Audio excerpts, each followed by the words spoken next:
You are watching the Vodka stream.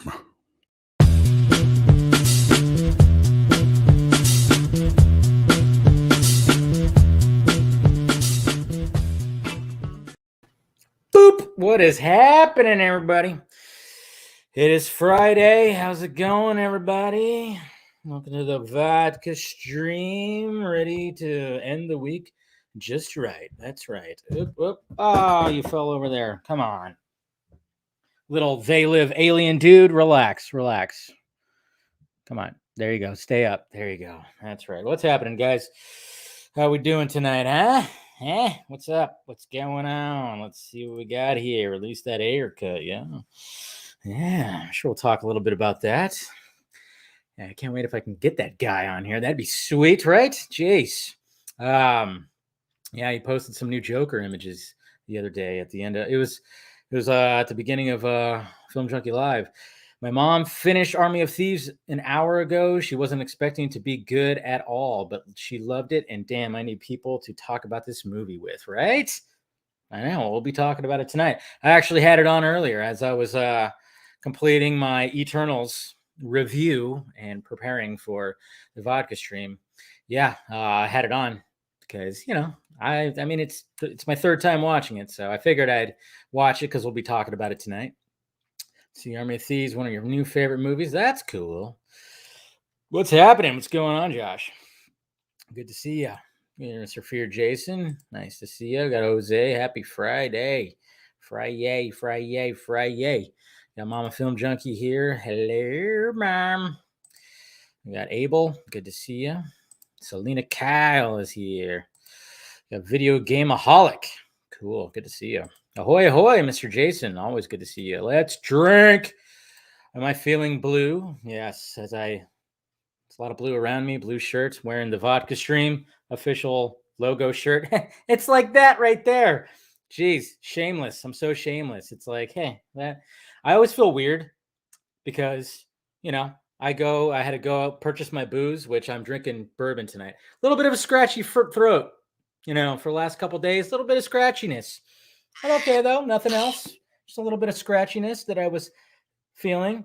So I was like, you know what? You know what solves that? Bourbon, specifically Bullet Bourbon. And no, they're not a sponsor, but that'd be sweet. But anyways, guys, cheers. Happy Friday.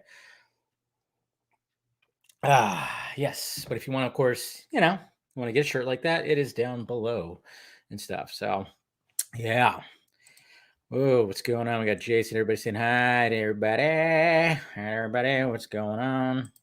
Got Mr. Lobo, of course. Good to see you. He just had a little girl. Cute little girl. Now he's 100% dad, man. Looks good on you. What's going on? What's going on, Siraj?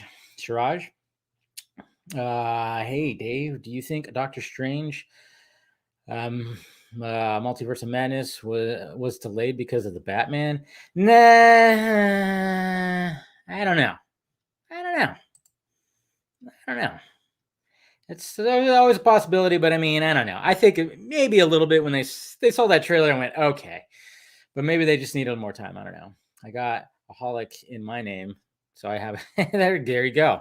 That's good. That's real good.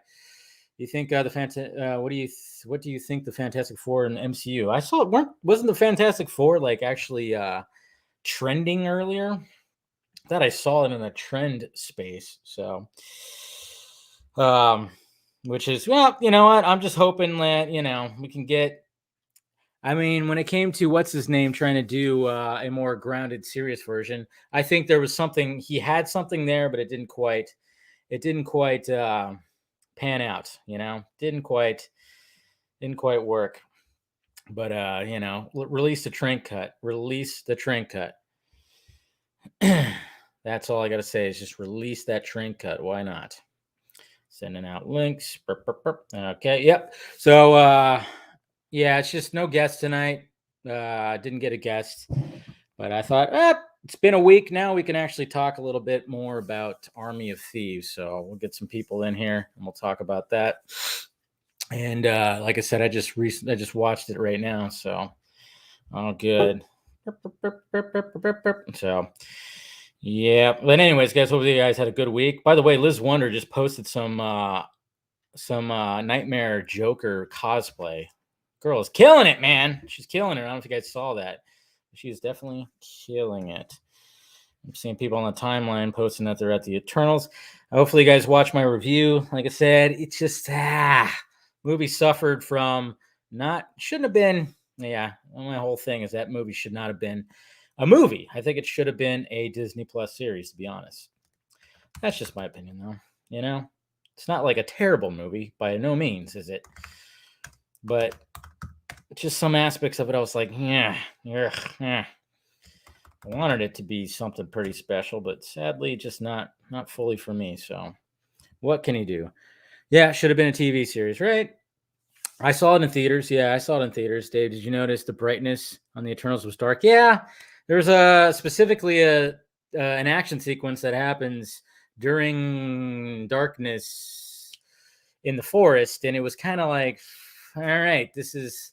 I'm just saying, after watching Dune, and Denny knows how to really shoot in the dark, you just kind of go, oh man, if only I could apply that a little bit right here. But what can you do? Let's see here. Hold on, let me make sure sent these out. Up. There we go. Post that guy. All right. Let me make sure got everything here. All right, we got the first person joining right here, Mr. Scott McClellan. What is up, sir? Hello. Hello. What do you got there? Well, it's my Woodford Reserve. You're drinking bourbon. I thought I drink bourbon, but I had to make sure I was appropriately. I mean, I'm dressed like the Snyderverse, and got my Army of the Dead dad hat. Literally, that's what Netflix called it, the dad hat. They call it a dad hat, yeah. They call it a dad hat. Yeah. It's got the but then since we're talking about Army of Thieves, I had to go and grab my Catwoman glass to drink my bourbon out of. So, There you go. Well, cheers, sir. Happy Friday. Cheers. Happy Friday. TGIF. Mm-hmm. It's been a week. It has been a week. By the way, can I shamelessly plug something here at the beginning? Yeah, go ahead. Okay. If you guys have been following me on social media, I am participating in an Out of the Darkness walk for AFSP on Sunday. So if you can donate anything, actually the link is for my wife's fundraising page. We're walking as a team in honor of her cousin who we lost this summer. So the link is the pinned tweet at the top of my Twitter account. If you guys can throw something our way for AFSP for the walk on Sunday, it would be appreciated. So thank you so much. And then tomorrow night, when we normally would be talking Batman the Animated Series, I'm going to be over with Tim over at the Geekverse Podcast YouTube channel. They're doing a 24-hour charity stream for the British Columbian Children's Hospital. And we are 24 hours. Crazy. Yeah. We're only there for a couple hours tomorrow night, and we're part of the Rangers, and we're joining some of our fellow geeks in a trivia battle of DC, Marvel, and Star Wars. Ooh, that should be good. So I got that link shared on my Twitter as well. So I've got AFSP and I've got the Children's Miracle Network for British Columbia. So a couple of great causes. This weekend's all about charity. So if anyone can give whatever they can, it would be greatly appreciated. Would be. Well, that's good. I'm glad you're doing that. Yeah. We got to figure out when we're going to do our stream tomorrow. I know. Appointment in Crime Alley. I mean, I know.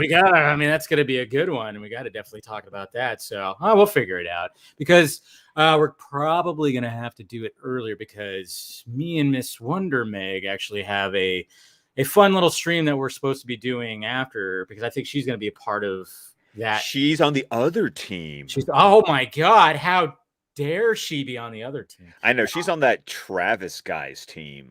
Travis. Oh yeah, who's that guy? Travis Snell. Yeah, Travis Snell's a dude bro. Just spread the word. Snell is a dude bro. That's just what you need to understand. Yeah, I see you guys go at it every I see it. No, but that should be a lot of fun. But yeah, there's something planned.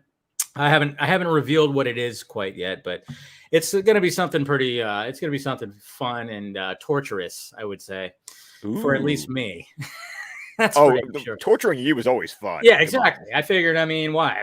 If anyone's going to be tortured, it's going to be me. But at the same time, it could find humor in it at least. So look forward to that. I haven't quite revealed it yet, guys, but I will tomorrow. It'll be later on after she does this this charity stream, which I'm glad you guys are doing. That's pretty cool, man. 24-hour streams, holy shit! Because that just happened with Ohio Dave. Ohio Dave last weekend. Yeah. Yes. My God, and you actually got the prize. I'm not going to say anything, but if you want to bring it up, then yeah. I mean, it was kind of cool. It got some signed merch. That's not too shabby. Not too shabby at all. No, yeah, no. I mean, 24-hour stream. I don't know if I'd I couldn't do it, man. More power, because I could not do it. But I watched these guys do it last year because I was actually the one asking the DC trivia questions last year. Gotcha. You imagine me? Just imagine me coming up with DC trivia questions. Oh my Lord! There'd be a lot of people going, "What?" Oh no, trust me. I felt very vindicated last year, going, "You fuckers need to watch more movies." I mean, seriously. Oh man. I know. I haven't done a trivia thing in a while. That'd be fun. I mean, I think the last big trivia thing I was on was that big, huge trivia thing that I think who was the virtual red carpet for Zack Snyder's Justice League? Oh yeah, there was that. That's right. Yeah, that's right. We were part of that, but that was different though, because I mean, it was cool, but it was also it was an edited thing, so it wasn't like a live thing, and it wasn't like the pressure was there where it was like, and the questions were a little obvious, very easy. I'm just saying. Yeah, there was one though, I forgot what it was. There was one though where all of us went, shit, did anybody know this? And I was sitting there going, come on, guys, come on. No, but I mean, it was a quick thing, and then of course when it premiered, it was like, it was edited and stuff. They needed to make it snappy and quick. It was kind of interesting to see that, the fact that being a part of that, because I remember, mind you, this is when we all got our screeners. Remember that? Oh no, I remember, because I was also recovering from my second COVID shot. That's right. Yes. So we all had our screeners, and I literally was like, "Oh shit, I'm supposed to do this." I think I got it at 12 o'clock my time, if I'm not mistaken. Oh no, I was laughing my ass off because, while you're recording this, I'm sitting there watching the movie. I know.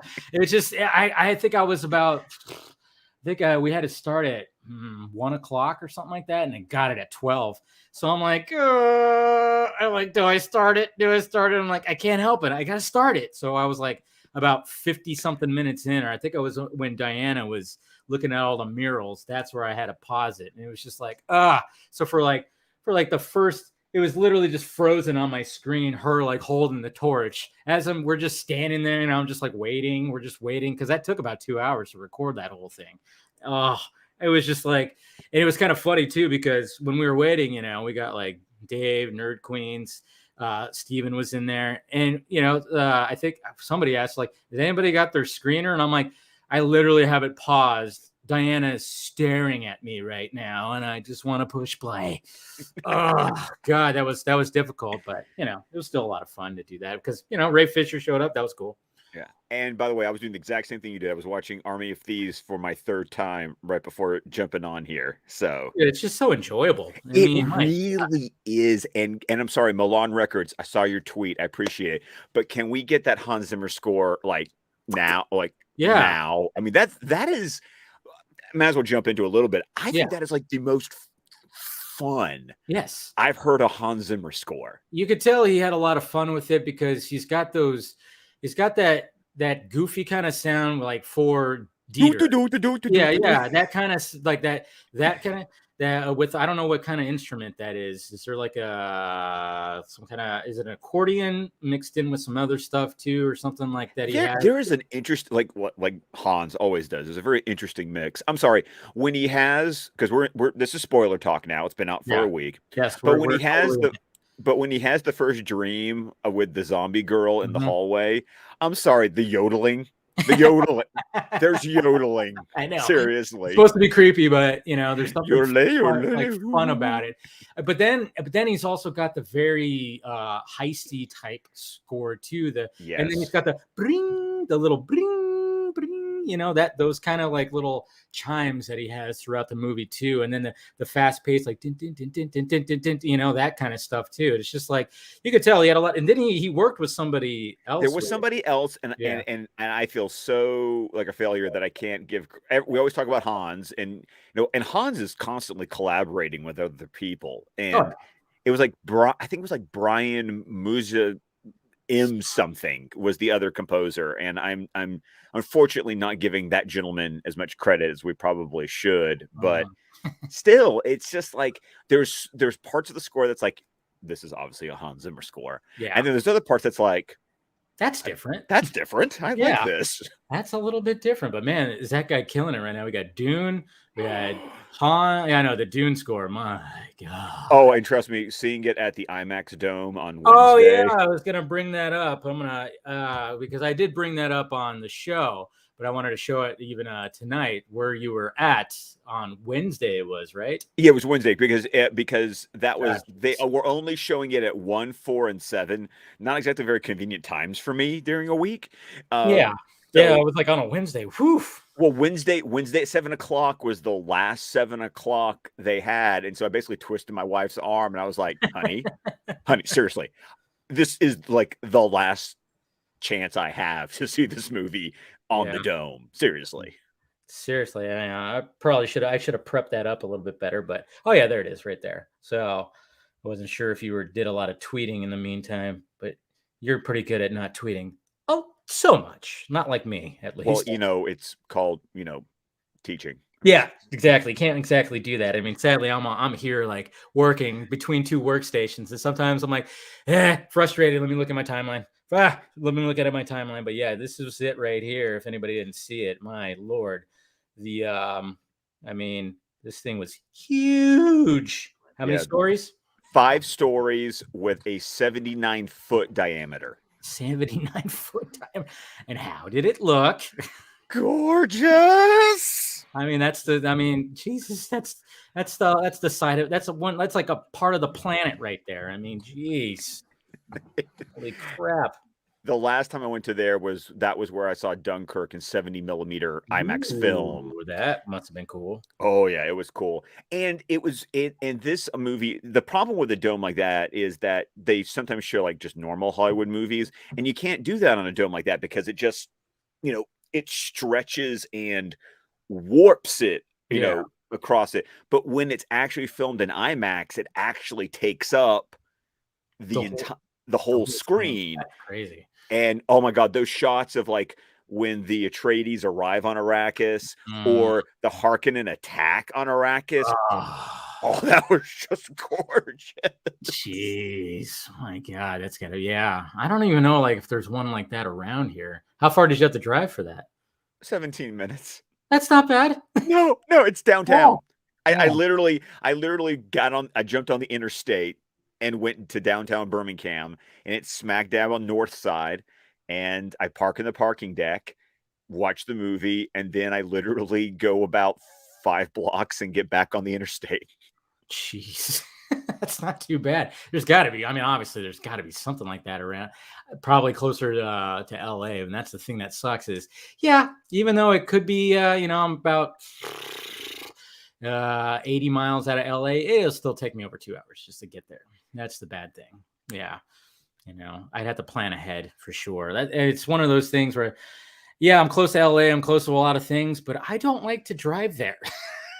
It sucks. Like it's bad. It's just bad. Like anytime that I've had to drive to LA, you just, you got to make sure you got to leave ample amount of time. It doesn't matter what time of the day it is either. It's like, you're just going to hit traffic. You look it up on Google Maps and you're like, it's dark red right here. That's going to suck. It's just the way it is. So, it sucks because there's so much over there, studios and whatnot and everything. But it's just don't want to do it. People have their preferences. That's why I love living in the suburbs. It's right. Like I just live over here. That's why I like living outside of that. I live over, closer to the deserty, it's okay right here. We still got traffic around here, but it's not nearly as bad for sure. Not nearly as bad. But what was I going to ask you? Shit. oh man, I had something and it just popped right out. Oh well, maybe it wasn't that important. Well. Yeah. So you got to watch. We were talking about this was our third time watching it because the first time I got to watch it was the virtual premiere. Yep. And I've watched it twice now on like my Netflix account. So it's, I always hate it because I love watching things on their premieres because it's like, good, I get to see it early. I can write reviews. I can tweet it out. I can, help with the hype building and that kind of thing. But then it's like, but that doesn't count towards like the Netflix viewing number. So I have to make sure that I log into Netflix and like watch it a few times to like help it out. So it's, And I love the fact that of course it's been number one in 90 plus countries, and also boosted up Army of the Dead because then everybody's going back to that. I even did that too. I put Army of the Dead back on. I didn't get to watch it all. I watched like the first 20 minutes, but then I had to go do something. It was last weekend, just to because I wanted to watch that. Especially this. I mean, now Dieter is such that character where you're just.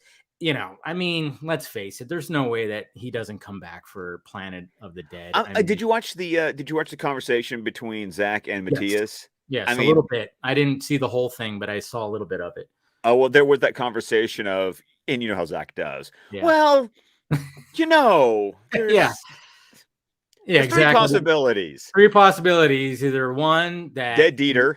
Yes, dead Dieter, that's horrible, and that's what the unpopular opinion. And then he's all.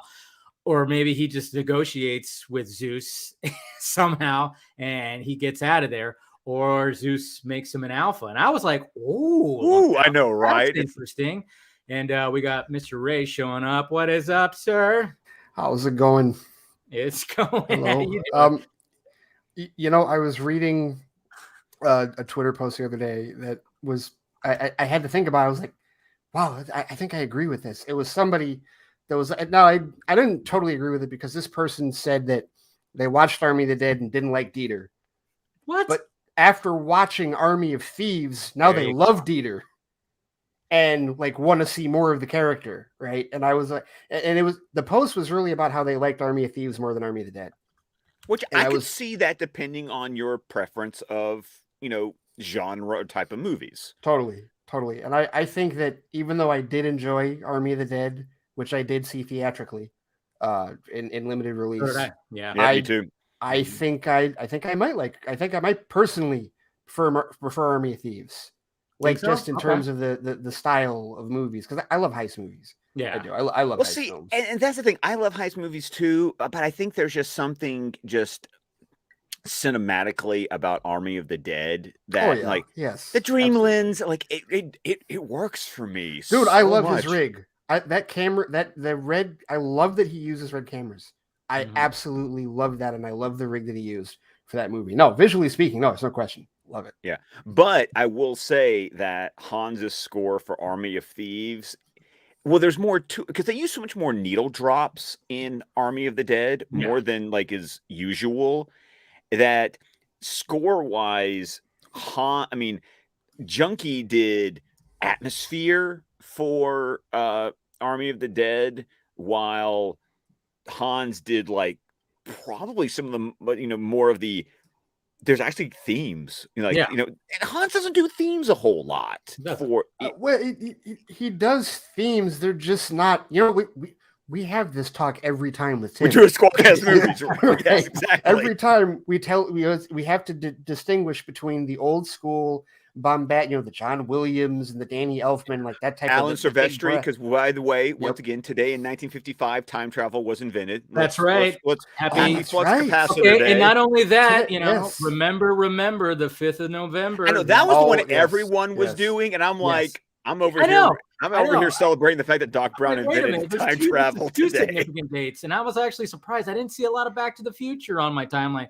I think only you posted about it, and I was like, oh yeah. I was like, what the fuck? Like, how did I forget that? And then of course, cheers. We can't ignore. We cannot ignore Flux Capacitor Day. The day that he was standing on the edge of his toilet, hanging a clock. The porcelain was wet. He slipped, hit his head on the edge of the sink, and when he came to, he had a revelation, a vision through this, a picture in my head. Yes, God, for sure. But yeah, that's on my bucket list too. By the way, to own a DeLorean and to install a flux capacitor that lights up when I hit 88 miles an hour. Yeah. I want that. That is a bucket list goal. Yeah. They sell light up flux capacitors. They do. I'm not You know, surprised. I've seen them actually. And I bet they're like $350. And I bet I could find somebody that could wire it to my car so that it will light up when I hit 88 miles an hour. No freaking yeah. I would just want it to light up if I just turned it on. Like, right. Yes. You know? Yeah, because I don't know, pushing 88 miles an hour. I mean, now that'd be cool too. Have that feature as well, but you don't want to be driving 88. I feel like that'd be one ticket that would be worth it. Yeah, like I know. The one ticket that would be worth it. Officer, right? I'd be like, I'd point to the dude. Come on, you've seen the movie, right? Oh man! And then the officer kind of goes, "Yeah, I get it. All right, well, don't do it a lot. Don't do it a lot." Yeah, yeah. Get that cool officer. But we're not advocating speeding, people. We're not. No, we're not at all. No, not at all. We're not trying to do that. But no, I've also seen a flux capacitor. I think it was a car charger. Like you stick it in your car charger slot, and it just lights up, and then you plug in the USB underneath it. I was like, oh, maybe. Yeah, I was like, shit, maybe I should do that. Yes. I mean, there's so many. What is that? You got the trilogy. Steelbooks. I mean, come on. Okay. I mean, just of course. I had to whip this out. See, there it is. Is that the new 4K one? Oh yeah. Well, because they did because they have a regular version, but they just released the 4K, I think, this year. Yeah, they did. Yeah. Because it's the 35th anniversary. Yeah. 35 years. Good grief. I know, right? It's just once again, it's like, thank you for making me feel oldish. Yeah, no. Every time they put the number in there, your hip hurts just a little bit more. And when you're one of those people, it's funny because when I saw Eternals earlier today, they had like 4 trailers, and one of them was for Top Gun Maverick, which has a May release date now. And I was remembering that the first one came out in '86, and it's like, when it comes to the 80s movies, right, there's like a list of 8, like the Brat Pack stuff and all that, right? And there's like half of them I haven't watched. And Top Gun was one of those movies that I didn't watch that until like high school. And the reason is because I was watching Back to the Future way too many times.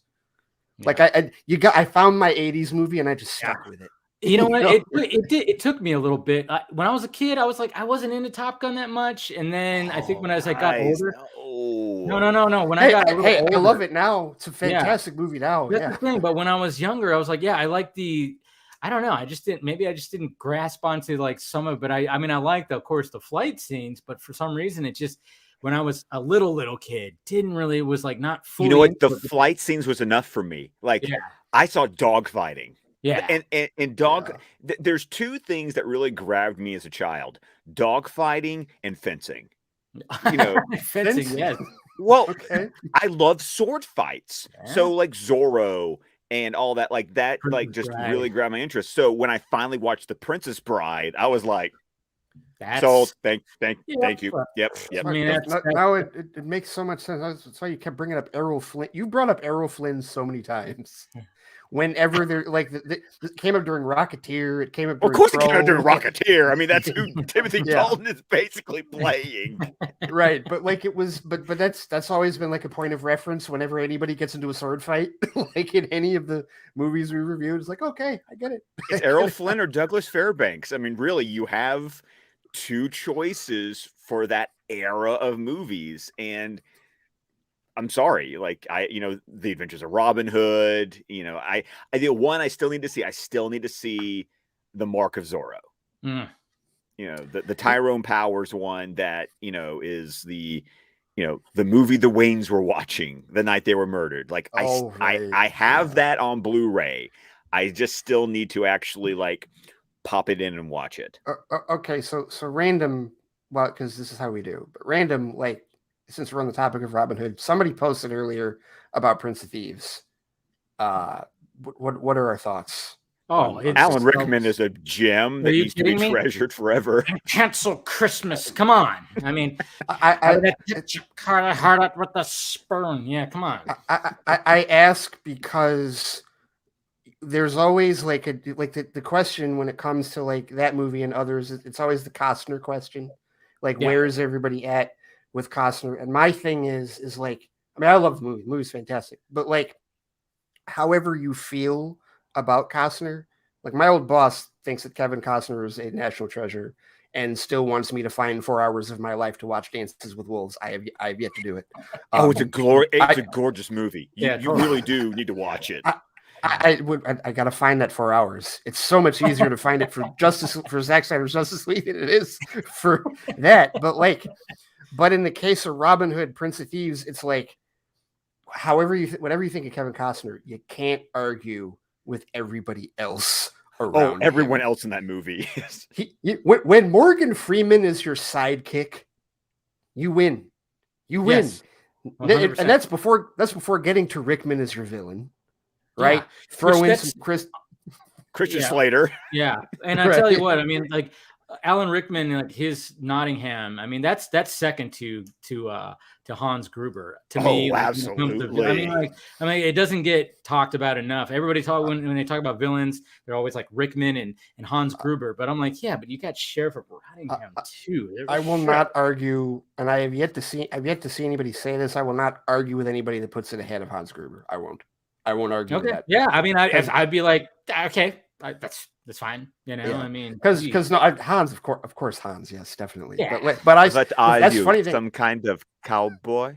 Yeah. You know, if we're talking about references that Army of Thieves makes, missed opportunity. Like we get Point Break, we get The Town, we get Born Identity. The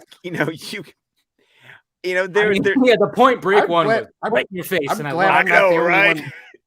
I'm glad I'm not the only one that caught The Town. I really, because I was wondering. Oh, come on, Ray! Did you expect me to miss that? Well, fair enough, true, but like, still, just there was but I don't know, right? Because like he was talking about like all the ocean stuff that was in Army of the Dead, so it's like, okay, well, they're probably going to scale back a bit on that for Thieves, right? They're not going to do so much of the references like that. Oh no, they cranked it to 11 is what they did. Well, it's like, because the other thing with the Oceans movies is like they're in Vegas and they're casinos. This isn't Vegas. These are banks, essentially. These are vaults, and that was like that's one of the other things I really dig about the movie is the international flavor. Like they're going to different countries. Like what Ocean's 12 tried to do. Tried to do. So that's why I think one thing I really enjoy about Army of Thieves is like, this is what a successful Ocean's 12 would have been like. Yeah, I mean, it's funny because when it comes to Ocean's 12, I still kind of enjoy it, but there is things that you really got to go suspend disbelief.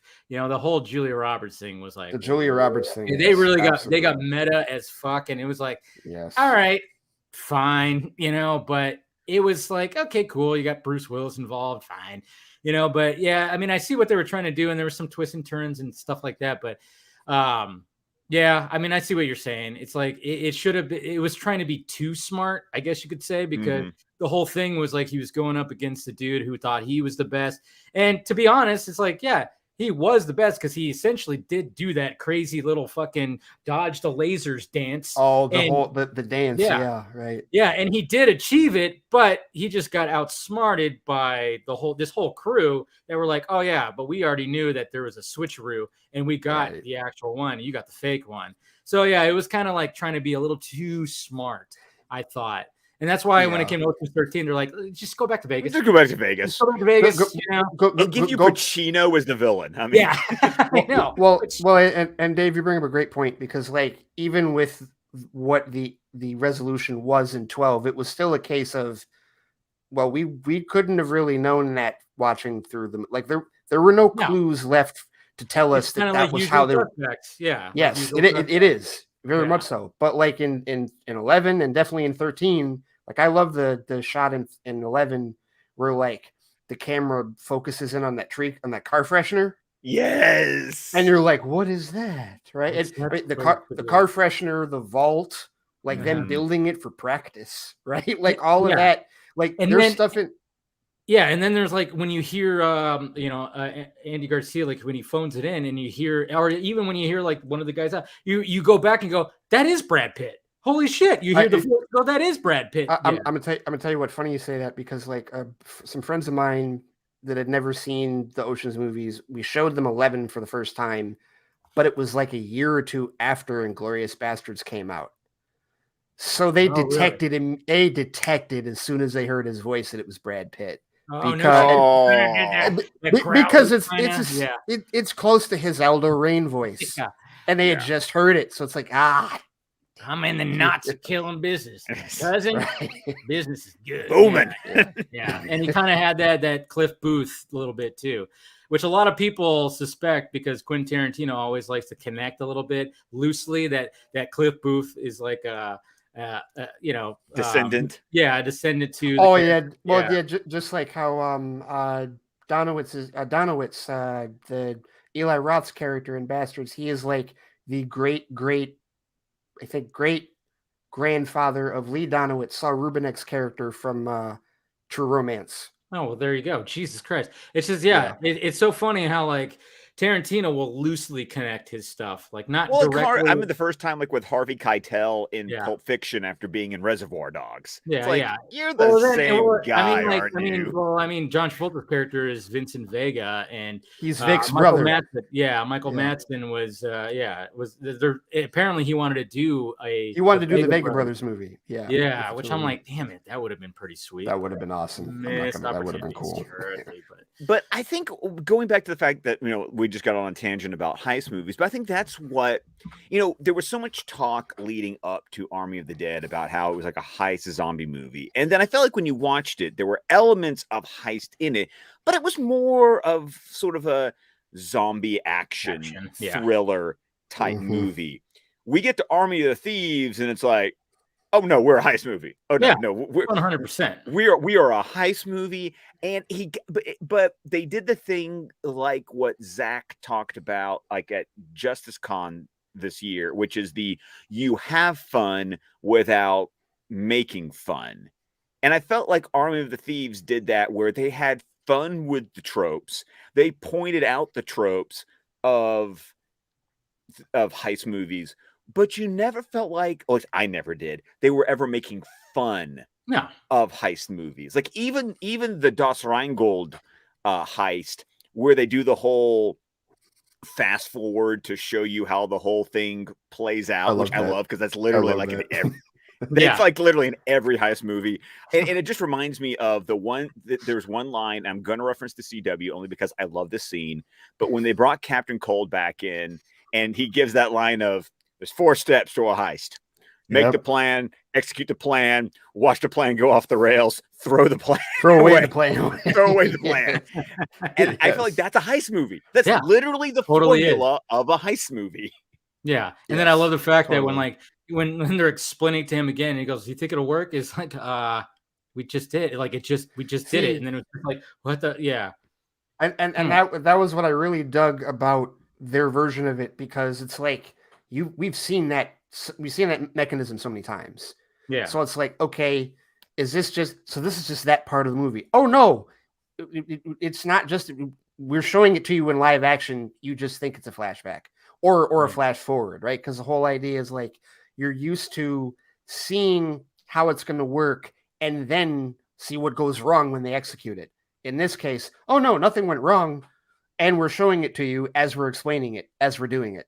Like it was meta in itself, and I really dug that. Very much. like when he looks down and sees, yeah, it was a perfect combination. Have you guys seen some of the behind the scenes of how they did the bike chase scene and stuff like that? No, that. Oh yeah, I retweeted it. There's it's pretty cool. I mean, there's all kinds of rigs, and there's there'd be a green screen behind a track that that Matthias was on, and of course he has to do the whole motion and stuff like that. Somebody actually lined it up too with the actual film. It looks pretty cool. I'll send it to you if I find it. I had it on my timeline, I think on Wednesday or something like that. But it's just cool to see how I like how the sausage is made sometimes, because you're looking at that scene and you're just you're going through this chase scene on a bike, which is great. I love the fact, even rewatching again, it's a funny scene where the first attempt to take someone's bike doesn't go well.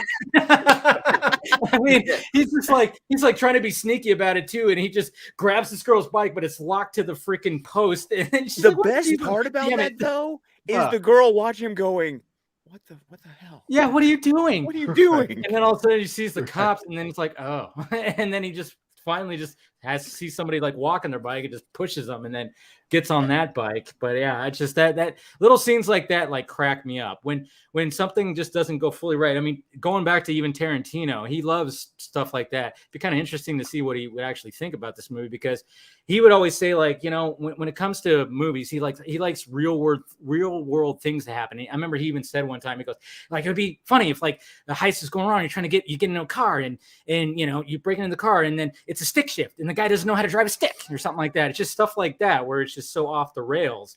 And it's like, yeah, that's what's fun about these kind of movies, where you have to keep like these characters on their toes and keep them like, yeah, what if, yeah, you try to take a bike and it just doesn't happen, because there's been many times, especially like in the 80s and whatever, you just grab a bike and it's just, you're gone. But it's just, it was actually strapped to the thing. It just cracks you up. Well, and even like, you know, the mattress scene where like he fell into the mattress, right? Like that was the point. Like the subversion continued there, because that was the point where I was like, oh, well, he's caught. And I'm fully expecting that like 5 minutes from then, he's going to be like in an interrogation room with, you know, not John Hamm, French John Hamm, you know, basically like, you know, pounding the table, like, tell me where they are, that kind of thing. Because that's what, you know, we've seen commonly there. But no, he still got away. Like, even as the cops were coming, he was like, no, he found the train. He still got away. I'm like, okay, all right. We're going in a different direction. I also love the fact that in Germany is like, how the fuck did I just do that? Yeah.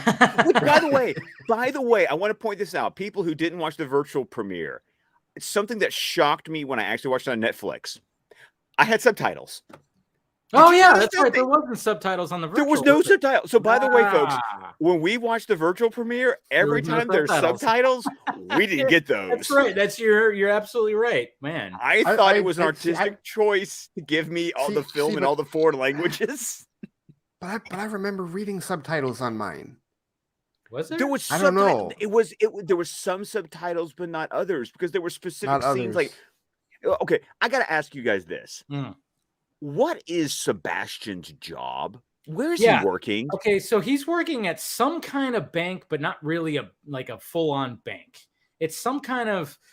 Was it like our version of like what we call Social Security or something? Like something like that. I don't know. A credit union or something? Something like that. But he didn't know what a credit union was, because remember, he asks about a credit union when they go to break into the Das Rheingold. Yeah, so we don't really know exactly what he does, because I mean, it's obviously a place where people show up, and then we had that lady who, you know, that was hilarious, dude. You know what's funny is like, you know, I mean, there's a reason there. I mean, I love how just because he had the glass right there, and it literally focused in on the fact that because this lady's yelling, there's like her spit right there. It's like, yeah, that's what that. Yeah, it makes sense sometimes, you know, and even nowadays, you know, especially with the pandemic, and you have in certain spots, you have this now. And I'm like, you know what? Maybe that should have been something that's always been there, because what if you get a customer like that and they're just yelling, and it's like, yeah, you don't want that on your face. Get out. There's a lot of things that like the pandemic has shown. Yeah, we should have always had these things. I should have always had hand sanitizer in my car when I went to the gas pump. I don't know what the hell's been on that gas pump every time. Yeah. So I always thought that like people preparing your food, probably should have always had a mask on, you know, especially at Subway or something when they're literally asking you. Yes. You know, it's like how many times, or like Qdoba or Chipotle. I mean, just watch somebody have like the sun in the background or a light, and just have somebody talk and see just how many times you see some droplets just come flying out. No, I talk about the fact of how many times when I decide to take this laptop and take it upstairs. Dude. The amount of times I have to go, okay, I'm going to get a cloth and I need to wipe this screen now. Dude, you're talking to a guy who does, you know, an hour, 15-minute show where I'm just like that. You know how many times, like every week, I'm like Windex on my desktop screen and on the camera. Everything. It's it gets spotty. It gets spotty. Yeah. So, but I just love that, just to add to the misery of Sebastian, where he's just getting yelled at, and then it just focuses in on. I just love that shot, because it doesn't need to be there, but it's just emphasizes the misery of his job. It's the humor. It's the Yes. because between that and then him looking at the television monitor reporting on the zombie outbreak in Vegas, and the zombie looks like the woman who's yelling at him, and I'm just like, oh man, I think that's, again, it's like, I know people, the fun, the funny, the humor, but that's the kind of humor that I go, yeah. It's that quick little visual humor, Yeah. like you said. You don't die laughing, but you just kind of go, yeah, that was cute. I get it. I get it. The kind of the drier stuff. It's like, pay attention because there's something here, right? Like as far as hilarity and just it further served to illustrate just how mundane his real life was and why, like, give him extra motivation to do what he does as a safe cracker, because it's like, dude, what are you doing? Yeah, and I like this isn't it. I mean, and talk about a perfect way to give some backstory where he wants to he's got some YouTube videos. I mean, they emphasize the fact that he has like no views, and it's just like no views, zero views, which is like you feel for him, but it's just kind of it opens up with him doing a YouTube video where he gives the backstory of Hans Wagner, and and then it goes back to it, and you kind of show it. So that's one of the things I wanted to start off talking about, because I mean, when it comes to these safes, man, I mean, we're still kind of like, we're so up in the air. I mean, first off, I mean, you get when you're getting all the backstory and you get you get the title of the Norse. What is the title again? Damn, it just totally just left my brain. Well, which title? Because we're title talking of the Norse god that animated series that's coming out. Twilight of the Gods. Twilight of the Gods. Because that's the translation of Götterdämmerung. That's what exactly. Götterdämmerung means in German, is Twilight of the Gods. Yeah. That is Ragnarok. Oh, you're breaking up. You're breaking up. Hold on. Oh. Somebody put on the Netflix. Probably. Okay, you're good now. You're good now. Sorry. Because that's what's happening in that opera is Ragnarok. Yeah. Right. So because he's talking about the different safes and the names of the safes. And so when I was watching again, I was kind of paying attention, really trying to pay attention. That first off, the actor who plays Hans Wagner, I looked him up. He's on Dark. I looked him up. He was in Dark, which Zach and Deborah have mentioned that they really enjoyed that series. And I'm like, I was like, he looks familiar, and I went, okay, he was in the series Dark, which Ray, put that on your list. If you have, if you haven't already. It's a great series. German series on Netflix about time travel and paradoxes. And time travel. Oh, all right. It's full on time travel. Like damn it. It starts. Hey, give it time too, because I think Ben said that he's like, I tried, but it was so slow. I'm like, you didn't wait long enough. You had me at time travel. Yeah. No. What? I mean, I'll admit too. Yeah, it's a slow start, but once you when the first paradox happens, you go, oh shit. Okay. Now I'm like, okay. I'm like, they're setting it up. I'm still with it. But once you and you realize the creepiness of stuff that's going on, and and then they're setting up the characters. I don't know how many. I think it gets into maybe the second or third episode, and then a paradox happens, and you kind of go, oh, okay. So okay, now I'm fucking in. Now I am so in. And then how many? It was only 3 seasons or 2 seasons. It says 3 seasons, 26 episodes. It says. Yeah. No, it's a good amount of time, because they add to it and they go even further. I mean, it's just it's a really good series. It's a very good series. Has a very high Rotten Tomatoes rating for whatever. Yes, yeah. How dare you talk about Rotten Tomatoes? By the way, before we go up, you saw Eternals, you said, right? Yes, I did. I saw it today. Think? Scott, you didn't see it, right? No, I haven't seen it. No. Okay. It is nowhere near the 49% that it's on. That it's at. It's down to 49% now on Rotten Tomatoes. It is 49. I wouldn't even put it in the bottom third of my MCU rankings. Oh no, absolutely not. It is much higher than that. Much higher. I don't know that it's. I wouldn't call it. I think that for the 3 MCU movies that have come out this year, I still think Shang-Chi is number 1 by far the best. But I think I like Eternals more than Black Widow. In fact, no, yes, I did like. Yeah, I was not a fan of Black Widow. With Eternals, I was a little.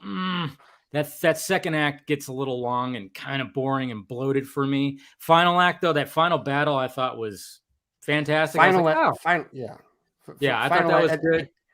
But I think it should have been a series. I honestly really think it needed a little bit more. It could have been the way that they structured it. Absolutely, it could have totally worked as like a 6-episode series on Disney Plus. Yeah. There's no question could have worked that way. But I mean, I still like that it was. I still like they did it because that's an unconventional structure for the MCU. They don't normally do that. It does break the mold, which is good. I totally commend it for that. But I think I think it should have been a series. They should have like made it a series because there's so much there, and nobody knows these characters, and it's just like they're trying to focus on the mains, and I was like, maybe the mains aren't as strong as some of these characters. Like I kind of like the side characters more than the main characters. I think that's where it kind of suffered. Anyways, that's just a little Eternal tangent that I thought I'd. Yeah, but hey, let's tip our hat to the fact that this is the year of Kirby. That's true. That's very true. Jack has had a good year this year. He's had a damn good year. Cheers to that. Cheers to that. He really has. So now it's like, okay, do I read Fourth World or Eternals? I have access to both. You just which read one both? do I read? I'm going to read both. Like which one do you I read go to first? next? Okay. Yeah. You know what? It's probably still going to be Fourth World just because of Cosmic Odyssey and my whole affinity for Darkseid and like how the whole like that was my introduction to the New Genesis stuff. So I'll probably just jump into that again. But Eternals, I actually am after watching the movie, I'm actually quite curious about because he did Eternals once all his Fourth World books wrapped up and got canceled at DC. Basically, after he basically stopped having his, he did screw you Marvel and went to DC, did all the stuff at DC with like the Fourth World, OMAC, the Demon, Commandy, and then went back to Marvel. Basically, then DC pissed him off, and then he went back to Marvel and did the Eternals. But when you're Jack the King Kirby, you can do whatever the hell you want. Pretty much. Yeah. But no, you're not kidding. And to see his name in the credits, was like, all right, there you go. All right, good deal. No, but Scott, I would be very curious to know what you think of it after, like if you have a shot to see it. But it's just dude. I said this. We have been telling everybody for the last 5 years Rotten Tomatoes is bullshit. Well, now maybe more people that thought we were just being whatever for the last 5 years. You fanboys are like, oh, we get what you guys have been saying for the last 8 years. Yeah, it's like, I mean, it's just go see the fucking movie for yourself. I mean, the only way I like it is the fact that I can access critical, but the thing is nobody actually utilizes this like that. I actually go in and like read, and then I can actually click and read the full review, not just a little snippet. Oh, let's see. Yeah. But then the system is flawed. I don't like the tomato meter. I hate it. I like an average system rating more than anything. Break it down a little bit better for me. And then sometimes you'll actually see a 2 out of 5 and it's still a fresh tomato. That does not make sense. What the fuck? Nope. That doesn't. I've seen that. Where like I've seen a bad this movie's a mess or blah blah blah, 2.5 out of 5, and I'm like, but that's still a fresh tomato. That doesn't make any sense to me. By the way, Ray, even Brent says read the Fourth World. He texted me. I saw that. Yes, he texted. I texted, but I don't know if he saw it. He will dig that more though. Literally, my texts are popping up on my MacBook right now. For sure. Definitely, but no, it was good. I enjoyed it. I thought it was good. Yeah, it's enjoyable. It's not a bad movie by all means. Like it's a beautifully shot movie too. I mean, there's some scenes where it was like maybe a little bit dark, but I think I blame the MCU color grading sometimes they put on that thing on these movies. And some of the other criticisms that I did see about it was like, for even the people that liked it, they were like, well, they went back to this that the MCU normally does or that the MCU normally does. And I'm like, well, it's still an MCU movie. They can't necessarily get away from They're not going to throw the baby out with the bathwater. Yeah, exactly. Right. It's still going to be things. As different as Chloe Zhao did with the film, she's still playing in that sandbox. She's still got to do things. And there's still, plus, I mean, everybody knows about the one DC reference. There's another DC reference in there that I was like, oh, all right. It's just another, Scott, we've dealt with this. The CW in the DC CW Marvel comics exist because Yes. they referenced Hulk and Spider-Man, Spider-Man. and a bunch of other characters. And clearly in the MCU, DC comics exist because it's not just Superman that movie references. No, and it's a reference. It was actually pretty good. It was really good because it was one where I was like, oh, that's clever. I like that. Okay. Yes, it was a clever reference. So yeah, but I think like after this week, I'm just like, can we put this whole argument, because this week was Spider-Man leaks on my timeline, and I'm trying to avoid those like the plague, because I've told Ray, I think I've even told you, I'm gonna see No Way Home. Yeah, it's a Spider-Man movie. It's like, even when I talk to my students who, they've been raised in the world of Marvel, and they don't it's like, you had to grow up with me to go, you gotta understand, when I grew up with like Batman, like I'm a DC guy. Like I had Batman the animated series. Like I had DC on my brain, but at the same time, it was like I had Spider-Man the X-Men. Yeah. Like, go in my comic book collection. I got some pretty sweet Spider-Man issues. I got some pretty sweet X-Men issues. Because like those were my boys, because I also had Fox Kids cartoons. Where was I watching? Batman the Animated Series, Spider-Man the Animated Series, and X-Men. Like, that's what a 90s kid watched. I was just I just stuck with Batman. Seriously, you didn't live your full life, Ray. It's Batman. It's Batman. I get that, but it's also Spider-Man. It's Spider-Man. It is nothing against Spider-Man or the X-Men. It's just, I knew where my bread was buttered, and I loved it. I loved it. It's I'm still telling you. I don't know if it's gotten on Disney Plus now, but because you enjoy Young Justice, Ray. Yes, I do. Okay, but I'm going to tell you, you get Greg Weisman writing a Spider-Man series, and that's where you get the Spectacular Spider-Man, and that is a great animated series. Yeah, I still gotta watch it too. Yeah, I haven't watched Spectacular. I only watched the original. I personally enjoy Spectacular more than the 90s, but I also love Greg Weisman because he did Young Justice, and then before that he did Spectacular Spider-Man. He worked for like the first season of Star Wars Rebels, but then going back to 2 years after Batman came out, Disney tried to get in the Batman action, and that's when they created Gargoyles. And Gargoyles, yeah. I adore Gargoyles. Now that is on Disney Plus.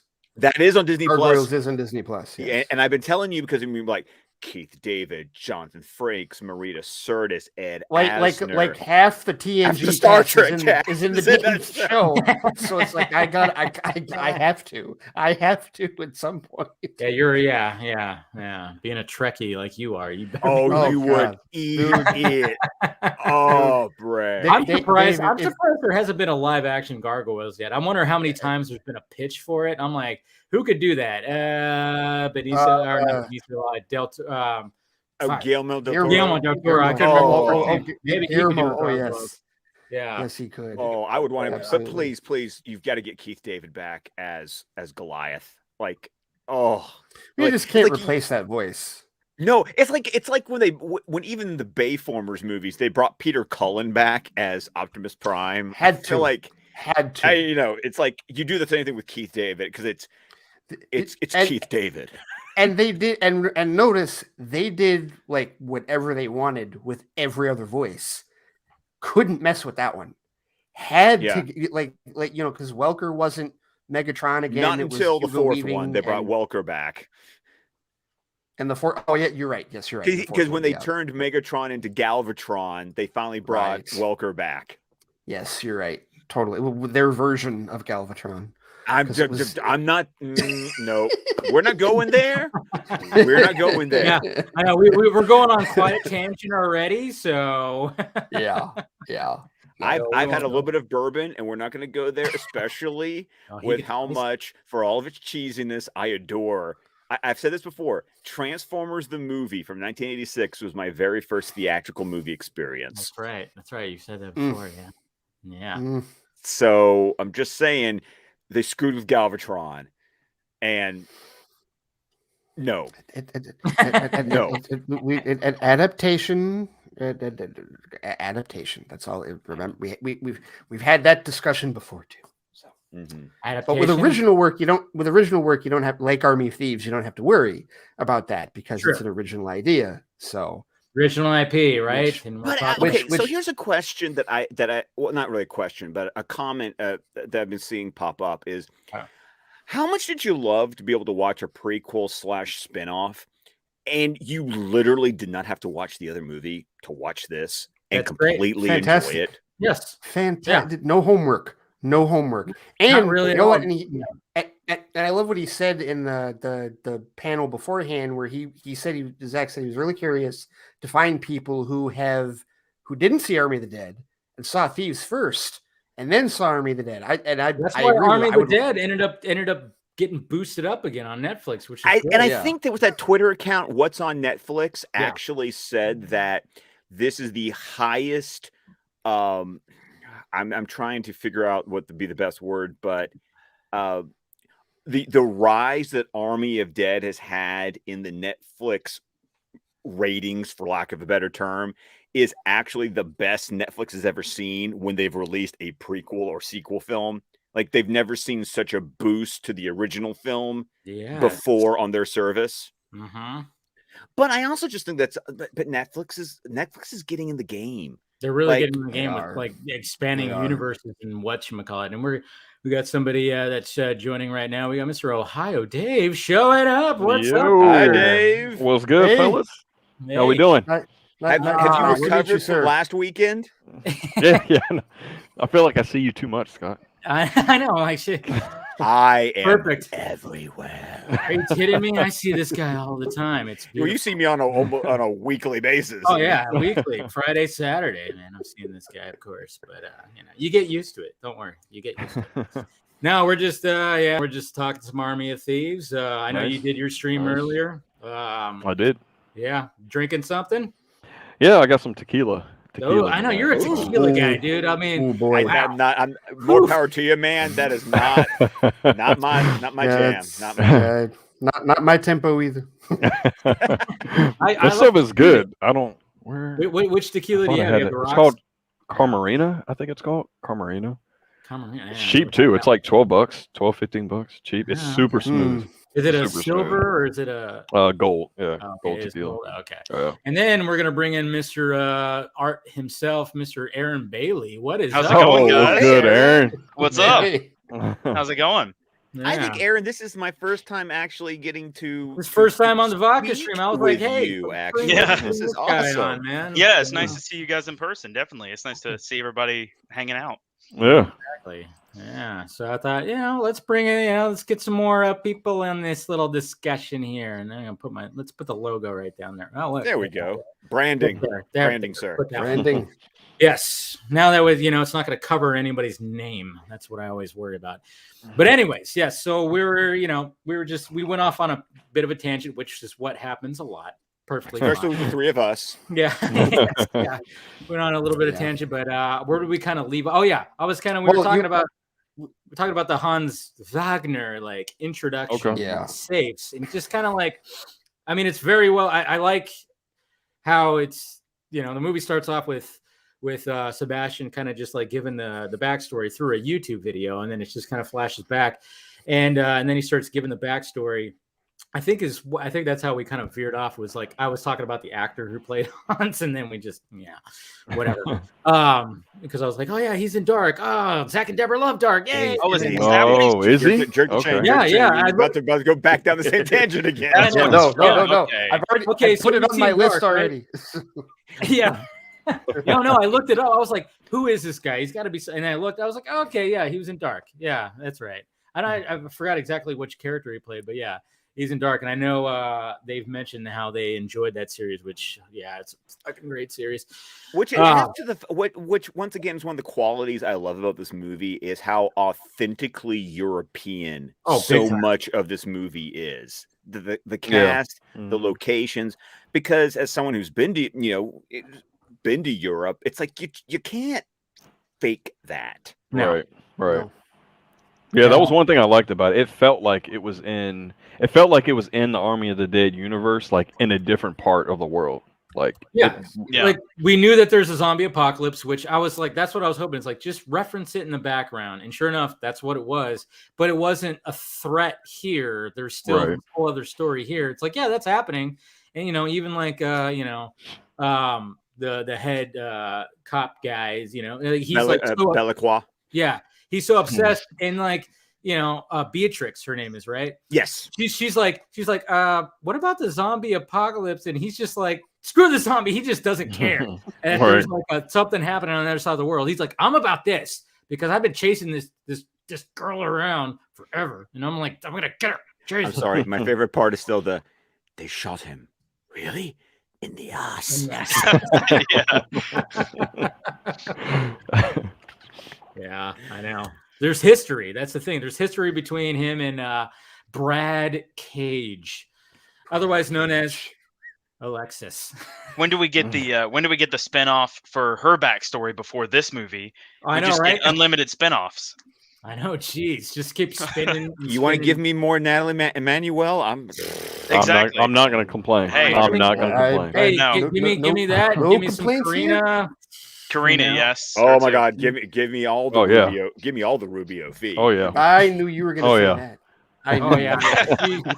I mean, as much as I love, Natalie, but I was like, oh man, I got another little crush going on over here. I'm like, I didn't know, because we all knew her from like other things. She was in Game of Thrones, right? Mm-hmm. Yes, she was in Game of Thrones. Yeah. Wait, what? Fast and Furious. Yeah. So like, we already knew who she was. Game of Thrones. Yeah, you're talking about Natalie. Oh, Natalie. I thought we were talking about Ruby. I was like, Natalie, what? Not Ruby. Oh, okay. I didn't know who Ruby was until I didn't either. Yeah. We saw the previews and it was like, okay. I mean, we saw the scene where she walks in the bank with that dress, and you're like, oh, who's this? But then when you finally get who the character is and how funny and kind of quirky she is, you're like, okay, now I'm just totally just full on crushing on you right now. I love her introductory scene when she was like, nerd. I was talking to a nerd. Yeah. That's not how you make friends. It was a compliment from a nerd to a nerd. Yeah. Yeah. Exactly. It's really like that though. Like, nerds can call other nerds nerds. It's not insulting. Exactly. Yeah. Oh, it's totally, yes, it's absolutely like, hey, we can say it, you can't. Exactly. Yeah, exactly. Absolutely. That is true. Yeah. If anything, it makes you feel more comfortable. Like, hey, that's insult. Yes. Exactly. Like, Yes. There you are, Yeah. Dave. Yeah. Yeah. No, it's a good introduction. But but talking about those safes, I mean, I'm just like, what is going on with these safes? I mean, it's crazy. Someone had some theory, I guess, that Hans was Dieter, I guess. I was about to bring that up. Okay. That's one of the things. So when I was watching this third time, I paused, rewound, just because I'm like, all right, what I was trying to find any kind of Easter eggs or any kind of things. One of the things is like, okay, so when he's explaining it and he's just, obviously he gets in that safe, they try to get him out of there, and then they just throw it into the ocean with him inside, and all his frustrations and his grievances are like in this safe. That's what Sebastian says. And then he also looks at a picture like in a locket thing, or of like, I guess his son, that wife and son, that may have died sometime. So there's something there, and it's just I'm just kind of going like, I even went like, is that like is Sebastian related somehow? Is that Sebastian's dad? I don't know. I'm like sitting there going, but then that's an interesting theory too, because I think I saw something like that too. Is like, is Sebastian that? But I'm like, yeah, but and then I was like, I was trying to even like, I paused and I was like, does he look like Zeus? Is he Zeus maybe? And I was like, that was the one that I heard. Too far-fetched. I was like, maybe that's not. See, some of these I feel like are just they're fun. They go it's fun. Right. Fun, that's why I threw it out like 6 seconds after I paused it. It's one of those theories you talk about when you've had a couple drinks and you're like, what if he's Zeus? Like, like it's not a serious thing. The one thing that I'm always curious about, and it connects to the safes, is it's almost like Sebastian / Dieter depending on how you know him, almost like has that superpower when he's able to put his hand on the mechanism of the safe, and then we get those awesome like internal clockwork shots that honestly is one of the style choices in this film that really works for me. It is the most tension I've ever felt watching CGI in my life. Just like seriously, like you're not seeing like the sweat on his brow. You're not seeing any. It's just especially there was that one. Was it the third safe where like it was like kept bouncing? It was a Siegfried because it was in the back of the truck. Back of the truck. Yeah. Right, and you're just sitting there like, and all you're doing is watching him. Right, and you're just watching a mechanism possibly get stuck and screw over this whole thing, and it's like, it was a great. I completely agree. It was a great stylistic choice to focus on. If you're to make the safes a character, because the safes really are characters in this. Like the safes together are like a family of characters in this film, and it's like to put all of your focus and attention on that in those moments where it's like, okay, we know he's a master safecracker, but we actually have a chance to see exactly what it is that he's doing and how crazy and complex. Like it gives you more appreciation even for what Dieter does when you see how insane these locks are set up. Like, this is going here and that's going there, and there's 1,000 years over here. And it's like, and you don't you don't understand it in Army of the Dead really, because it takes this movie to understand why he was so stressed out in Army of the Dead. Yeah. Because in that one, it just looks like he's it's like it looks like he's just listening to it, and you're like, okay, big deal. Like there's noise going on. What's the problem? And then you realize in this one, it's this like maze of like tiny little cylinders and gears going together and stuff, and you're like, holy crap, this is like next level. Especially, Aaron, to your point, when you realize that as you go through the ring cycle, the safes are supposed to be getting harder. So at the end of Army of Thieves, you see what he goes through with the Siegfried, and then you realize that the Götterdämmerung is like the mother load. And that's what he's cracking in Army of the Dead. The fact that Wagner made the Götterdämmerung like purposely not as stylish as the other ones, I kind of like that, because it's deceiving. You look at it and you're like, this safe looks plain. This just looks like a metal safe, and it's the hardest one. It's the crazy one. That's cool. And that's really where I want to find somebody that like saw Thieves first and then watched Army. That I want them to tell me how tense they felt when he's dealing with the Götterdämmerung in that movie, as after having watched Thieves first, right? Because we're all looking at it like retroactively, like, okay, now we get it. But somebody fresh could go into it like. Well, it's like watching the Star Wars prequels before you watch the original trilogy. You get all this extra information, and then you go into the original movies, and you're like, oh wow, okay, so this happened and this happened. But so what's interesting though too is like, are we ever gonna get a scene in a future movie where they actually go and retrieve that safe that Wagner was died? What if that's the key to the cure? Okay. His body is the only person that's not infected by the virus somehow. Get the cord cords out, gentlemen. Purification. Get the cord cords out. Get those pins going. Somebody message Zach real quick. And then we're gonna have Dieter having to crack a safe underwater. Whoa, shit! Yeah, right. Oh my! Zombie Alpha safe. Dieter. Plus that safe in Army of the Dead, like you realize how important, like personally for Dieter it was, because that was the one like Gwendolyn talked about in Army of the Thieves. So he's like, dude, I gotta crack this open. Like, I don't think he would have done it if it hadn't have been like, if he had never known about Gwendolyn or anything. Right. I don't think he would have just immediately been like, yeah, sure, let's go to Vegas and zombies and let's get this safe. It was because of her that he. Exactly. Well, and it also establishes the fact that since we know that the outbreak just happened in Army of Thieves, and we know that when we were watching Army of the Dead, it's five years later. Well, I think. Is that what it is? Well, I mean, it only says sometime later, but it was sometime later. Zach said, I think in that thing he did the other day on Vero, I believe, with Matthias, I think he said it was like 4 or 5 years. Okay. I think. So I think that's even important because when Ward and Maria find him at the locksmith, which I love the fact that it's California, like that establishes where that lock place was. Mm-hmm.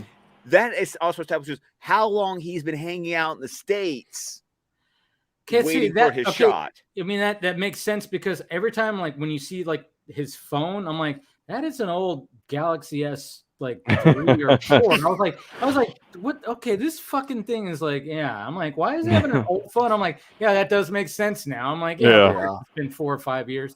But I think even Zach said, it could be in Barstow or it could be in San Bernardino. And I was like, San Bernardino is literally 10 minutes that way. Barstow's on the way to Vegas. I would say it's more probably Barstow. Yeah. If I had to guess. But so he's just been hanging out, just kind of waiting for this. And what's funny too is like you see like Dieter, like when we get to that part, which is of course we see that at the end of Army of Thieves, just like, you kind of go like, oh, this guy has a little bit more confidence, I guess you could say. You see the more confidence in himself, but then when he's within the team, it's back to just, oh shit, what am I doing here? Like kind of thing where like rewatch, like kind of going back into Army of the Dead. It's like at the beginning, like when Batista's character and what's her name's character like show up to him, he has all this confidence, but then when he gets involved with the whole thing, it's just like he goes back to that Dieter that we know that is not confident at all. He's confident in his safe cracking. Yes, like totally that's the part he's very good. Especially if you're talking about a guy who, on his first go at being an actual safe cracker, went through 3 Wagners. True. Right. But you know what? Another thing that I was noticing too is like when he does the whole safe crack Fight Club thing, at first he's like, what the fuck is this? And then he's just like, and then when he gets to that last one, he is full on going, I got this. And then he starts taunting the dude with the long hair. Yeah. It's kind of like, damn, he just like it, but it's almost like foreshadowing to the story of like, he gets to the point where he's like, there's 3 safes literally that he has to crack in this Fight Club scenario. And then there's 3 safes in the movie. And then towards the end, he gets to the point where it's like, I got this. I'm good, And it's kind of like okay. I see what you kind of did there with this. And I think the way they kind of played it, the way that I picked it up was like, anytime he's around the safes, he's comfortable. If you notice, like this, he's always nervous, and then he gets in front of the safe and he's like, let's do this. Like, and they really emphasize that he does have really good hearing, I guess you could say. Yeah, almost too good. Extremely good. Yeah. Little suspicious. I know. It's suspicious. Don't be suspicious. But that's the thing is like when he sees the safe that he's back in his world again, right? Like the thievery and zombie killing are not his world. Safe cracking is his world. That's where he feels most at ease, and he feels more at ease around safes than he does around people, except Gwendolyn. And even that that's an evolution, where it wasn't necessarily that case at the start of Thieves, but it's totally that case by the end of it. And I love the fact there's the Easter egg that his lock and key place is called Gwendolyn's Lock and Key. Yeah, that hits a lot differently now. Yeah, it does. Okay. That the extra footage. Do we know like if Zach shot that back when he was shooting Army, or was that something that Matthias added in? No, that it had to be when Zach, because it's got the dream lens and everything. It's filmed the same, and maybe they just thought like, just add a little bit more. I don't know. Yeah, because that's what I was thinking. Exactly the same. Like, I mean, the biggest. I always say the biggest thing that would like pop out if they really reshot it is just look at hair. Hair always looks different, but that's like that lines up. Like somebody, I think it was Krypton Cage who lined it up, and then he like blacked out when it was on Army of Thieves when it was like the extra little part, but then it all still lined up very perfectly. So because they did use a different take in this locksmith scene. Matthias saying, "We'll walk through it together," or Dieter right. saying, "We'll walk through it together." was a different line. Yeah, it's a different take of the same line. So everybody was like, "Time loop, different timeline." or really, or can I be the party booth that just goes just practically a better buttoned into movie on, like a different take that has a little bit more of a. And you know what? You're 100% right, Scott. You're 100% right. But I'm gonna dream that it's for something else. This is where knowing how the sausage is made can work against you. Like you have to take down one less corkboard. You just saw the mechanisms behind It's a Small World at Disney just now, and now the whole ride's just. Right. Or one of those Muppets pictures where like you see Jim Henson. You see Jim Henson, yeah. Like underneath the Kermit. Right. Whole childhood was ruined.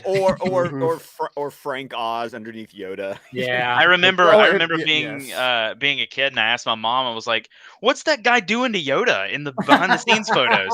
And she was like, "Oh no, that's the puppeteer." And I'm like, "Yoda's not real?" I was like 6 years old. Oh. And she was like, "Your heart." So I found out Yoda wasn't real before Santa Claus. So that was a double whammy there. What are you talking about? Santa Claus is real. Wait! I didn't know about this. Shit! Damn it! Get him out of here! Watching, is he, Scott? No, Aaron doesn't believe. He can't hear the bells. That's all. I don't know what you're talking about. Oh man, no, but yeah. So I mean, like that's one thing I was like noticing, like we were watching again, is like the confidence that Sebastian had, like when he shows up at that safe cracking like Fight Club thing, where he just was like, at first because they literally call him the nervous guy. That's what his nickname is. But then at the very end, he's just full of fucking confidence. Just like, he goes, "Oh, look at that." He starts taunting that other guy so much, where it's like, okay, yeah, there you go.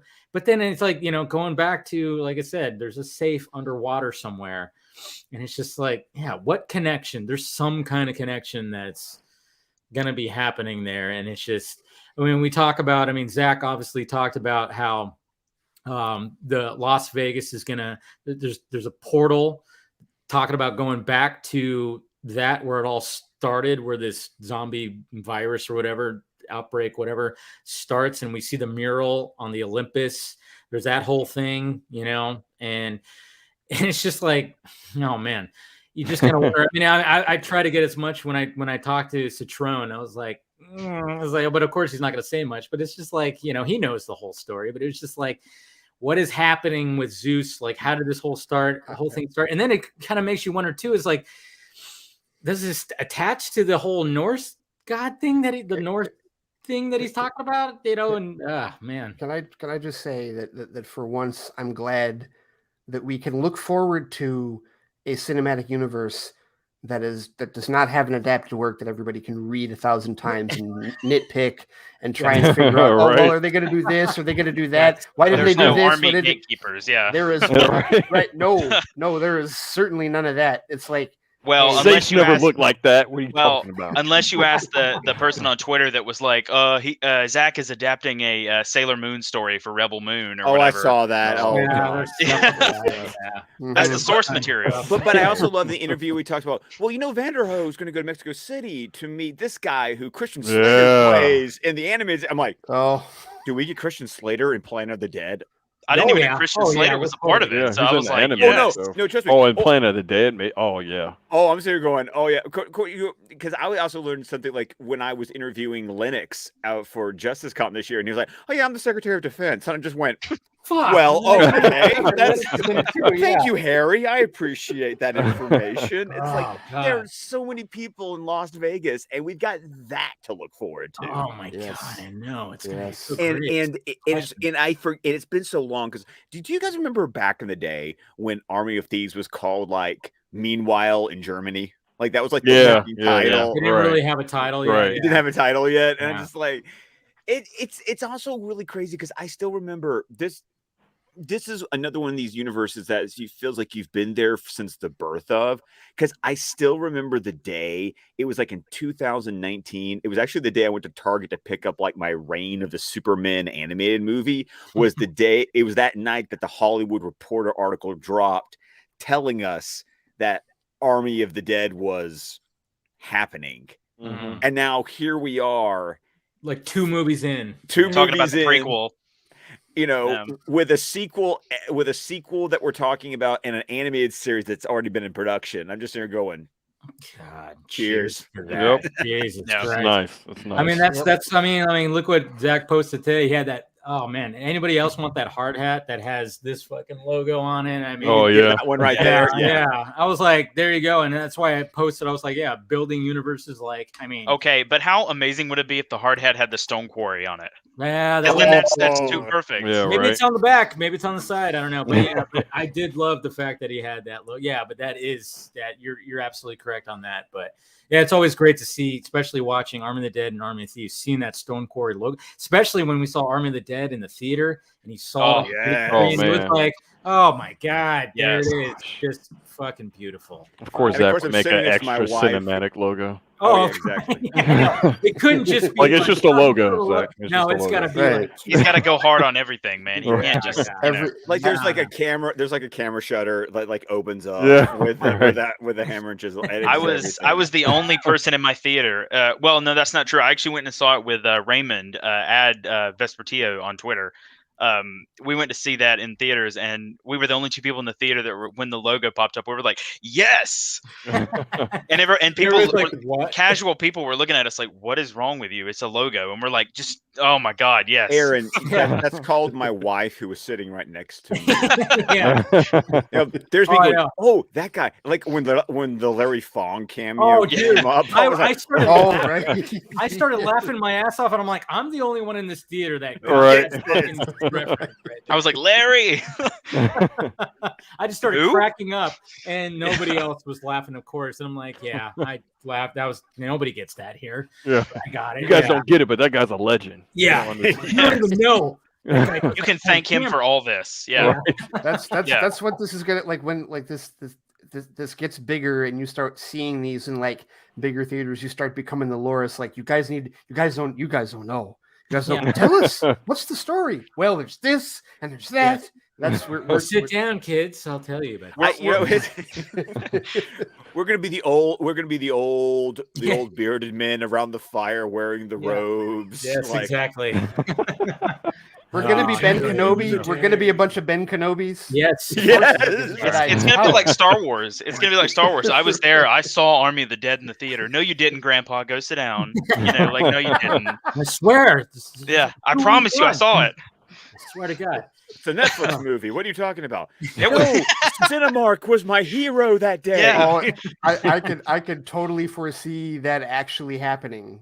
Convincing your kids that you saw this streaming movie in a theater. What's a theater? Oh yeah.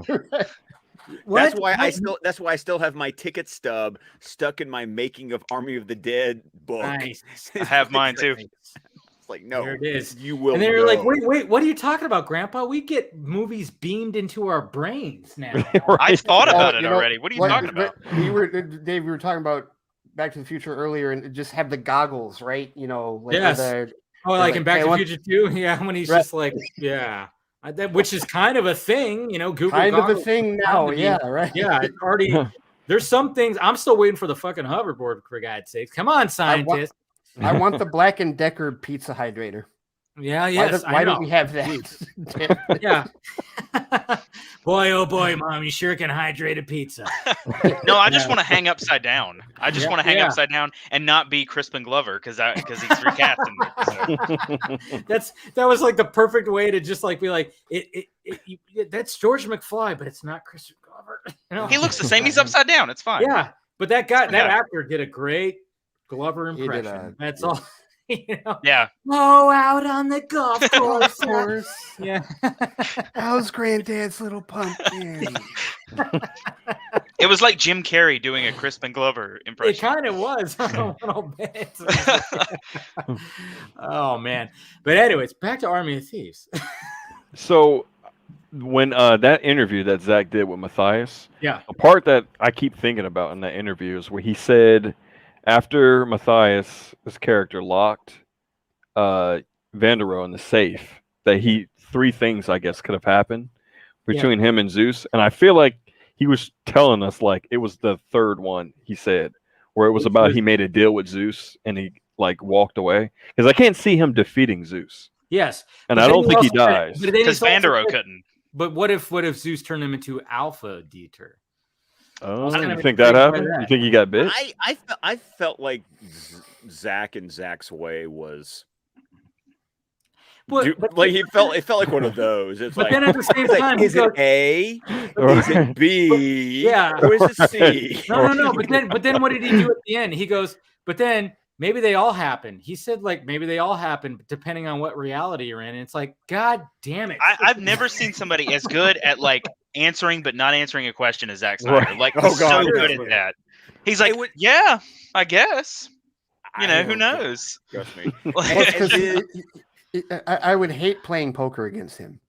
I would hate it. Right. He's got to have like that because there's no way you can't determine shit whatsoever. No matter what, if he has a bad hand or a good hand, he's smiling and laughing and just kind of going, maybe I have this, maybe I have that, and then it's just or it's a Schrodinger's cat, and I have them all. You just don't know which one yet. Oh, that's exactly what he would say. Even when he was on the Vodka stream after Army of the Dead came out, I mean, we were trying to press him for that stuff too, and it was just like he would just make those faces like, yeah, maybe. It's just like there's no way that he's gonna like just full on answer, which is good, of course, which is great. No, it's marketing 101, man. I just love the fact that he basically emphasized that Dieter dying and getting bit was like the worst case, and he was like, we all know that that's not going to happen. We all love the character so much that it's like, why would you have him killed off? No way. Right. There's no way. He emphasized big time that's, and I loved how Matthias was like sitting there like this because he knows. Yeah, exactly. He's just like. I was watching his face so hard, like make some kind of funny face to something. Matthias seems like the kind of person. He's like so nice that I feel like he was one of those people that might accidentally like say something. So I'm glad that he's just like no, I don't know anything. What are you gonna say, Zach? I kind of feel like the whole like secret keeping with like his people. It's almost like the anti-Feige. You hear all these stories about how like. Well, I can't say anything. What's his name? Dude that's going to be Adam Strange was like on a British TV show and was like deathly afraid to say anything because like, you get text messages, warnings from like the Marvel police or whoever it is, right? Like it's like under lock and key. I feel like with people that work with Zach, they literally don't want to give it away because they don't want to let him down. They respect him. Yeah. Right. They respect him so much. You're not like scared. Right. Although I do want the Feige meme with the sniper rifle, but with Zach now because that would be hilarious. Well, we've got it because he's got him holding the sniper rifle for BVS, or the alien cannon from Justice League, the big one where he's like, oh yes, yeah. Hey, you're the one that can do it, Mr. Art Guy. Oh gosh, yeah. Let me get on that. Yeah, get on it, man. You just gave yourself something to do, Aaron. Yeah, congratulations. That's your new assignment right there. Find a different kind of. With the alien gun or something like that with Zach. The spoiler tag for there you go. I'm not gonna lie. That interview he did where he talked about how he'd love to do an idea about a prequel movie about Peters. I'm like, you mean I could have a whole movie with Tig Notaro? Or she actually gets to like be on set too. Exactly. Right. By the way, it blows my mind. Wait, you mean she wasn't on set? I'm watching Army of the Dead, knowing that. And I'm still going. Oh, dude! Like I showed looking. Army of the Dead. I showed Army of the Dead to somebody, and like halfway through, I was like, "Do you realize that she was not on the set, and they shot that like months and months after?" Like, what? I'm like, "Yeah, that's crazy." Like, and I told the whole story about the Leah thing and everything. I'm like, "Yeah, it was a totally different person there," and it's just like, "What the." Are you fucking serious? I was like, yeah. I'm in the theater. Like, I like every time she's like, I'm looking. I'm like, where's the seams? And seeing in the theater, seeing in the theater, I was like kind of worried going in because I was like, I'm going to be seated on this giant screen, and I'm worried that it's going to fall apart on this big of a screen. Didn't at all. Nope, not at all. Nope. That scene where she's in the tunnel talking to the whole group, and she's talking directly to Dave Bautista. She taps his shoulder. Dude, I'm like, it is so good. Oh, like his eyes are looking right at her. Oh, yeah. And the one where like she's walking next to the person, and I think it's Dieter holds the gun up, and she's like, "Put that down." Right. But see, compare the work that they did with her to the scene on that I'm guessing Joss shot for Justice League, where the crew is standing on the Flying Fox, and it looks like they're all floating. They literally could have shot it with all of them. See, that's the difference. That's the difference between like an assembly line process, where it's like the studio process, and somebody like Zach who actually pays attention to detail in a meticulous manner. Because in order to pull it off, it's not just about positioning and like what they're saying and like where they're looking. It's about the lighting. It's about the camera. Like there's so much technical. And he talked about it too. Like what he had to recreate physically before even getting to the VFX process to put her in the movie. Like you have to know all these things, and studio guys, like regular studio, they're not going to know that. They're not paying attention. To second Warner Brothers. Perfect. It's night and day. It's night and day. Like Zach said, he got one of Tig's friends, I guess, that's the same height as Dave, and like they counted the steps. Yes. Like that it would walk and everything. And like Josh, if you look at the behind, like Gal Gadot is just looking at a stick. She's talking to a stick. Like it's night and day. Yeah. When it's supposed to be Ben, and they're like not even in the fucking frame. She's like, yeah, and they're like looking off, like their eyes. Yeah, they're like looking away from each other. Well, it's funny because a lot of that reshot stuff with Tig, he was talking. I'm pretty sure it was just mainly him and like 3 or 4 people that did that. Oh yeah. It just him with a camera and. Right, because wasn't it? I mean, it was the pandemic had hit by then, right? Yeah, it was a case where it had to be like. It was him and some buddies essentially just shooting something. Well, because Deborah talked about that at the panel before the virtual premiere, that it was like we couldn't be in Europe with Matthias's crew because she said we were doing additional photography for Army and Justice League. So it's like they were doing all the driveway productions. Right. Driveway. Oh man. But I know. I mean, even like when it comes to the Joker and Batman scene. I mean, Ben and Jared they didn't shoot on the same day. It was like, but I mean that's just editing and whatever the hell. But it's different. But it also goes back to a point that I would like to make, because we're Zach fans. But I also, but it's also nice because once again, call out to Rachel, because she has been like the Army of Thieves like sponsor, like the #1 fan for sure. Exactly. But you always want to go back and remember, this is like Zach produced it, Zach co-wrote the story, but this was Matthias's film, and good on really showed that he's a filmmaker. And it felt like his movie. It did, and that's what I love is the idea of. This didn't feel like Zach's movie. It didn't look like Zach's movie. And it didn't have to. It just had to exist in the world. And I was more than happy to... Louder for everyone in the back. Please. I mean, it's like, I'm sure he learned a lot, like on Army of the Dead. Probably picked Zach's brain like crazy, but... It wasn't like, and maybe he took some things where it's like, okay, this is how you do that. Well, I found Scott Stew apparently clued me into Matthias has directed before. He's a big director in Germany. Which I haven't seen like as far as it was an opportunity for him to really bring his style like over to this and incorporate it within this film, like within this existing universe. So it quite honestly, I hope it ends up being a really awesome shot for him to direct more things even outside of the Deadverse. Yes. Well, and also I saw one particular person on Twitter who was very complimentary of Army of the Thieves and said, I've seen his German work and this was an upgrade. Yeah, nice. I saw that too. Yeah, I know a couple of people in Germany who watch his movies and are like, this is like the best thing he's made.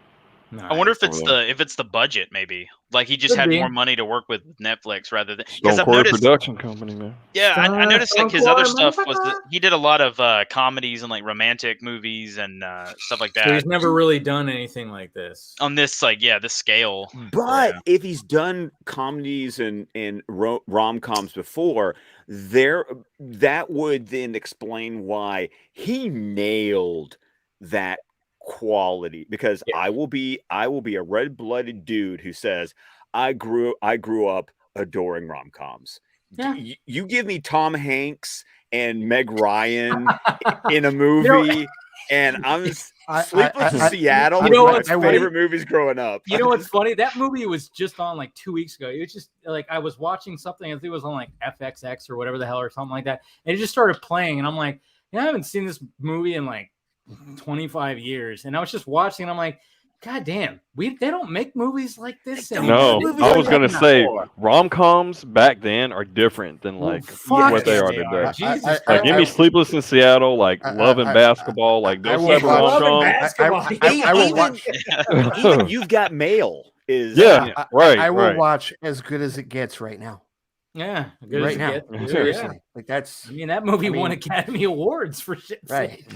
Please. Donut munching morons. Help me. Yeah, you don't see like rom-coms winning really many awards now at all. So it's like or going back to something like When Harry Met Sally. Like that, that kind of thing. So when you watch how they played off the rom-comness, especially between Gwendolyn and Sebastian, it really worked. Like it was earnest and you believed it.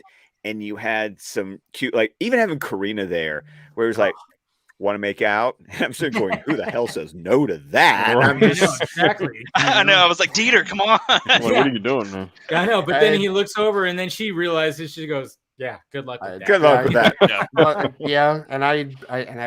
And I'm sitting there like, I wish him luck.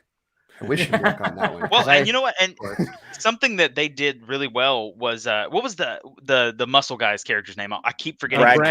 Brad Cage. One thing that I thought they did well was I actually didn't see the Brad Cage like betrayal coming. To be honest, like I see that in a lot of movies. I'm like, okay, yeah, this guy's gonna like turn on him, but I actually couldn't figure it out. I was like, and then he pushed him out of the van, and I was like, oh shit, like there he goes. Okay. And I love the explanation of like how he got his name and all the Nicolas Cage references and stuff like that. I'm like, fuck yes, thank you. I still love one of the shots I really love. Because there were some times, and this is where I'll get into some criticism of the movie, where some of the slow-mo was like, okay, Matthias, this isn't your thing. Like don't do it. Like actually the fight that Gwen has in front of the Valkyrie when she won't shoot the two guards, she just beats the ever-loving shit out of them. She like pistol whips them the entire time. That one has continued to grow on me also because I really like the really kind of creepy Ring Around the Rosie song that's playing in the background. It's the score. The score. Like it sells it. But that was Gwendolyn's warehouse scene. For sure. Yes, right. Okay, there you go. Actually, my favorite move is like when she's beating him and the guard like hits the release mechanism on the magazine and then pulls back the slide to eject the round out of the chamber, and she's just like, "It's fine. I'm not going to shoot." It's just like, whatever. I wasn't going to shoot you in the first place. I'm going to hit you with it now. Like, and that's like one of the aspects of like heist movies that I. Like you can always be intrigued with is like how are they going to take out guards, right? And you see it dealt with different ways in these movies, and in this case, it was they found an opportunity to, because you're not going to kill them, because that's the last thing you want to do. If you're like a good crew, there's not going to be a body count, and they emphasize that. Like even when he does his when Brad Cage does his diversion, it's all darts. It's not a real. Right, it's not a real. It's a dart gun. He's tranking people. He's not killing anybody or like even injuring anybody like that. But like they used it as an opportunity to not only dispatch the guards, but make her badass in the process. Like show her a bit, like again, like you said, Aaron, her warehouse scene. Like in many ways, which I love the callback. I love that that's our frame of reference, the warehouse. Whose warehouse scene was this? But then you get that scene where Brad is beating up the poor old guard, and you're like, you son of a bitch. I felt so bad. That's where it gets a little, But that's the one action shot I really like, that, Matthias and his VFX team and his cinematographer, what they did is that when Brad turns around, he gets shot in the shoulder, and it's this, they make it like a oneer as he goes out the window. Oh, dude, that was a beautiful that shot. looked really good. They showed how they did it too on the little vignette thing that they released. Yeah, it's on YouTube. Making of Army of Thieves, they showed how he did that shot, and it was actually a green screen set, and they had him jump through like the fake glass, and then they composite it into when he hits the ground in the real location. Well, I'm not surprised because in the conversation, the outside was an opera house. Yeah. So that was cool. So like, I just like, that's the kind of thing that you could see that Matthias is growing as a director. Like, he nails it at some points, he doesn't quite nail it in others. But I guess because of his history with comedies and rom-coms, like, that's why the character work. The moments where the characters are actually talking to each other really work. Those never failed. Oh, I just loved him when he was like, "I'm invincible," and he tries to hug her, and like, it's just stuff like that, where it's so awkward. And Dave, what was the scene? The scene that we were like dancing around last week that we like our favorite scene when he comes home. Yes, it's where he goes home, and both Karina and Gwendolyn are just sitting there, and he doesn't see them, and he just is like making himself like a cup. Is it too late to say something? and then they're just like, what do we say? And then she's all, say surprise. And he's all, well, that's not the way to do it. And then she's just, surprise. And then he goes, and then he just like just the way that he screams. Right. I'm surprised nobody asked him. I'm surprised nobody asked him about that, like acting that out. Yeah, I know. He does it twice in this movie. Chest hairs. And then they're like, you actually had chest hairs? She's like, they were blonde. You just couldn't see them. And they were magnificent. That's what it was. The second... I died. I literally leaned back in my chair, was like dying laughing during the whole thing because it's so awkward and hilarious. Yeah. That the second heist, we were talking about that.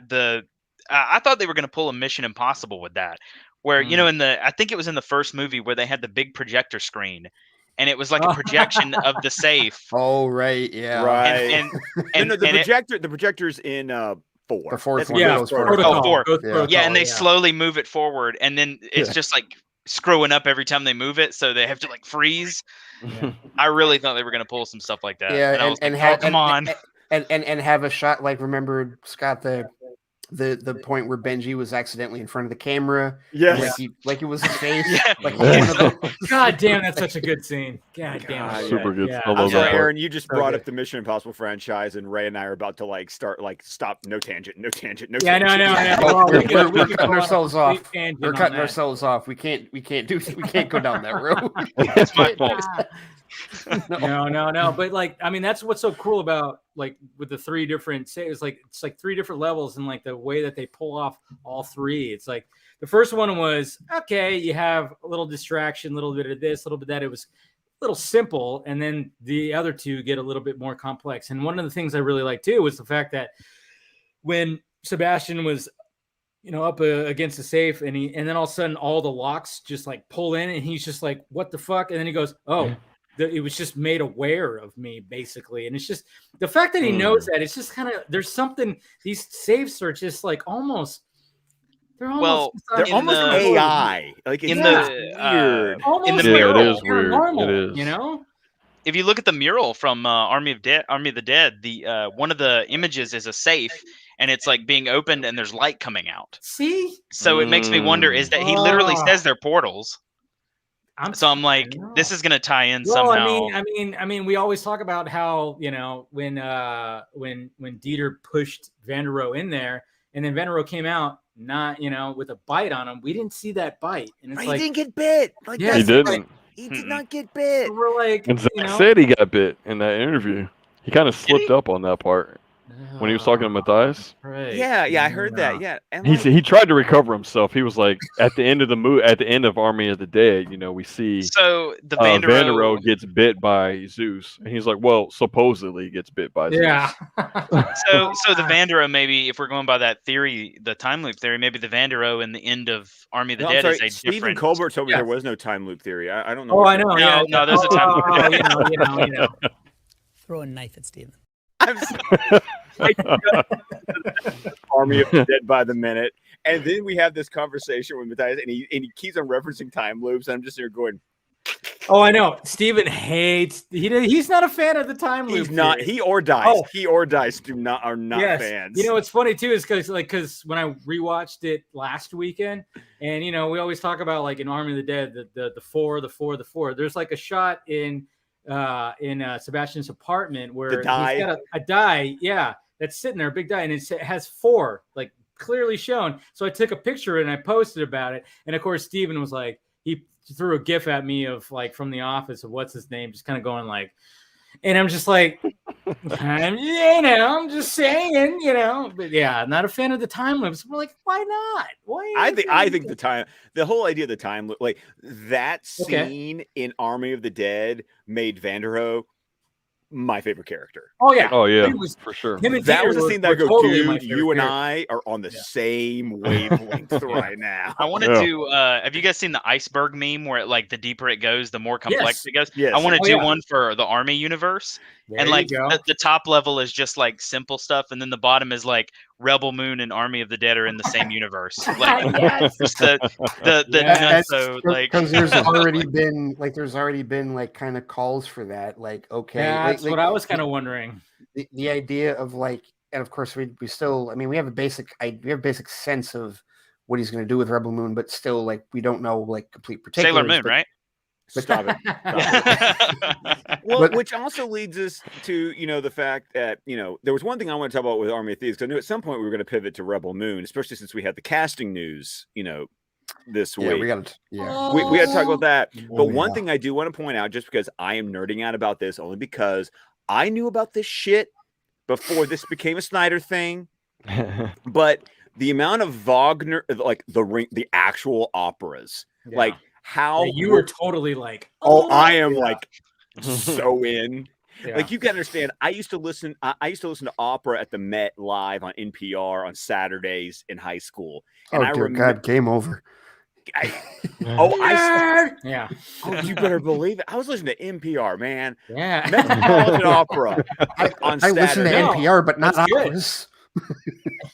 But I remember when this was all talked about when Army of the Dead came out, you were like, this is right up my shit right here. And you better believe. I mean, even when Tim and I got to interview Zach, you better believe I had a question going, I'm going to ask about some fucking Wagner right now.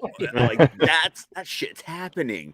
Yeah. But then watching Army of Thieves, and if you know the operas, if you know the stories of the operas, just the production design of the safes is like, even before Sebastian takes the time to actually like give you the ring cycle for dummies every time he cracks one of the safes. Yeah. I'm already looking at the murals on the safes going, yep, I know what that is. And here, see, and I'm the perfect kind of nerd that like in the middle of the ring cycle for dummies, there's that voice in my head going, you want to know more? It's like Starship Troopers. Would you like to know more? I'm probably gonna. So I wonder how many people, Scott. I wonder how many people like are going to become Wagner like students as a result of this. Like who's going to know that try and dig into this? Rachel became a disciple of mine because I showed my Penguin Classics edition of the libretto of the opera, and the next day she was like, she had a picture of that exact same edition. I went, I have done the Lord's work. I was like the Jehovah's Witness or the Mormon coming up to your door knocking, going, the ring cycle. Here's the ring cycle. Have you found Wagner? I saw a tweet that was like talking about, and it's so true. They're talking about how they didn't have to go that hard on the safes, like the way they look. And it's yes, so they did. What? Oh Yes, yeah, they they did. did. No, like in a good way. In a good way, because any other filmmaker, any other mind would have been like, just I don't know. They're silver safes. They look like bank safes. Right. And Yeah, Zach and Matthias are like, with the and Zach and Matthias are like, no, this thing has to have like engraved story of the ring cycle built into it. Like, and I'm sure the prop people were like, oh geez, oh my god, like, they're like building a plane safe. Even the Siegfried having the sword going through the middle, and I'm like, I remember that because like there's literally an aria in Siegfried. It's basically nicknamed the Anvil aria because there is an aria where Siegfried is literally banging and blacksmithing his sword on an anvil, and you actually in the orchestra there's a guy with an anvil. That's part of the orchestration is the anvil of making the sword. So when I saw the sword in the safe, I was like, yes. Scott, you need to have a YouTube show about this or something. I'm like invested now. God, the amount of people. I know. I'm at Scott. You want to do another stream? Jeez, man, come on. I need to know.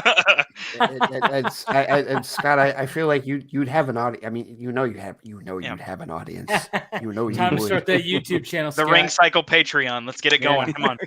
You'll get more views than Sebastian. I swear. Sebastian. Which, by the way, has everyone subscribed to the Sebastian? Yes, that's channel? right. It's all.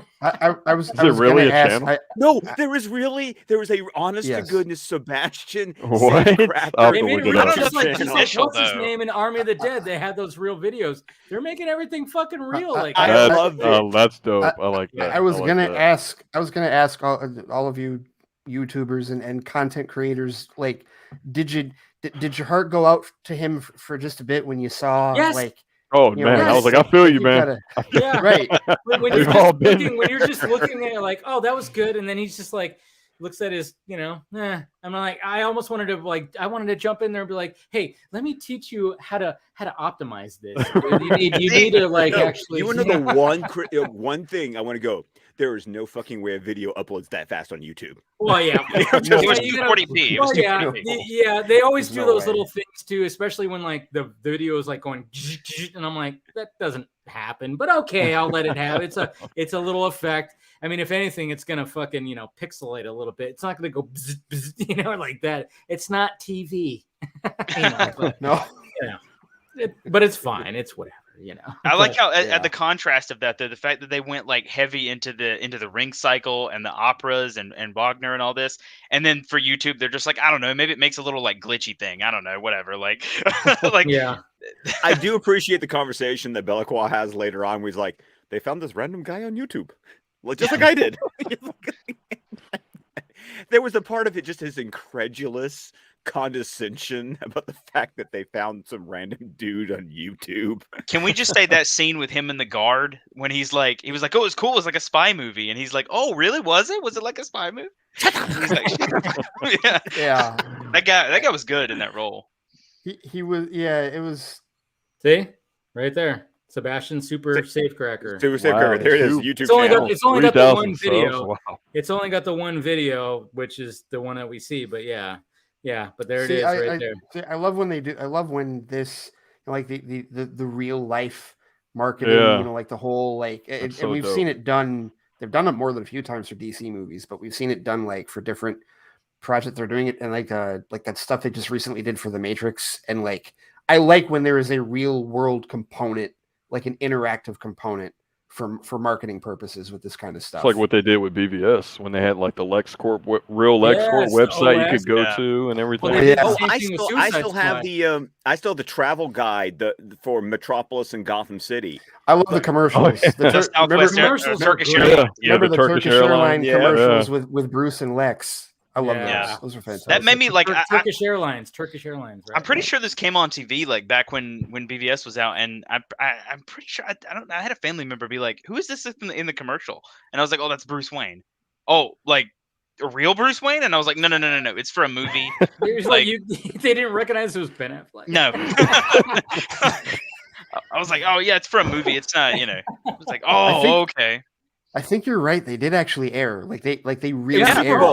It was during the Super Bowl. It was during the Super Bowl, dude. I think I remember some reports saying like Turkish Airlines said like like their business went up like after those ads or whatever too. No, I remember seeing that. I think it was during the Super Bowl. It was like a promotion thing or something, or maybe it was something else, but I don't know. I think it was a Super Bowl. Somebody went to book Gotham City, and they were like, "Wait, what?" That doesn't exist. What about Metropolis? You mean Minneapolis? No, Metropolis. Come on now. Are you just trying to go to New York? Yeah, I'm like, wait a minute. Yeah, what are you trying to say here? I mean, that's what was always funny. It was like how DC was like, hey, we're gonna make up our cities, but then Marvel was like, nah, just New York, or maybe a couple other places, but mainly New York. You know, it's like poor New York and Marvel, man. Yeah, I know everything. Like yeah, everything's New York and Marvel. It's like yeah, pretty much. But then what I loved is that when different characters like branched, I was like, okay, so we got Peter in Queens, we got Matt in Hell's Kitchen, like, which is really funny because for someone who doesn't know New York at all, like I've never been to New York City, it's really fun going. I have no idea where the fuck any of these places are. Like I have like no friends. Yeah, I've been to New York and it's like, where is Hell's Kitchen? Should I go there? Should I not? I heard it's bad. Yeah, it's called Hell's Kitchen. I've been to New York once, and it was just Manhattan for 24 hours. That's pretty much what it is. So. There's so much to see. I was there for like 5 days, and it's you barely scratch the surface. It's like, oh yeah, you go to the Empire State Building, you go to the Statue of Liberty, and then you eat a bunch of fucking pizza. Yeah, it was funny because I was supposed to go like about a month ago, and I have a friend that lives there, and I was like, yeah, so while I'm up there, he's like, how long are you going to be here? I'm like, probably about like 8 or 9 hours. I'm just going to a movie thing and then coming home. And I was like, so can we go to like the Empire State Building and then like the Statue of Liberty and Chrysler Building? And he's like, dude, do you realize how far away those things are from each other? They are so far away. And I was like, no, what do you mean? He was like, it's not like in movies where everything's like 2 blocks away. Like, we're talking like miles on a subway, like forever. Well, and if you're not like, I remember when I was there, like I remember I have bad sinuses, so 35,000 feet messed me up. And when I landed, like I was just clogged, jet lag. I could barely hear the accent from the drivers. I'm like, okay, I got to my hotel, called my parents, yes, I'm here, whatever, and I passed out. Like I passed out at like 7:30, like watching VH1 I Love the 90s, something like that. I wake up at like 9:30 and I was pissed, man. I'm like, damn it, it's 9:30. Everything's closed because I'm on Michigan brain. I'm like, everything closes at like 9-10 o'clock. I'm like, no, damn not it, New York. Times Square is down the street. I just want to walk and see the buildings, dude. There were people just getting out of Lion King, right? like Tower Record, Virgin Records, which was still open at the time. They were open to like 2 a.m. Right when I got back to my hotel room at like 2 a.m, people were just getting to the bar. I'm like, I don't know what alien world this is that I've been in. Like, and fun fact, I've actually ran through Times Square shirtless during January. That's right. Drunk as shit. Yes. Oh yeah. There was like when we went, we had our hotel was off of Times Square, and you're out of your fucking mind, Dave. Oh yeah, it was you know, like I said, because we'd go through the day and do our thing, our touristy stuff, but we always went to this Irish bar, and there was like this full-on Irish bartender. What's up, boys? You know, and he would just pour us a shot of whiskey on the house right when we got there, because it was just like he knew we were out of town, and he was like, cool. And then one night, we just got a little too boozy, and then we decided, hey, let's go back to the hotel room, but let's fucking run outside and take our shirts off. Okay, and we did. And then, we almost got busted because one of the guys actually literally jumped on top of on the hood of a police van car. Yeah, I didn't see it, but apparently that's what happened. And then we just booked it into there and didn't get caught. But so I can actually say that I at like 2:30 in the morning. And how not warm was it? Oh, well, when you're drunk, you don't care. When you're drunk, when you're full of whiskey, you don't give a shit.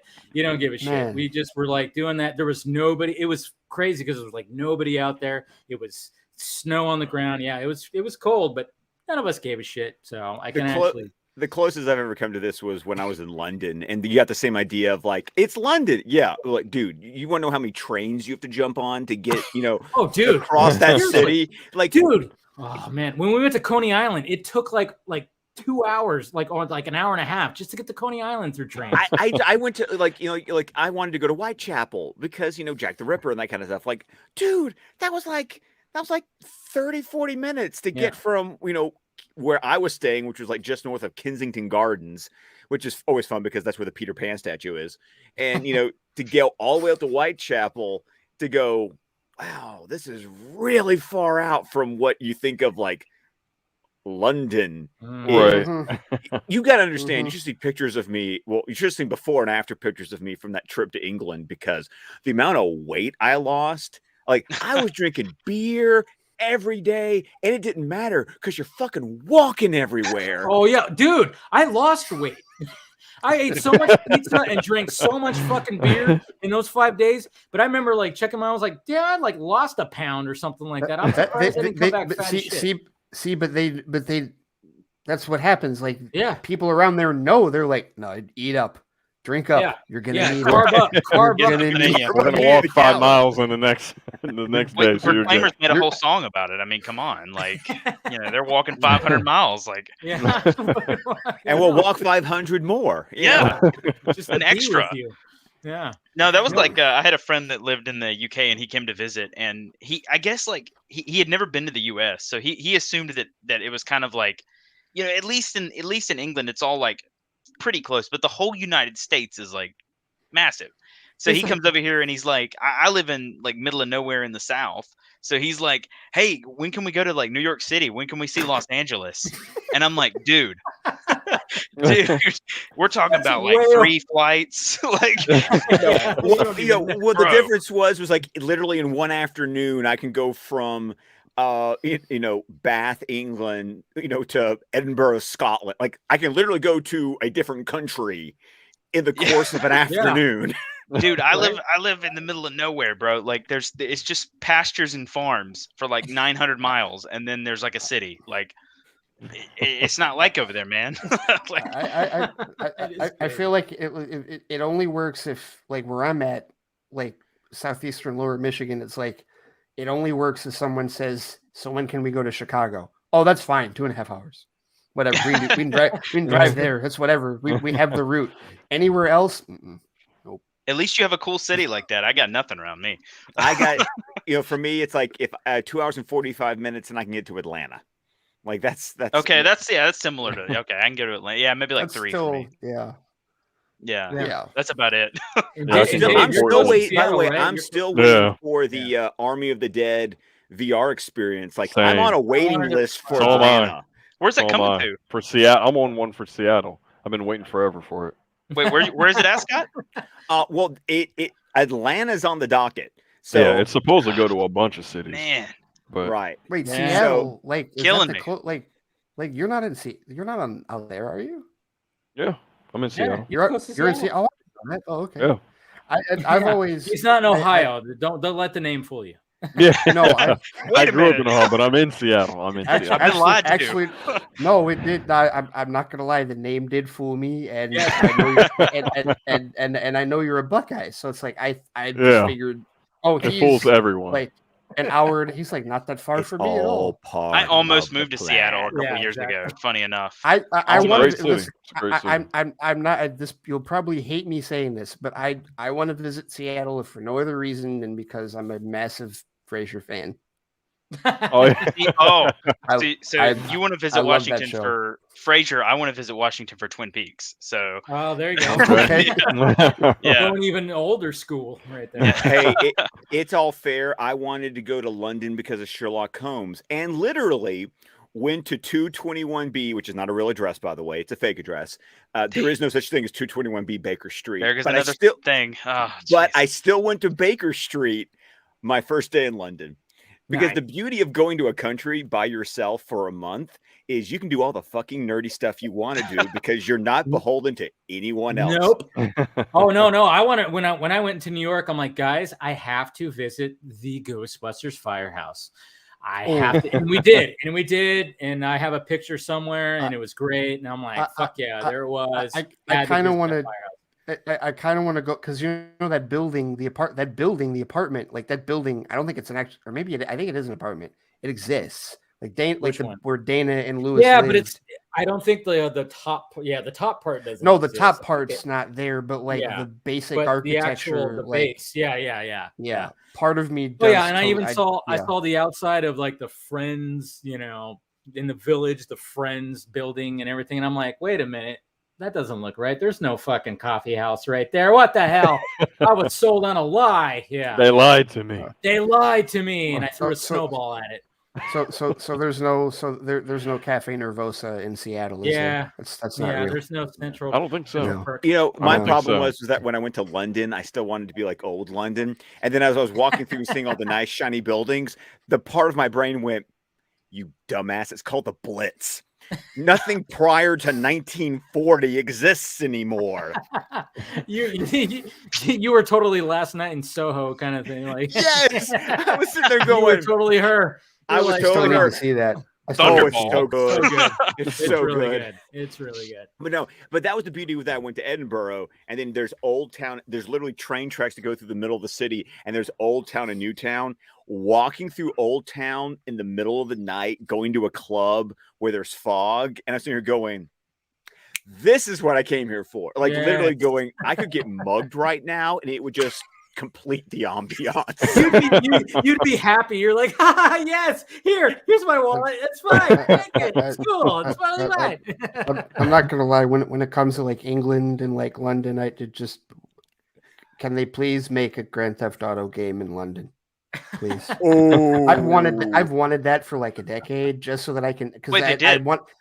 No, but I mean, like you're right. I know what you're talking about. Okay. I'm talking like a 3D, like a post Grand Theft Auto 3 version. Like, give me one on like the Series X or the PS5 for one specific reason. I want to steal a double-decker bus. Yeah, there you go. That's all I want to do. I just want to steal a double-decker bus and drive on the wrong side of the road. That's all I want to do. I brought this up before. I want to do the European vacation, that little roundabout. Hey, look, kids, there's Big Ben. There's Parliament. Look, kids, Big Ben. Yeah. Oh man. Well, man, talk about Rebel Moon now because I know. I was like, there's a tangent right there. I know. I'm like trying to think. I was like, I think we've kind of wrapped up Army of Thieves. We're all pretty good on that. Okay, I mean, like, it's a great movie. It's a great watch. It's such a fun watch. Go ahead, Ray. It is. It really is. But no, with respect to the Rebel Moon casting news, I want to know where everybody has seen Sofia Boutella from before. I have two for myself. I have one. Yeah. I have one. I have one. No, two. I know it's one Ohio Dave has at least. 3. So, I didn't even say anything, Scott. Ohio? I didn't even say anything. Ohio. I know. Let me answer the question. Give me a chance to answer the question first. I'm just saying. I didn't want to Dave was like, don't. Fuck you. Oh man, what a good movie! Fuck yeah, I love Tremors. One of my favorite all time. Okay, sorry, Dave, I had to do that, man, because I know you so well, and it's just like when you Twitter stalk people like we do, it's just like you feel like you know them. So when this news happened, I went, Dave's happy. I know. I was happy. Oh yeah. Well, all right. So Dave, go first. You go first. What's your thoughts about the casting of Sofia Boutella? Oh man. Oh dude, it's I that's one of those things. It's like everyone was doing all their fan castings of like who the lead should be in Rebel Moon, and I don't remember anyone saying Sofia Boutella at all. But like that's the thing I love about Zach is like he thinks so outside of the box with this type of stuff, and it's like. Just her look, like her personal look is like I could see her in a sci-fi movie, like in that type of movie that Zach wants to make. Like something about her, like she just fits in it, just the way she looks. Like I'm so excited. She's already a good action star, and like you add Damon's type of action style, like oh man. God, man, I can't wait. I can't wait. She's so exotic. Yeah. No, like I think when I did one of my last Patreon streams, one of the guys, Doug, he actually that was his pick, and I was like, oh, he nailed it. Really? Oh yeah. Oh, he said he's all 100%. He's all Sofia Boutella, and I was like, good on you. He fucking nailed it, man. But yeah, I think my I mean, obviously, I was introduced to her in Kingsman, the first Kingsman. Mm-hmm. Oh yeah, where she was. I was just like, what? Who is it? Even with the crazy. Then I have two. Then. Okay, yeah. Even with the crazy blade legs that she had, I mean, she was fucking badass. And then of course you have the Mummy, which was like, okay, she was, hey, I'm not. Her performance was great. I'm like, I'll say that. I mean, the movie was not the greatest. There's a couple scenes I dug. But Tom Cruise running, yeah, we get it. But her, she was good. But then of course you got Atomic Blonde. It's like, oh my god, which movie was it again, Dave? I've seen it. I've seen it before. Yeah, there's she had a small role in Atomic small Blonde. role, but she makes an impact. So she makes a powerful role. Powerful, yes. We can be glad though that the Mummy didn't do well, because then she couldn't have been in Rebel Moon, because the monster universe would have worked out. The Universal was you could be possible. So good thing that failed. So Atomic Blonde is the one that I still need to watch all the way through. Yes, you do. Yes, you haven't seen Atomic Blonde? I've never seen it either. Not all the way through? I'm assuming you stopped on a really bad part, because I don't remember where. Otherwise, you would know what I'm talking about. Well, no, you guys referencing this is like, okay, I should probably put this movie on after we're done. Yeah, you really should. There's a I really want to know what part you stopped watching. Yeah, I know, because you definitely didn't stop. You would know what we were talking about. It was like 2 years ago, something like that. I don't remember. I don't remember, but no, I largely know Sophia Boutella as Jayla from Star Trek Beyond. Oh yeah, which is probably the role that she had the most lines in. I'm guessing. I don't know if because she didn't really speak in Kingsman. Yeah, she's like a main character in Beyond. She is. She's absolutely. She's like the second lead. No, you're right. Pretty much, and she was a brand new character. Don't talk about it. Yeah.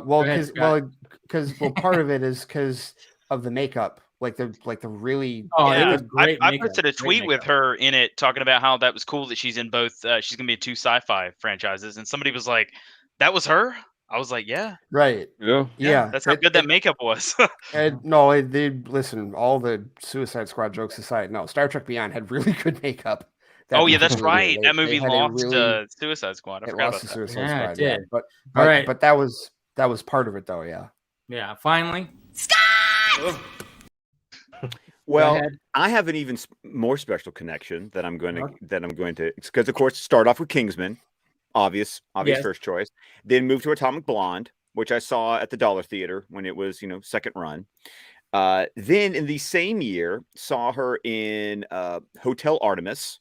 That's right. She was in there. She's badass in that movie. I didn't see it. Yeah. And the movie is not good. Ray knows my feelings about the movie, but she played Clarice McClellan in the HBO adaptation of Fahrenheit 451 with Michael B. Jordan and Michael Shannon. Right. Okay. She was in that? Yeah, she plays, if you're familiar, I love Fahrenheit 451. I'm a big Ray Bradbury fan. I love the book. Hated the movie with a fiery, burning passion. Yeah, I haven't seen it. He vented to me late one night about it when it came out. Like the night it was airing, I was hate texting about the movie to Ray. He was more pissed about it than Dark Tower. Which is that's bad. No. So in the novel, Clarice McClellan is supposed to be this young neighbor of Montauk, the main character, the one that Michael B. Jordan played in the movie, and she's the one who kind of opens his eyes to, hey, maybe it's not a good thing that you burn books. Like just a thought. So she plays, and I always loved it because my last name is McClellan. And so she plays the character and they kept the same last name for the movie. So there was just a part of me going, okay, cool. Like special little connection there. There's a little connection there. And then of course, and she was also in a really good episode. There was a anthology series that Amazon did called Modern Love. And she was in an episode. I've heard of it. Yeah. It was really good. Really good. And she's in an episode of that was, it is a sweet, charming, like, you don't think it's going to be as sweet and charming as it is until you watch like the entire episode. But I would definitely recommend, if you want to see her, like, not in an action type of thing like Atomic Blonde or Hotel Artemis or something like that, if you want to see her just take on some scene work, spin up Amazon Prime, get Modern Love. I don't remember which episode it is, but if you just kind of scan through the episodes, since the cast changes in every episode, just find the one that's got like her on it. And I would highly recommend that as a viewing. I was wondering about that because I'd only ever seen her in like action roles, and honestly, I kind of felt bad because she didn't get a lot of like leading, like main on the poster billing. So I'm really happy that Zach, he's really good about that though. Like, finding people that don't get a lot of like leading roles and then putting them in it, and they're absolutely like incredible. So that was the first thing I thought with that. Yeah, Zach's good at casting. I mean, one of the things, I mean, even down to like Wayne T. Carr as John Stewart, like Green Lantern. I'm like, if we actually saw that scene, my God, who knows what would have happened with that guy? Because I mean, he's comes from theater background, just like, you know, Lennox, Fisher, you know, Porter. The fact that it's like, Porter as well too. It's like he just sees something in everybody. He doesn't have to exactly like. I mean, when you look at the Justice League cast, like who the fuck was actually like known in that cast? Ben Affleck. That's about it. You know, Who, you know, Momoa was like, yeah, maybe Godot, okay, but Cavill, it's coming. But after they were cast in these roles, then now you know these names. You know, right. But like Ben Affleck was like the only like actual known name when it came to this Justice League cast. So like he just sees something in people, and like you know, like going to Ray Porter. I mean, he just heard the voice and was like, "Yep, that's the guy." I don't care that he's fucking, you know, he's not somebody who's known or anything like that. It's like that's the fucking voice. You know, it's like he senses something, I think, in people, and it's just So I'm like, he senses something in Sophia. So I'm like, and I'm looking for it, and I'm really, I mean, actually, when I will be completely honest that when the casting news came out, people were like having ticker tape parades, and I just went, okay, cool. That was about as far as they. But then, as I was pulling for IMDb page, and then I'm starting to remember all the other things I've seen her in, and now I'm starting to go, okay, yeah, and kind of going, I need to revisit that. Like, I'm still not throwing the ticker tape parade. I'm not upset about it. I'm just not like, you know, over the moon about it either. But I'm looking back and going, oh, but I liked that. And I liked that. And I need to go back, and I need to this is a rewatch thing for me. Like, I need to go back and rewatch this again, because remembering that Modern Love episode was like, I forgot she was in that. And that was a really good episode. I think a lot of it's going to have to do with like who the supporting cast is too. Like who he surrounds her with, especially the villain, especially, I don't know how to pronounce his name. Belisarius, something like that. The guy that's the overlord or whatever that they're overthrowing. Whoever they cast Darth as Vader, him, essentially, yeah, right. Whoever they cast as him is going to be really big deal. And then I'm sure the other like fighters, the other people that she's the other 7 samurai. Yeah, the other 7 Yeah, samurai. I know. We realize there's going to be probably about 6 other people that are going to be supporting this. Yeah, like Ray Fisher, hopefully. I know. I hope he gets some other big names, like big, yeah, like action stars or some with like big names. Yeah. Dude, I know somebody actually brought up on Wednesday when I was doing my questions. He was like, "Well, can you imagine if like he brought in Keanu Reeves?" I was like, "Holy shit, that would be!" Oh my god! Oh my god! No, Keanu is the villain. Oh no! Let him play the villain. Yeah, that would be interesting. That would be. Nice. That would be. You know what? He's too nice. That would be pushing, like, you know, because everybody always looks at Keanu like, oh my god, we love that guy. He has done it before. He one of his movies that nobody remembers. Yeah, what was that movie? Someone does. The Gift with Kate Blanchett. That's right. Oh yeah. He played a racist. Like, I actually heard, like, you actually hear him dropping. Yeah, you hear him drop an N-bomb in the movie. It's like, that doesn't feel right at all. They did the same thing with Daniel Radcliffe too. They put him in that movie where he was playing like a supremacist or something, and like, no, that's Harry Potter. Stop! What are you doing? No. Right. Yeah, just no. Oh, that's right. I remember that. Yeah, he's like a kid. What are you doing? Yeah. He's like my age.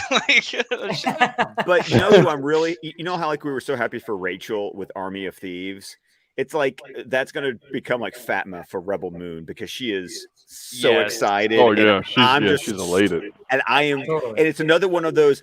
I am so happy that she is so happy. It's like let me ride the wave of Fatma's love and enthusiasm the same way that I like rode the wave of Rachel's love and enthusiasm for Army of Thieves. It's like I am here to watch my mutuals just be so damn happy.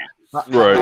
I will be completely honest. Like as awesome as the Deadverse is, and as much I enjoyed watching Army of Dead, Army of Thieves, the Armyverse, right? As much as I love that, like Rebel Moon is like the one where I'm like that's the one I'm so hyped for Rebel Moon. Yeah. Yeah, super hyped. When he compared it to the beginning of Man of Steel, I was like, okay. Oh my god. Yeah, right. I have a buddy, like an old coworker of mine, Craig, that used to work with me at the TV station. He's still working there, but like he is somebody, he's not a gatekeeper, he's very open-minded. Loves all of Star Wars, including the sequel trilogy. But he has a tough time with Man of Steel because he loves the Krypton stuff and really doesn't like any of the Earth stuff.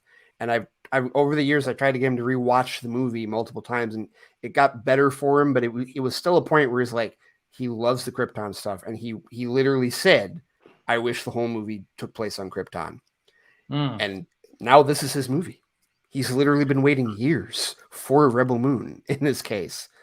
What did he say? It's going to be like that on steroids or something like that? Yeah. The Krypton sequence on steroids. Jesus Christ. I can't even imagine. How do you I can't even like that. I know. And the fact that he's going to do this on Netflix. Like right. And the thing is that when you look at Army of the Dead, and if we want to be, and I know I'm generalizing, and you know the favorite quote is always, you know, all generalizations are bad, even this one. And but the idea is that, you know, once again, Netflix movie usually has a stigma attached to it, or there's a certain level of production quality that you tend to like. They've been getting so much better, but you still kind of hit there's a ceiling you end up hitting. Army of the Dead was one of those movies. You know, it's kind of like we saw Six Underground, and it was like that was a bay. That was like bay going so bay. That was the most bay that he was allowed to be himself. There was absolutely no restrictions whatsoever with him. And you didn't think Netflix movie. You just thought, I just saw the max. I just saw a Michael Bay movie, and then I felt the same way when we watched Army of the Dead. It's like this does not look like a Netflix movie. Seeing it on the big screen felt like it belonged on the big screen. Right. Yeah. I would also add The Irishman into that. I would. As far as watching that, it's like, okay, is it an amalgamation of all of Scorsese's other mob movies? Yes, but it's still him.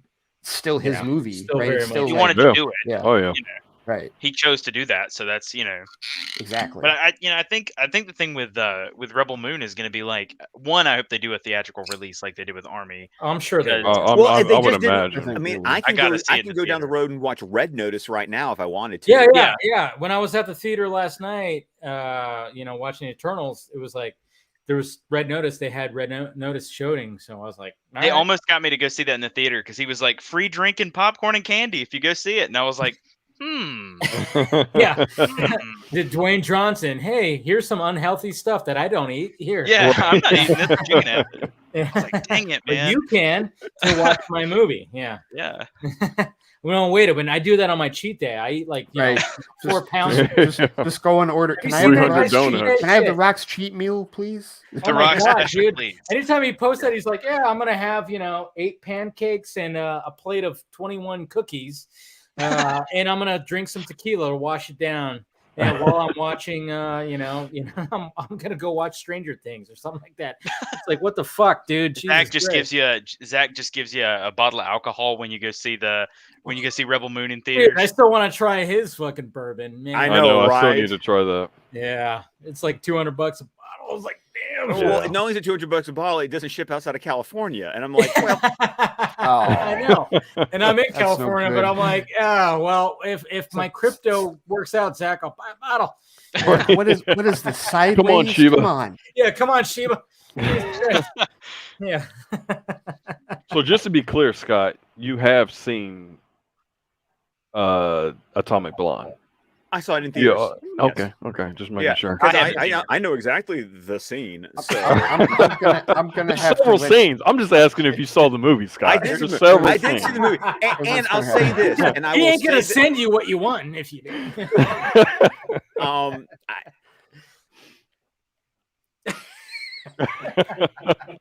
Because I will say that it was a movie that I need to watch again because it was. I will say the movie. At least the one time I saw it at the Dollar Theater, it was just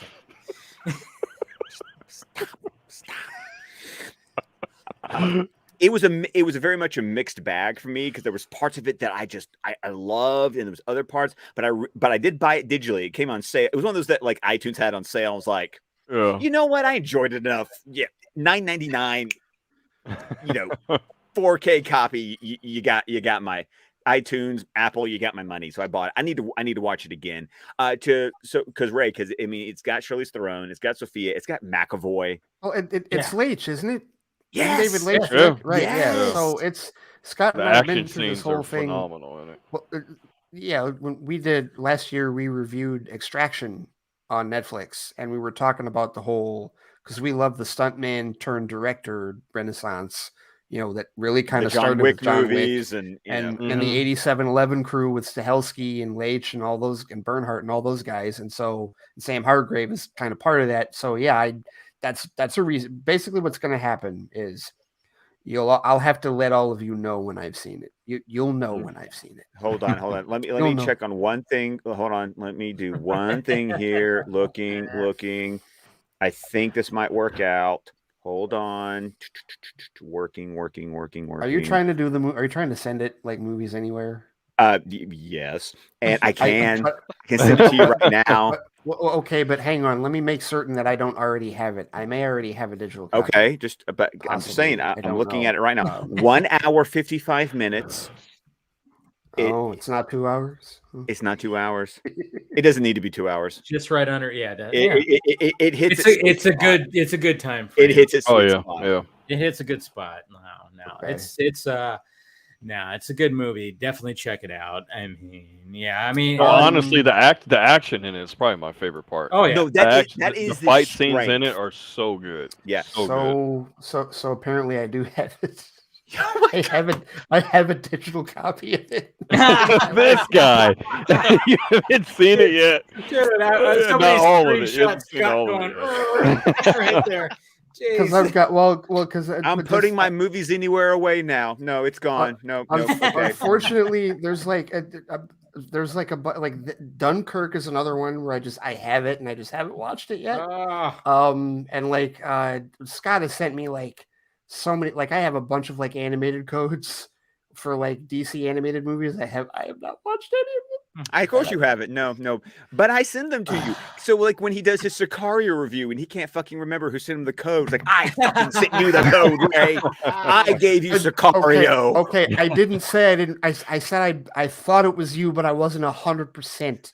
I said that. I did. Why was that. If there was a 1% chance, you take it with an absolute certainty that I probably gave you the fucking code to a movie. I'm just saying. Okay. All right. Fair enough. If you own a trade paperback, I probably mailed it to you in a 60-pound box. Okay, that's a totally different. That is a totally different situation. Scott has literally sent me like pounds. Three. Yes, 100%. This is Scott and Ray right now.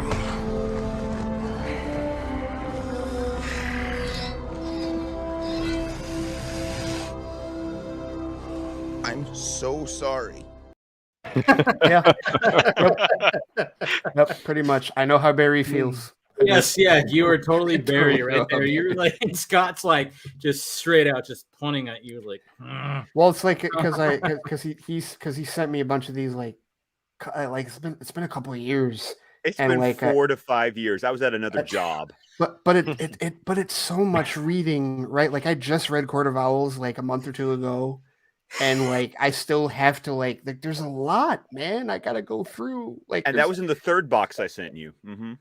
Yeah, well, but then because it's you send me stuff and then it's like everybody has their recommendations, like start here, like read Scott Snyder, no, read Johns' run on Green Lantern, no, read Fourth World, and I'm like, I don't know where to start. I have sent all of that to you. All of that. You have sent me all of it. That's right. Yes. All of that is in my possession. That is correct. Yes. Yeah. And even guys, if it wasn't, you're friends with me, is that when I decide to upgrade, I just give away my old stuff. Yeah. And Dave has been the beneficiary of that. Yeah. I have. That's how I got Dune, right? Yep, that's exactly how you got Dune. Yes. Because I upgraded. Yes, to the to the home defense version. Book. So he sent me the other one. I'm like, all right, thank you, sir. Yeah. So that's what happens. Well, I'm gonna have to watch Atomic Blonde here in the very near future, and I will let all of you know. Yeah, like right after you'll know. Yeah, I expect either right after the stream. I'm expecting a flight report on your Patreon when it's over. I'm just saying. Okay, all right. I'm just okay. No, I'll have to now. Like if I wasn't going to before, I'll have to now. Thank you. Appreciate that. Take a drink. I do appreciate that. Yeah, I did. Yeah. I mean, it's funny too because Dave, what was your say your top 3 choices for the lead in Rebel Moon? Oh, for Rebel Moon, I really wanted Jernay. Jernay. I would say either her. I can't remember her name now. The girl that was in Kate, starting Kate. Oh yeah, Winstead. Yes. Either her. She was in my top. Or I mean, I kind of thought maybe he would go along like a smaller no-name actress like Samantha Wynn, but she's like really small in the business, I guess. But I know Zach likes working with her a lot. But she'll probably. I mean, those 3 were. I kind of think she'll still be in it. Yeah, I think she'll still be. I hope she is. She's the sweetheart. But like Jernay and Winstead were like my top 2. Okay. Yeah. Aaron, what about you? I actually wanted Jernay too. She was my number 1 pick. And then I'm trying to think of there was an actress that was in I want to say she was in Sucker Punch. Vanessa Hudgens. Oh yeah. Okay. She was my second. She was my second choice. I love how you go to Sucker Punch and I always go to High School Powerless. Musical. I go to High School Musical. She is in that. Yeah, I forgot she was in that. I was gonna say Powerless. Zac Efron, which has been the thing, American Zac Efron. The zombies got Zac Efron. I wonder if that's him hinting that he's got him in the works for something. I know it almost me. Yeah, I'm like, yeah. Like he specifically said Zach. I don't know. It's just weird. Like maybe he's gonna be in Rebel Moon. Maybe. So I'm not mad. I'm just disappointed. so does that mean we might if we take that further, are we going to see like Nick Cage and Brad Pitt at some point too? Dude, don't even. That would be dope. That would be dope. If Nick Cage is in Rebel Moon or something, fuck. Well, or like and Planet of the Dead or something. You know, Zach is going to let Nick Cage go full Cage. He's going to let him just go absolutely. Okay, so now he has to be the villain. Yes, exactly. He's got to Castro Troy it from Face Off. He's got to do that. Fucking A, dude. Let's go. Yes. That's going to be a wild movie if that was the case. Oh, my God. I can eat a peach. I can eat a peach for hours. Come on. That's a Troy. Fuck yeah, dude. Man. What's so funny about that movie, though, is like he only got to do the villain in the first first action sequence. You know, that's the only thing John Travolta had fun with that through most of it. That's the thing. Yeah, that is kind of a weird thing with that movie because but that's what's so great about that movie too is like the fact that they had to like emulate their mannerisms, and John Travolta like really knocked it out. But still though, like I love how Cage, even though he's playing the good guy, like remember the part where he's the scene where you say the title of the movie, I want to take his face. Oh. Yeah, and like you just see him like his face, like yes, his face, flesh, bones, skin. Well, he was also tripping on some kind of fucking drug too. Right, but he did a good job at it. That's right. That's what I'm saying. Like Cage he still, even as the good guy, just found that just what he's got to just throw out there. Like, okay. See, I mean, that's one of the brilliant things about that movie. I mean, yeah, it's a woo movie, and where it's like, yeah, you're gonna get slow motion, you're gonna get dubs, you're gonna get all that. But I mean, and that's all beautiful. Like there's 4 big action sequences in that movie, which are phenomenal. But you have to remember, like, man, the story is actually pretty good. Yeah, suspend disbelief, because it's like, can this really happen? Whatever the fuck, there's so many things that you have to suspend disbelief on. But that movie is, I say that's actually John Woo's best movie, because the story is just so well crafted. When you actually, like, if you really watch the story, and literally, the good guy has to step into the role of the killer of his son, and step into that world, and it's just, and then of course the bad guy has to step in the world of trying to be the good guy, but he's of course not the good guy. It's just, it's a brilliant, it's really a fucking, like, it's one of my all-time favorite action movies, to be honest. Aren't they remaking it or something? Didn't I hear? Yeah, they're supposed to do some kind of sequel, and I'm like, God damn it! Really? They're supposed to do like a follow-up thing, and I'm like, I don't know. That's supposed to be like a female version, and I'm like, not unless you get both Cage and Travolta back. You can't. Right, you did the way the movie ends. It's I know. That's what I'm saying. Like it's impossible to do that. So why do it?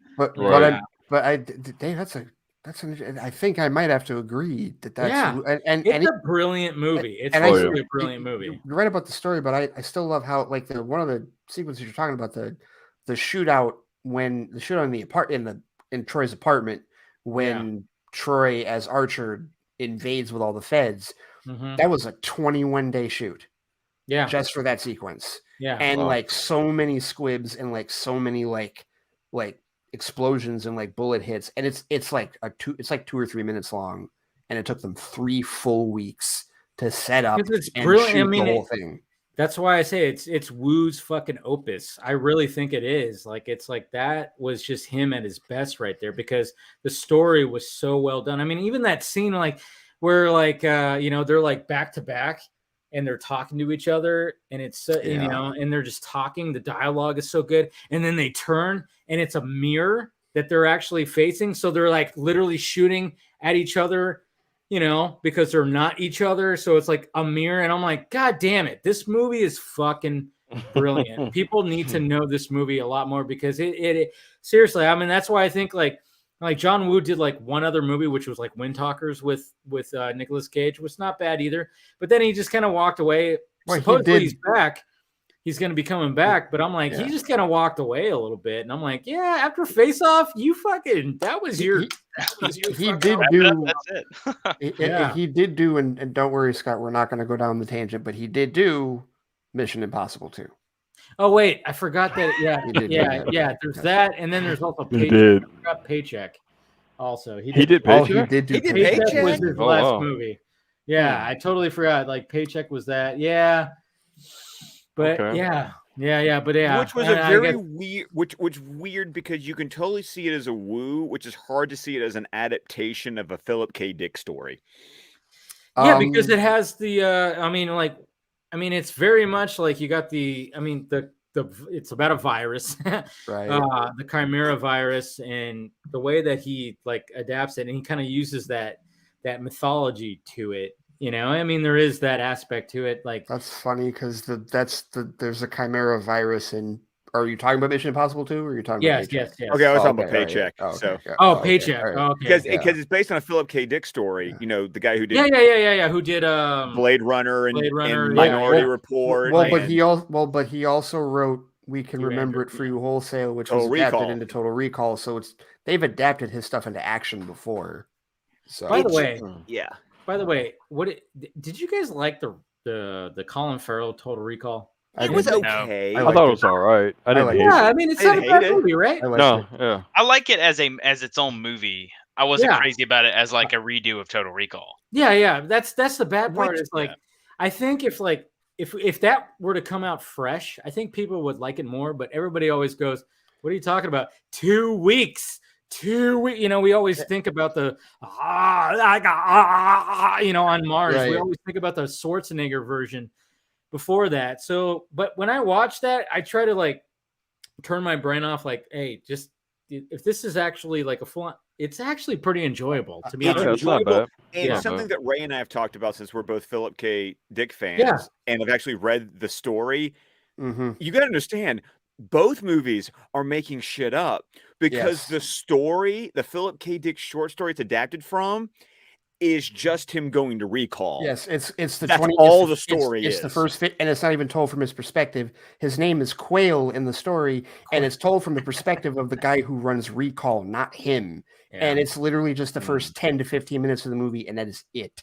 I didn't know that. It. Yeah, the rest of it, there is no going to Mars. There is no like it's really supposed to get your ass to Mars. No, nothing like that. The story itself, which I really love the story, but like and that.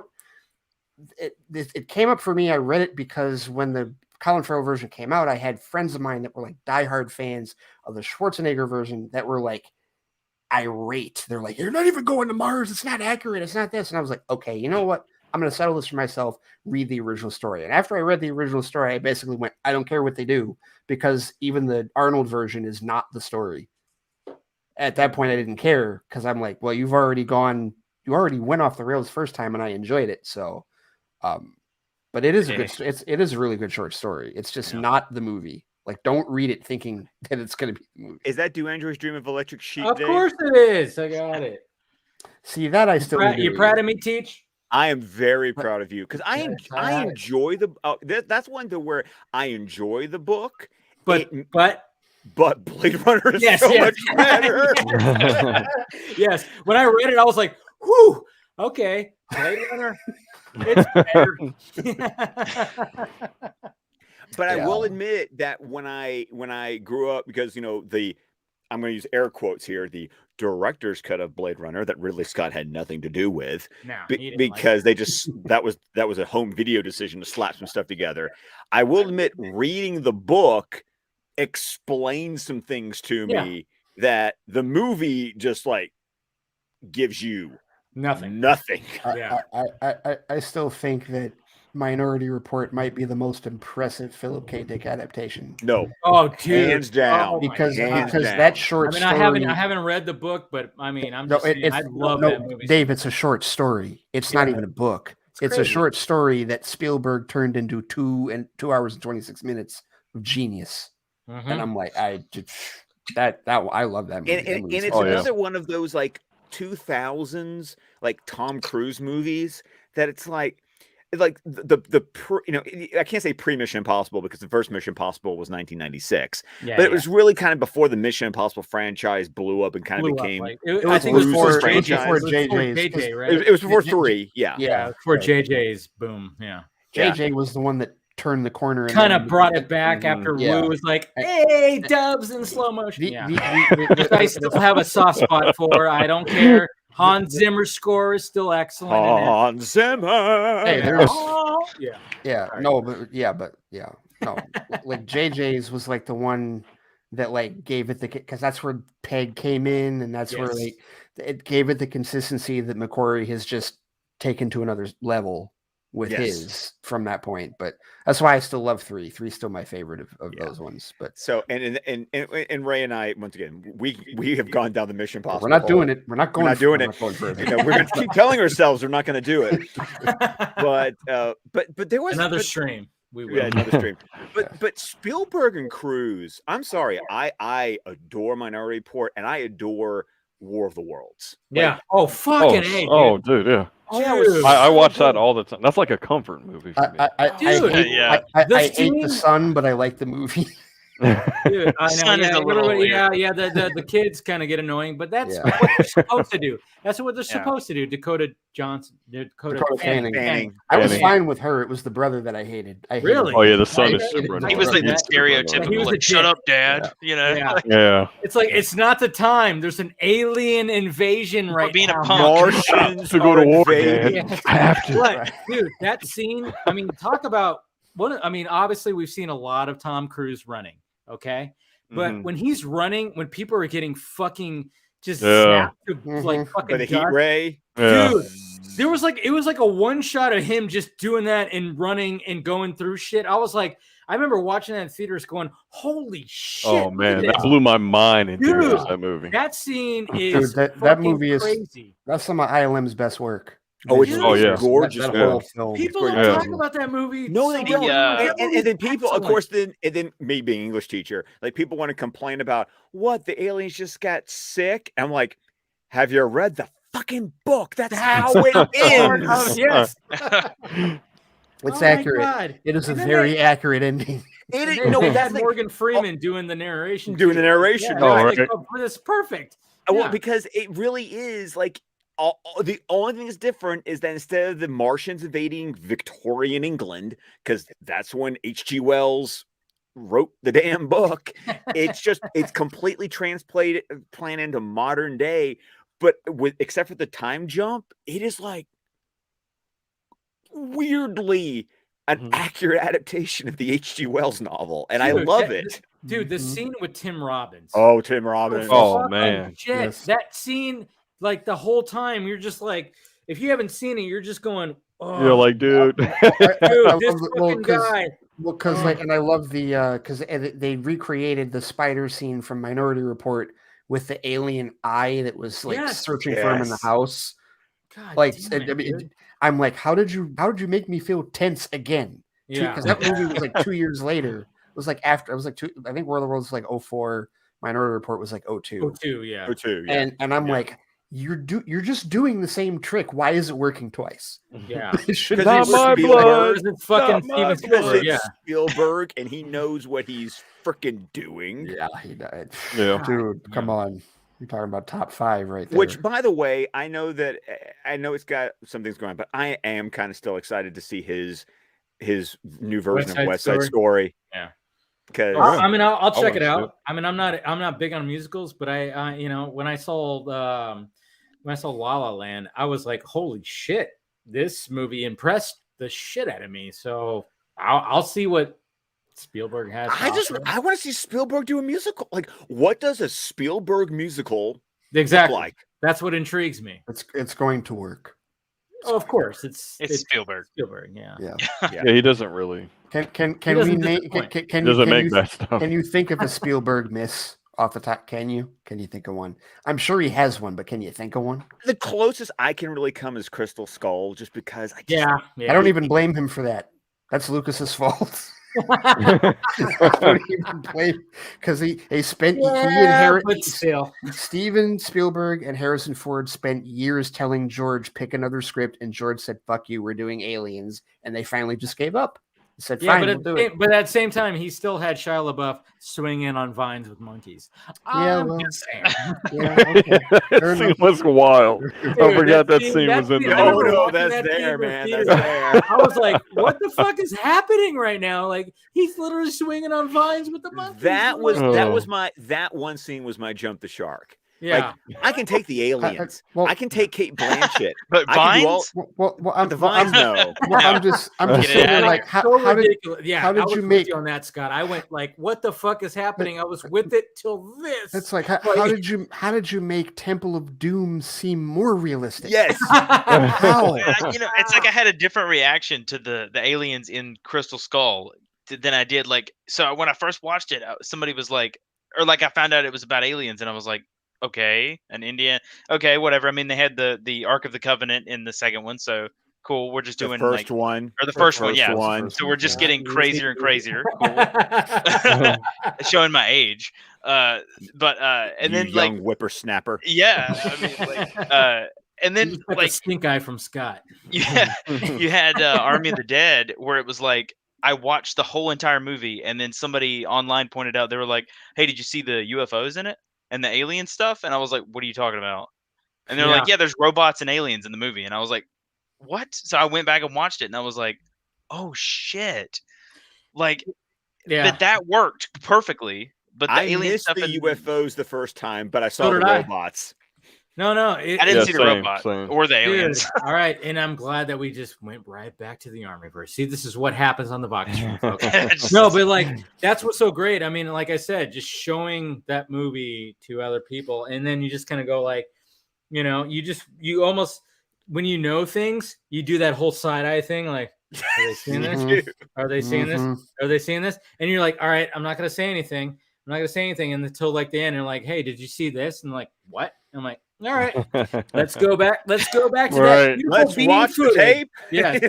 That can always go, like, whenever you're in that situation, that can always go one of two ways. It can either go the way that you want it to go, or it can be disappointing. Because usually it goes good, though, I think. Yeah. See, but I'm in the mistake. Oh my God. It goes disappointing. I made the mistake of watching Army of the Dead with a bunch of people at a party, and everybody had been drinking, and I was like, "Hey guys," I was like, "Hold on, there's like aliens and robots in this." And they're like, "What are you talking about?" And I'm like, "Well, see, it like leads into this bigger story, and there's like this whole thing going on." And they're like, "Dude, it's a zombie movie. Like, what are you talking about? Like, trust me." Right. But you know, another thing too is like we got to realize that within this Army universe that we're getting. And obviously, hopefully, Dieter. And obviously, we didn't talk about the fact that we've been saying Sebastian and then Dieter. It's like, hey, we got the Dieter origin story, which was the fact that Sebastian like created kind of this character, and then Gwendolyn created the passport for him that was Dieter, which was great, and it's awesome. And then we also got to remember that Gwendolyn is still present in this universe. We're going to see her again. Not dead. We're going to see her again. Yeah. Yeah. Thank God. Hopefully we see Karina again too. It's easy to escape from prison when the whole world's zombies, so you know. Okay. The Interpol really looked like they were that what's the word I'm looking for here? Proficient at their jobs. Yeah. Not really. No, Gwendolyn's gonna escape, and so is Karina. Hopefully. Oh yeah. Well, that's why I call it French, not John Hamm. It's basically what it is. Because I'm like, John Hamm from The Town would have had this. Well, Brad too. Brad's gonna probably come back, I'm sure. Probably. Mm-hmm. I mean, because he's not dead. So, like, anybody that's not dead, I'm gonna just assume we're gonna see him later. Honestly, oh, yeah. If you don't see him die, they could still be alive. Yeah, same with Dieter. I mean, you don't see him die in Army of the Dead. So yeah. Big one thing I'm excited for is as soon as the door shut, I was like, wait a minute, I didn't see a body. Exactly. Anything that genre has taught me is if I don't see a body, and sometimes even if I see the body, it's still right. No, one thing I'm excited for is when I did that interview with Zach or whatever, he said that which is now Planet of the Dead, but he said the next movie in the Army of the Dead universe, the opening of that would be Vandero's story from the last part of Army of the Dead. So like we'll see everything that really happened, like what happened in the save, how he got out, like why he's bit, all that stuff. Like that'd be the opening of Planet. You know he shot it already too. I bet you he shot that when he shot Army of the Dead. I wouldn't be shocked. Just so he can have everybody look the same, and they had the set already built and everything. Yeah, they went ahead and shot like a bunch of different. I bet you he had them doing a million different like versions of events. Well, I mean, look at like the Dieter, scene in Army of the Dead. And then all of a sudden we see Army of Thieves, and it's different. We see more to it, and Zach's sitting on so much footage that we would just die to see right now. I just know it. Like he already was like, "Oh yeah, I'm gonna be like 3 steps ahead of this thing," So. That's meticulous attention to detail. Yeah, and it's mind blowing. Like anytime, like it's like it just keeps unraveling, right? Like you find out, oh well, he had this and he had that, and I'm like, is there anything dude doesn't fucking think of? Is there anything he doesn't think of? No, like he's literally like, it's like he's not just playing chess; he's playing 3-dimensional chess, tri-dimensional chess, like in Star Trek. Seriously, like he's playing that, and or like even like on BVS by the Minute, what they talk about is even if he doesn't plan on using it, he puts the seeds out there just because the world needs to be fully fleshed out. I might not even go there, but we need to be in a world where this exists or this could happen, even if it's not a path that may decide to go down. Right. Yep. Mm-hmm. Yeah. And I actually wanted to ask you this, Dave. Like, okay, so it's Planet of the Dead, because we actually kind of talked about this last week. Okay. And I want to ask you this, Aaron, too. I want to get your opinion on this. Like, do you think it's planet Earth, or do you think there's a planet of the Dead that's actually out there? Like, I think it's Earth that he's talking about. I think the zombies are going to get out and that's my hope. I think they're going to get out. I hope they get out and like take over the Earth or some type of thing. But I also think he plans on exploring like their origin, like where they're from, like the aliens, the input, and all that type of stuff. So, but Planet of the Dead, I feel like it's talking about Earth. Okay. What about you, Aaron? You know, and I'm kind of on the other end of the spectrum a little bit here because I think that wherever, because I don't believe that. Did they ever say where Zeus came from? No. It's just it's all in that mural on I didn't know if they made like a reference. Supposed to be explored in Las Vegas. I think Las Vegas is going to answer some of this. I thought I remembered them making a passing reference to him being like a soldier that had gotten a disease or something. That's kind of like it. That's not in the movie. There's visual clues because he's got a high and tight. He's got dog tags. He's wearing fatigue pants. Once again, there's visual exposition because that's kind of one thing you watch through Zeus is that when he breaks out of the container, he's got a high and tight, and then his hair grows like because of the 4 to 5 years. That's why his hair suddenly gets long, is because he's not going to the barber and getting that and not getting it buzzed. But I think that either through Citrone interviews or Zach interviews, they have explained or hinted at what Zeus's origin story is. But the fact is Las Vegas is going to give us definitive answers. Yeah. I think a lot of these questions that we have about like what started everything, it's all going to be answered in that. Because I mean, Las Vegas is supposed to answer a lot of stuff. Yeah. Oh, yeah. But I think I do think that just personally, I think Planet of the Dead, I think he's going to pull a fast one because I think he probably thinks everybody is like, oh, it's like Planet of the Apes. So like the apes get out, they become intelligent, take over Earth. I have a feeling he might subvert the expectation on that. He'd be like, oh, you thought Planet of the Dead was like Planet Earth of the Dead. No. This is a different planet, and it ties into Rebel Moon. Which my theory, it's insane, but like I had this idea that the main villain of Rebel Moon, the Regent, is actually an alpha. But yeah, we got to remember this is like right here. This is what's kind of that's the whole. Yeah, and there's like other planets and stuff to the right. Yep, right here. Okay. Like yeah. And the middle piece there in the very center. That's where that safe is. That's kind of going. That's the safe opening up like a portal. Yeah. So do you think the safes are something like the aliens put here? Yeah. Or okay. So what I was thinking this time is that the saves are like Stargate. Yeah. Ooh, that's what I was. That's exactly what I was thinking. Okay. And as a matter of fact, when Dieter was unlocking the safe and all the locks went inside the safe, I was like, is Zach about to pull some shit? And the second half of this movie is going to be some kind of like just nuts, like out of this world thing. No pun intended. And it didn't end up going that way, but I'm like, he's setting the groundwork because these things are intelligent. And Dieter, that's what I he think said. Dieter, it was like they sensed his presence or whatever the hell. Dieter has some sort of like psychic kind of link to these safes. With his ear, yeah, because it goes because I watched a video where this locksmith was breaking down like some scenes in Army of the Dead, and he was talking about, well, this isn't exactly how safes work, and I think Zach probably knows that because these aren't supposed to be regular safes; these are something else.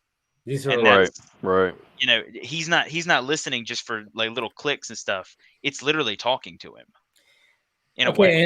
And one of the things I wanted to ask you guys too is like, okay, so he has these dreams with zombies, and even Karina goes, maybe they're premonitions. You're seeing your death, and she gets like, kind of busting his balls about that. But it's like, it is interesting the fact that he is having these dreams with these zombies. It's like, yeah, of course he's seen the reports and he falls asleep on the couch. Maybe you have a zombie dream, but at the same time, it's kind of going like, is he having some kind of like premonitions? Is he having, And not to fan the theory of him being Wagner that a bunch of people have had, but it does kind of, notice that the zombie he sees first is a little girl, is like a child, and that Wagner was sad about losing his daughter. So it just that was also the Dawn of the Dead Easter egg, wasn't it? Yes, that was the Dawn of the Dead. I think it served like two purposes. It's right foreshadowing something in this universe and also like a reference to Dawn of the Dead. But I just thought it was funny that his child was a little girl, and then that's what Dieter sees in the hallway with that creepy like weird music that it was playing in that scene. The yodeling. Like somehow made it like if they played traditional like high strings like most people do in tense moments. But it was so beautiful. It made it like Hans even Zimmer scarier. did that. Yeah. I almost was like Hans was like, no, I will go very German with the music right now. This has to be the most German thing you have ever heard. Who was the other composer? We would Dave and I were we were talking about, we don't know. I think it was somebody that had worked with Matthias before. I always, because it's just Hans, it's Steve Mazzaro. Okay. Because we love Hans. Can't forget the little guy. Okay, Steve. Okay. Oh, Steve Mazzaro did the SpongeBob movie, and there we go. But here's what. Exactly. But the other movie he did was the Rhythm Section, which was a Eon production with Blake Lively. I need to rewatch it. It didn't connect with me, but but I got on sale because once again, if a movie is like, as long as the movie's not terrible, if I can get a $7.99 digital sale, like hell, I'll give you $8 to own a movie that it's not terrible. But that one had Blake Lively and Jude Law in it. I need to go back and listen to the soundtrack to that one then, because that's interesting. Because normally when Hans works with people, it's usually people that I haven't really heard of yet until they've worked with Hans. So for him to work, but with him working with Eon Productions, that makes me think, well, what we have here is another European composer. Yeah, I guess like the first two Dark Knight trilogy movies is a little different because we knew James Newton Howard. Yeah, we did know James Newton Howard. Separate from Hans Zimmer. That's like the only other time I've known him to work with another composer. Well, he did when he did BVS with Junkee XL. Yeah. Well, right. Yeah, that's people like other people. I guess had heard of Junkee XL, but like I just remembered him from the Elvis remix. Yeah. That's where he was put on the map. That's what put on the map. But it wasn't him as a composer. No. Right. Yeah. I was like, the Elvis guy? Like, he's doing the Batman v Superman soundtrack? And then he ended up making like the most beautiful Batman theme I've ever heard. So I was like, oh, okay, cool. Well, and let's not forget, this remix of the Spider-Man theme that he did. Which yes, I still have it sitting right here ever since the beloved motherfucker. Okay, but oh man, can we talk about the music of the Armyverse? The fact that he got Richard Cheese to do and Alison Crowe to do the cover of Viva Las Vegas. Oh, I love that. Oh yeah, genius. Oh my god, I've been listening to him for years. Vinyl is finally shipping next week. Yeah, like, that vinyl's finally coming out. I'm still waiting on my Zack Snyder's Justice League vinyl from Mongo. Yeah. They had vinyls of that. He finally got his, right? Yes. Is that what it does? Yeah. Zach got his and posted that on Vero. Yeah. But Aaron, no, do you not know about the Army of the Dead vinyl? No, well, I didn't know about the Justice League vinyl. Well, that thing was like limited, like. Gosh. Yeah, how many were there? There was. I'm so late on stuff. Well, it was also like $200. Yeah, it was. Oh, okay, it was not cheap. Wow. Not cheap. Well, it's 7 vinyls. You mean? Well, it's a 4-hour. It's a 4-hour movie. Fucking. The fact that it was like that soundtrack was literally like, hey, yeah, the soundtrack's almost pretty much as long as the movie. Yeah, it is as long as the movie. It's like Well, that's said because like when you go through it, like a lot of times with a soundtrack, like you'll hear a cut, but it's like reused, like in a different part of the movie, and that's one of those movies where it's like, nope, didn't reuse anything. Everything is pretty much new from like start to finish. It's like he had like the Justice League initial like theme that you hear throughout, but there was like other aspects that it would be like my heart all through it. Oh my god, the Foundation theme is my favorite. It's so unappreciated, I think, but like that little motif that comes in, it's like that soft version of Career at War Power, and it's so good. I think it plays when he's talking to Alfred and he says like Faith Alfred, faith, that line, that's when Foundation theme plays. And that's probably why I love it so much, is because I just remember that moment. And that's like one of my favorites. What's the piece that's playing during Victor's initial story? Cyborg becoming human. Yes. Yeah. Good. Well, right, because it goes through it goes through even the waitress scene. Like that is a track. That is a great track. That track, if you listen to it, super good track. Yeah. You can actually hear the story in the music, which is very hard to do. That's what I love about it. Is like it's one of those cases, and we've talked about this before about like composers that match, like the emotional range of what you're hearing with what you're seeing on screen. Like we talked about it with Horner, when he did it with like the Rocketeer and stuff. But this is different because instead of using like the big bombastic brass, it's very subtle atmospherics that like he tells the story. And it's one of those cases where it's not just what you're seeing, it's also what you're hearing in the background in addition to whatever's being said. Oh, I mean, geez, that Flash fucking scene where, and when you actually when you see him pick the guitar and he's just like, as soon as it kicks in, I get chills every time. Dude, I got goosebumps right now. Like, for me, it goes back to utterly not expecting that to happen. No. When I first watched it, no. like the point where he's like, "It's too late." I'm like, "The fuck do you mean it's too late?" And then the scene, I'm like, see, I screwed myself up though, because like I remember hearing Zach talking about that when back in like 2017 or 2018, talking about they lose or whatever, and then like the Flash, he released that unfinished VFX shot of Flash stopping the explosion, the blast, and I remember a bunch of people thought it was like a nuke that had went off, like the reactor went critical or something, and then you find out in the actual movie it's the convergence, it's the Unity that blows up. But that I remember watching the movie for the first time, and I was like, "Is this the scene? Is this it?" And then like it blows up, he puts up his hand, and I was like, "Oh shit!" And as soon as that music kicks in, I was like, "Yep, man, it's just so we're in for it." Like you can't imagine anything else. Like when he I mean, oh my god! And he did it. It was a callback, which was cool because he did that when Superman had finally caught up to him and he was rising above him. When you see like that Ben Parker Easter egg, right? Flash puts up his hand again. He was almost about to break the rule then, until the military shot at Superman and stopped him. God damn it. So it was actually kind of like a callback to it if you pay attention, which is cool.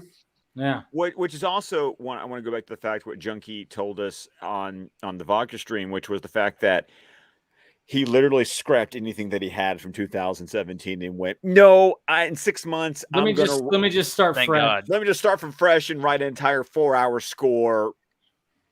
And Jesus I'm just like, Christ. And he wrote all that? Okay. I'm glad he did that. Insane. Because I'm sure his headspace was different now than it was back then. That's what he said. That's what he said in the interview. And that I'll be honest, Dave, that's still one of my favorite Vodka streams to ever be a part of. It's the beautiful motherfucker stream. Beloved. Well, beloved motherfucker. I mean, I always say what was funny about that is like I literally was getting an email from his representation going, "Hey, wrap it up." He will talk forever, and I was like, "Oh shit!" I'm like, "What do I do? What do I do? I don't know what to do." I'm like, "All right, yeah." But like his representation, like fucking, we're like, "Hey, he needs to wrap it up because he has a whole other call." And then I was like, "I don't even know how to end this. This is so awesome, And then all of a sudden, luckily, like right after that, he was like, "All right, guys, I gotta go. I got a call." And it was like, but he was like all just like. Hey, he's drinking. He's fucking smoking. He's the coolest dude. And then he was just like, "Hey, if Zach can play some shit, I'm gonna play some shit."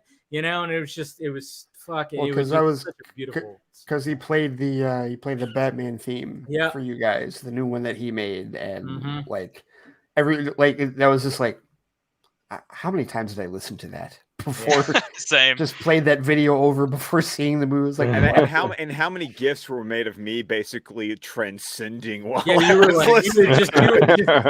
like, you had your hand up, you were just doing that. Was that the same? There's many gifs of just him, just like, dude, Scott, you found Valhalla. I did. Yeah.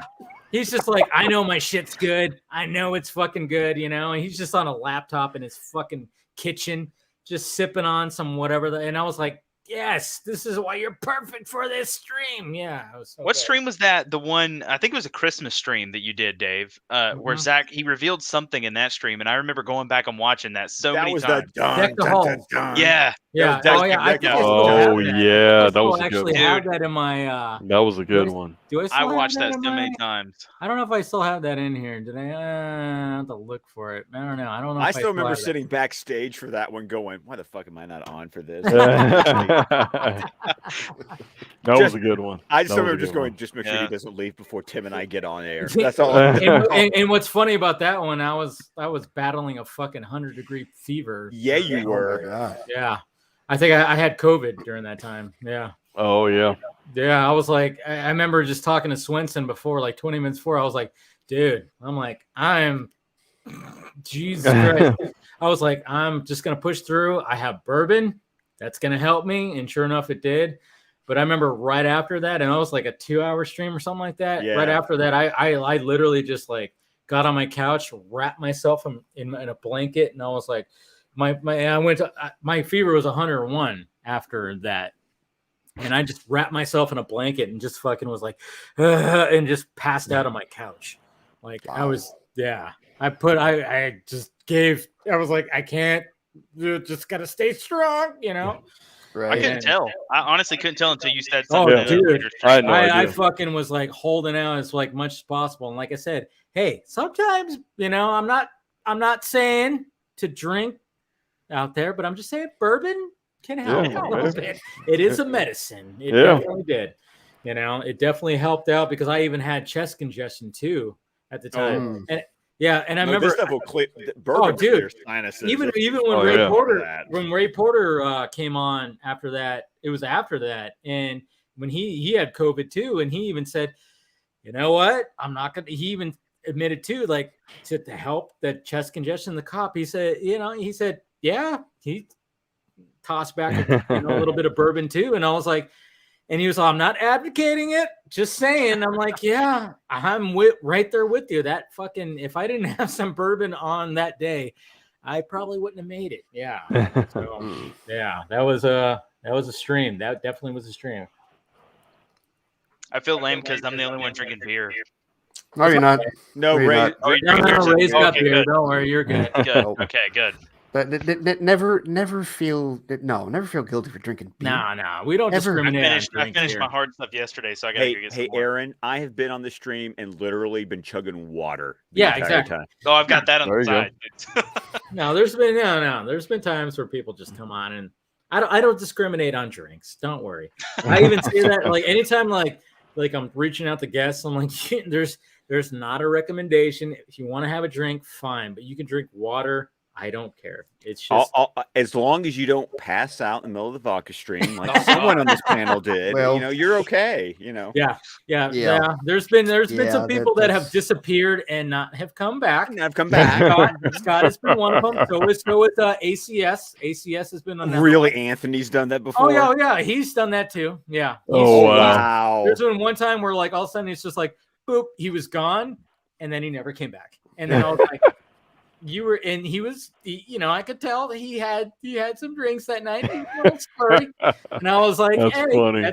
That's fine, dude. I mean, because, he had his stream earlier and he probably, was sipping something then. No, it happens. Don't worry, Scott. You're not the only one. Don't worry. No, but you watched it happen to me like in real time. That's the funny part.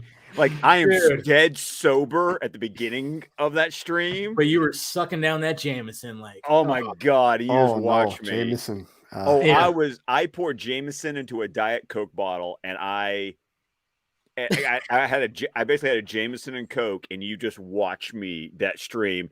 And if you ever want to know what Scott looks like going hard drunk in real time, watch that post-release episode, and you just watch it happen.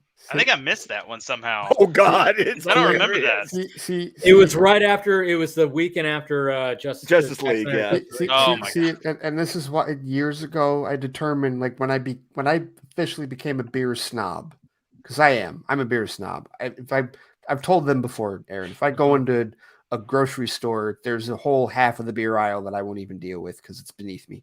I will go to the other aisle that has like this is Atwater Brewery. This is like we have like so many breweries in Michigan, but like you have to like. It's not that I'm against hard liquor. Like if I got a drink, it's vodka first, then maybe rum. After that, it's probably my second. But there are certain hard liquors I will never touch again, like Jack Daniels. Fuck Jack Daniels. I'll never touch Jack Daniels ever again. Nope.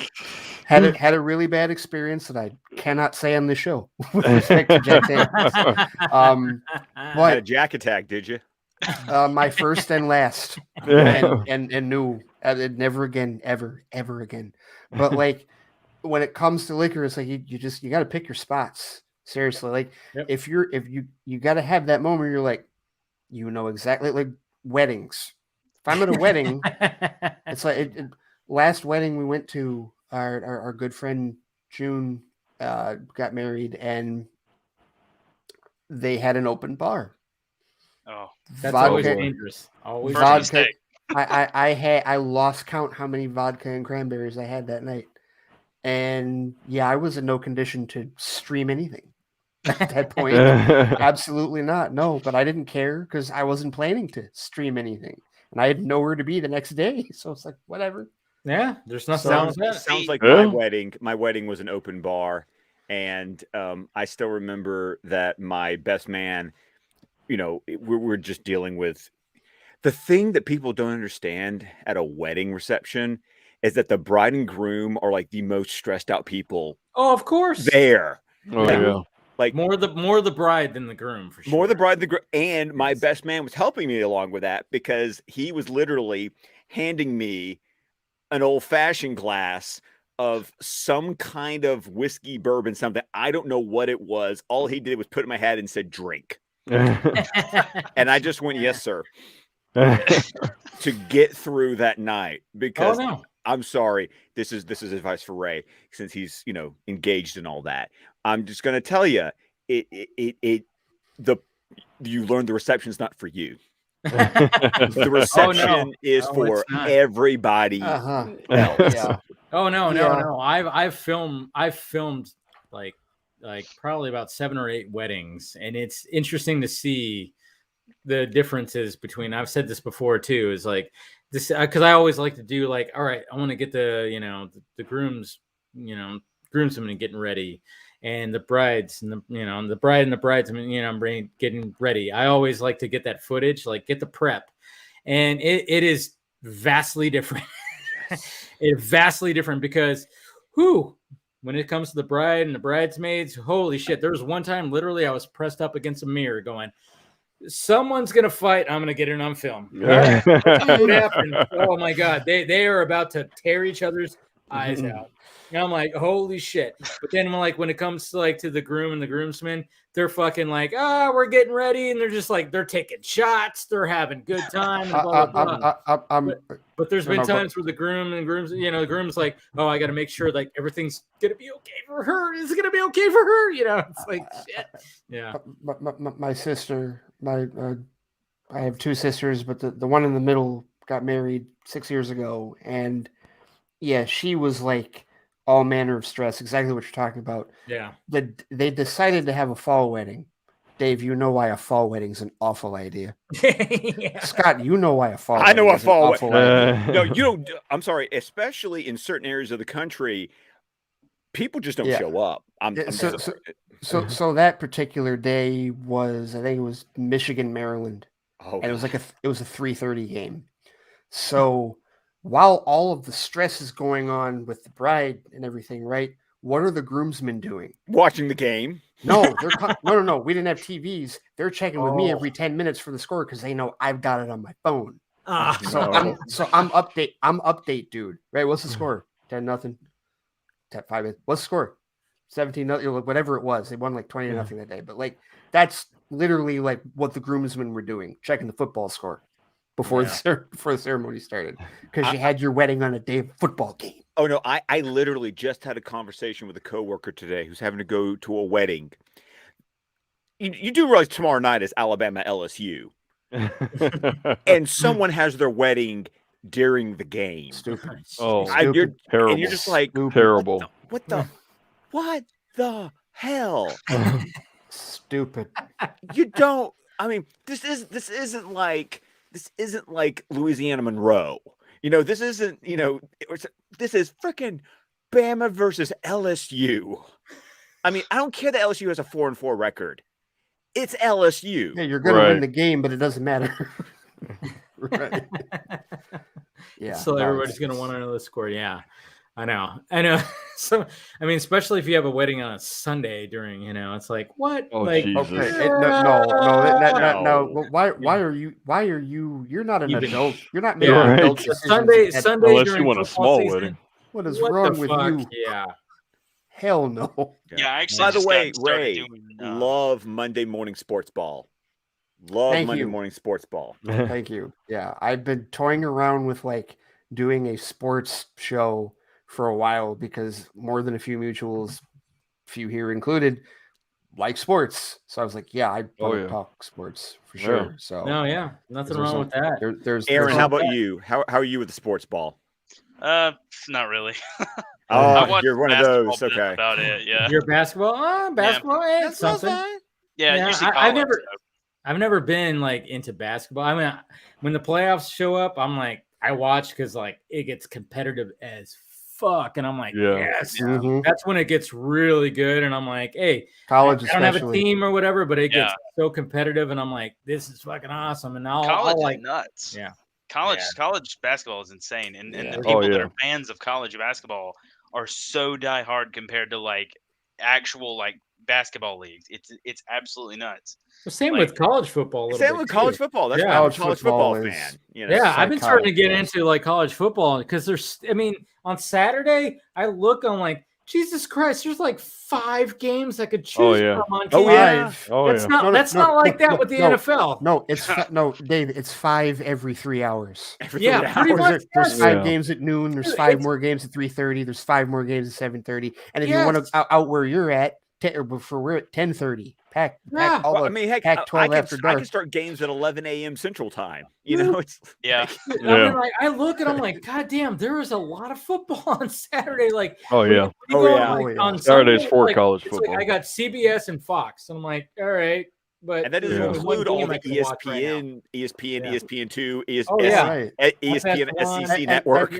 Right. And then you get into Big Ten Network, Pac-12 Network, all the ACC network. How, college football is just everywhere. Football and basketball I was always pretty into it, but my thing was always UFC. That was always okay. I was a UFC guy.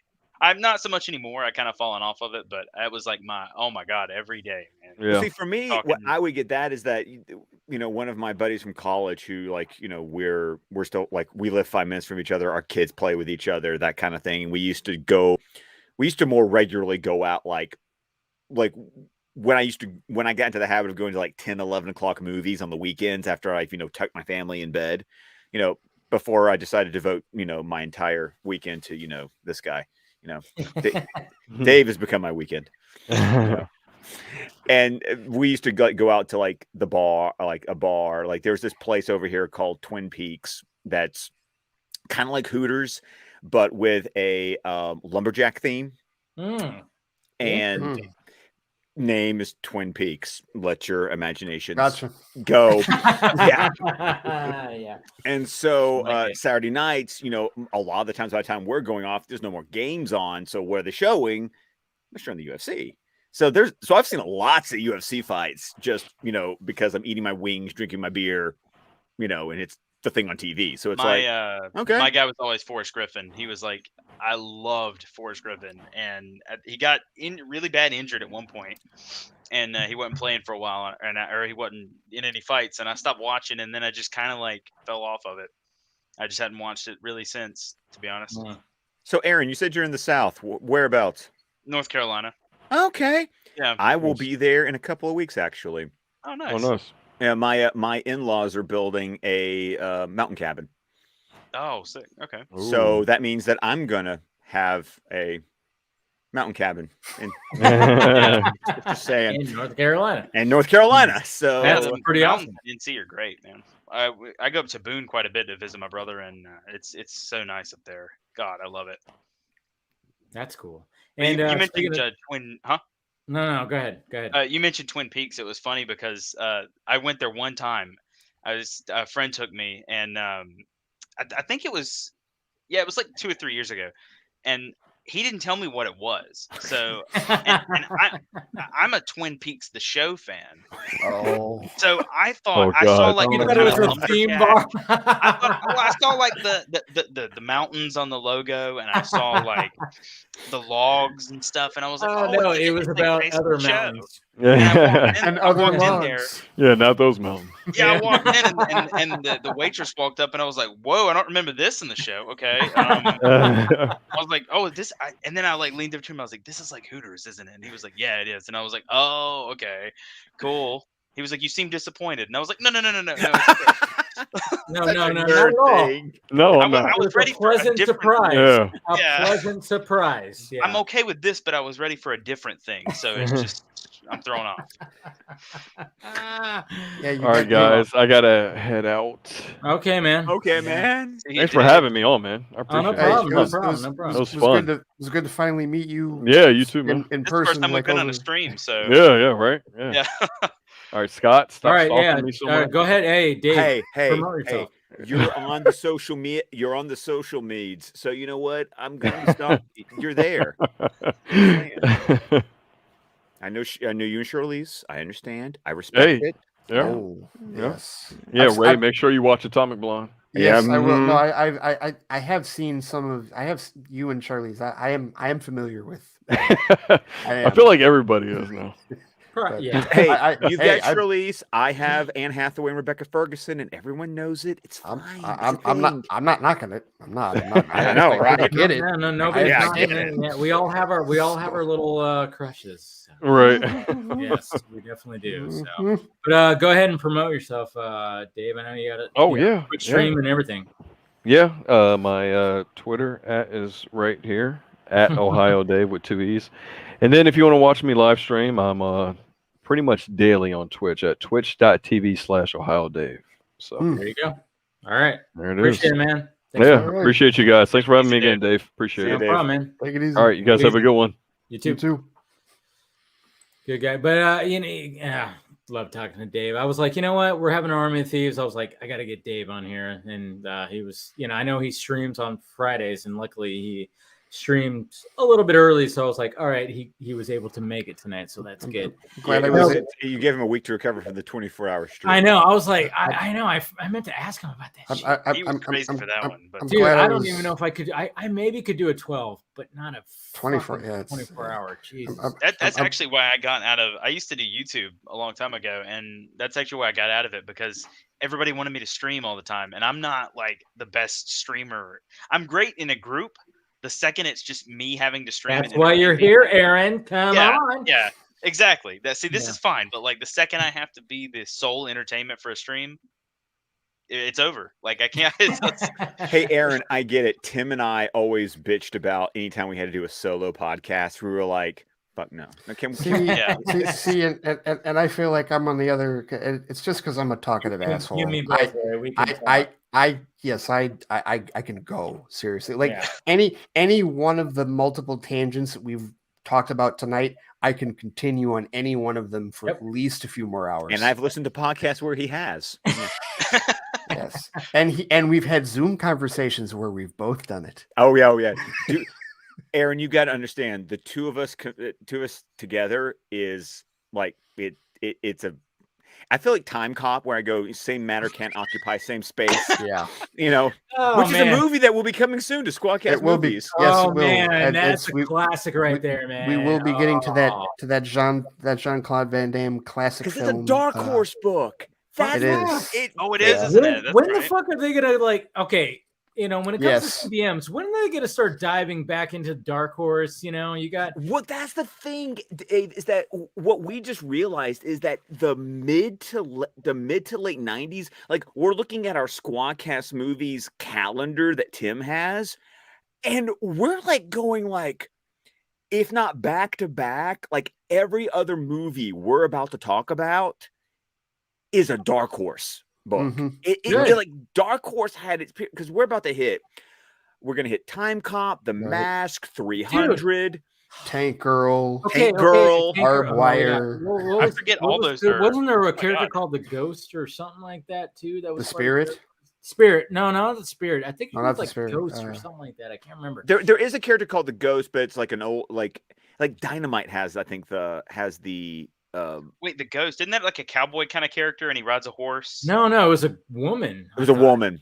Yeah. Oh, okay. I'm thinking of something else. Okay. No, but you know what? I'm like, God damn it. Okay, so when Deadpool came out, I made a video after that and went, when are we going to get an actual comic book accurate version of The Mask? Because I love the Jim Carrey version. Don't get me wrong. Don't even talk about that fucking Jamie Kennedy. Oh, by the way, we do those two like almost it's on our list too. It's on our list, like almost back to back. Don't even get me started on that. I'm like, I can't even watch that. I've never seen it, and I'm it's afraid. So bad. I'm afraid. It's so bad because they just the dog. Oh my god! But and you know Alan what? Cumming is Loki. Oh my god! But I appreciate Alan Cumming show up in Loki. By the way.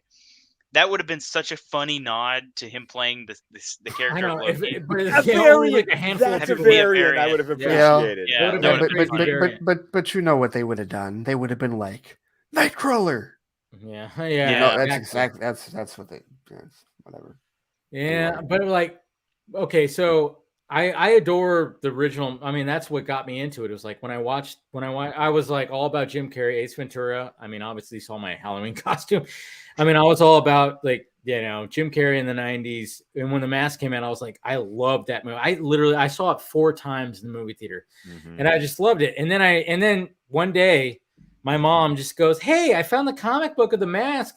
And it was like The Mask Strikes Back, which was like the 3rd iteration of it. And I was like, oh, and I looked through, I'm like, this is not the same. And I realized, oh my God, this is kind of graphic. What the fuck? You know? And then I remember I was like, oh, this is interesting. And I kept getting the books, like kept getting the story. It was The Mask Strikes Back, this story. And I was like, this is totally different. This is crazy.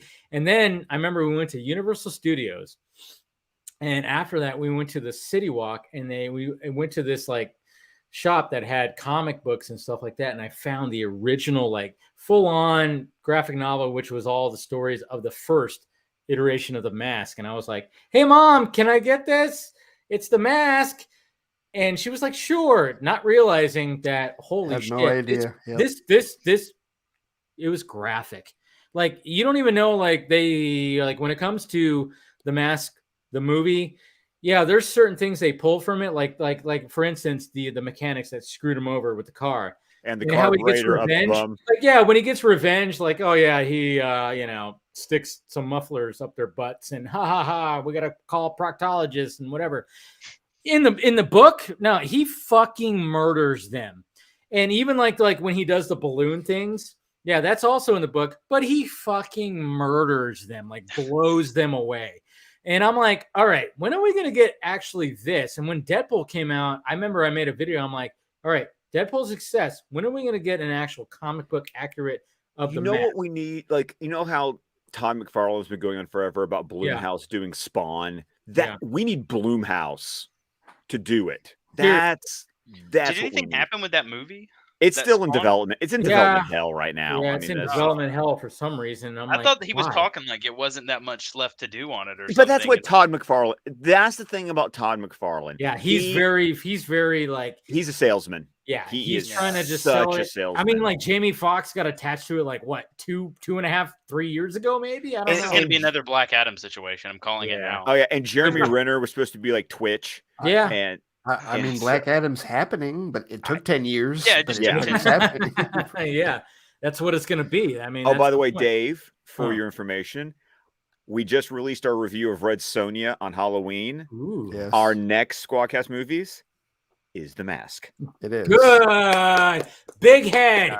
Big head. Give me some of that. Because that's what they called him. If anybody wanted to know, they call him Big Head. Well, and it's just like you read that fucking book, it's like holy shit, like how graphic it actually is. I mean, my God. And I'm like, when are we gonna get that accurate come on, let's get that. And I was really hoping, especially with all the R-rated CBM that was like kind of coming out, after like, Logan kind of turned it, and I was like, oh, and then Deadpool, and I was like, oh, let's get that, and it just didn't happen. I gotta ask though, because you said you saw the Mask movie 4 times in the theater.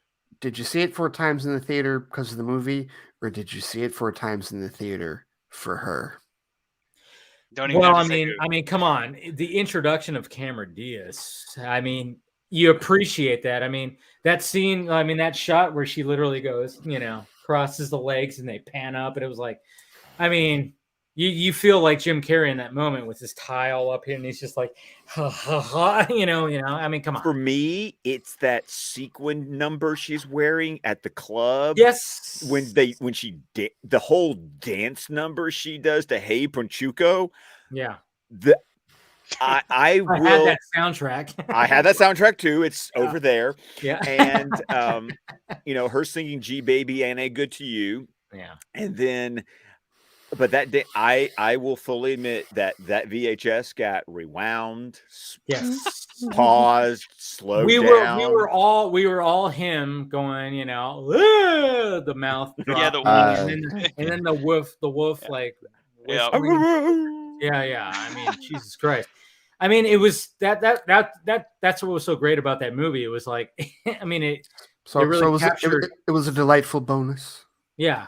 See, you guys saw it much before I did. Like I saw that movie, God, like 2006 or 7. Wow. Yeah, because that's 1994. Yeah, dude, I wore out the videotape. I was the year I was born, so I wasn't even. Oh God! Oh geez. I was 12. Okay, I was Aaron, 12 when that movie came. Aaron, I'm gonna blow your mind here, and I'm gonna make all the rest of us feel old. Do you understand that The Simpsons is 5 years older than you? That makes me feel really 5 years older than you.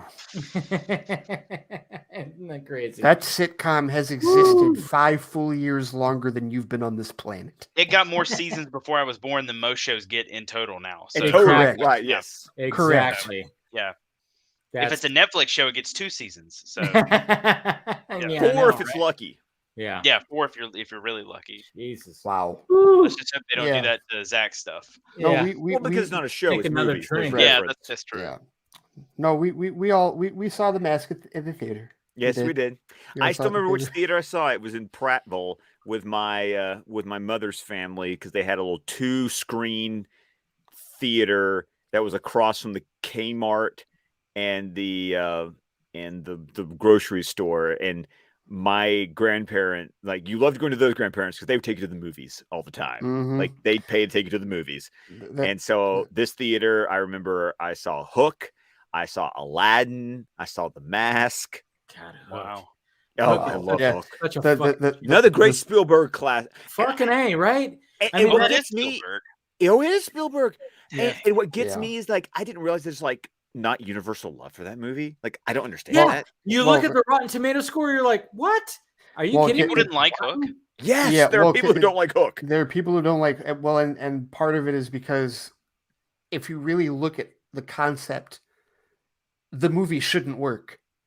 But it works. No, it does work. I'm not saying it does. I'm not disagreeing at all. Like, on paper, why does this work? On paper, a sequel to Peter Pan should not work when it just shouldn't. And somehow it works. Robin Williams. And Dustin Hoffman as Captain Hook. Oh my God. Yes. And then the late Bob Hoskins as Shmi. Bob Hoskins. Oh my God. And then you got Julia Roberts as Tinkerbell. Julia Roberts as Tinkerbell. My God. And it's just and what's funny too is, like, we had a young Gwyneth Paltrow who played a young Wendy in a one scene in that movie that, like, a lot of people are like, oh yeah, holy shit, that was before she was even a name. But yeah. And Rufio, I can't remember his name, but that's Ella J. Basco's uncle. I actually met him. He was at a SuperCon a few years back, and he was really cool. And a lot of people, he didn't have like that many people in his line, and I was like, "Are you guys crazy? Like that's Rufio from that's Rufio. Because it didn't know who he was. You guys insane? Yeah, dude, I know that movie. I mean, that was another movie that I just constant playing in my household. I mean, I love that movie. Like, I love the original Peter Pan stuff, but for some reason, like that movie, I mean, it was a movie about like, what if Peter Pan decided to not go back to Neverland? What would happen? Right. You ask the question, and it's so funny too because that movie.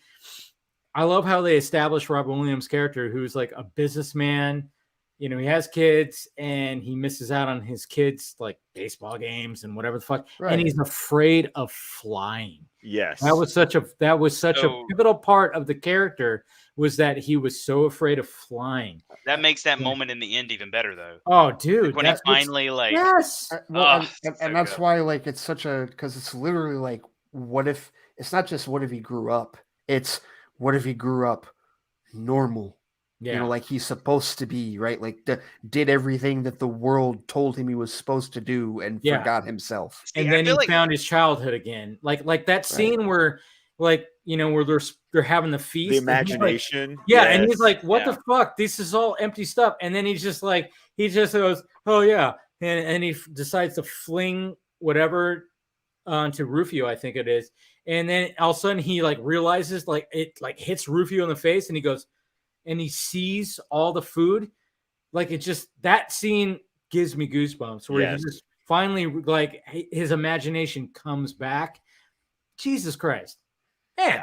I feel like Disney movies need to do that now. Like, instead of just making a remake of the original, do these, like, weird, like, alternate take, like what if kind of things. Well, the thing about Hook was that it so obviously isn't based on the Disney version of Peter Pan. It obviously goes back to the J.M. Barrie because Barrie version, it's the J.M. Barrie version because the continuity doesn't match up with the way Disney changes the story. No. Yeah. See, isn't that I mean like when it's interesting when like the whole Disney-fied something. I mean, look at Jungle Book. I enjoyed the live action Jungle Book. I did. I thought like, whoa, Favreau did something crazy right there. And of course, when it came to Lion King, I was like, okay, that's just whatever.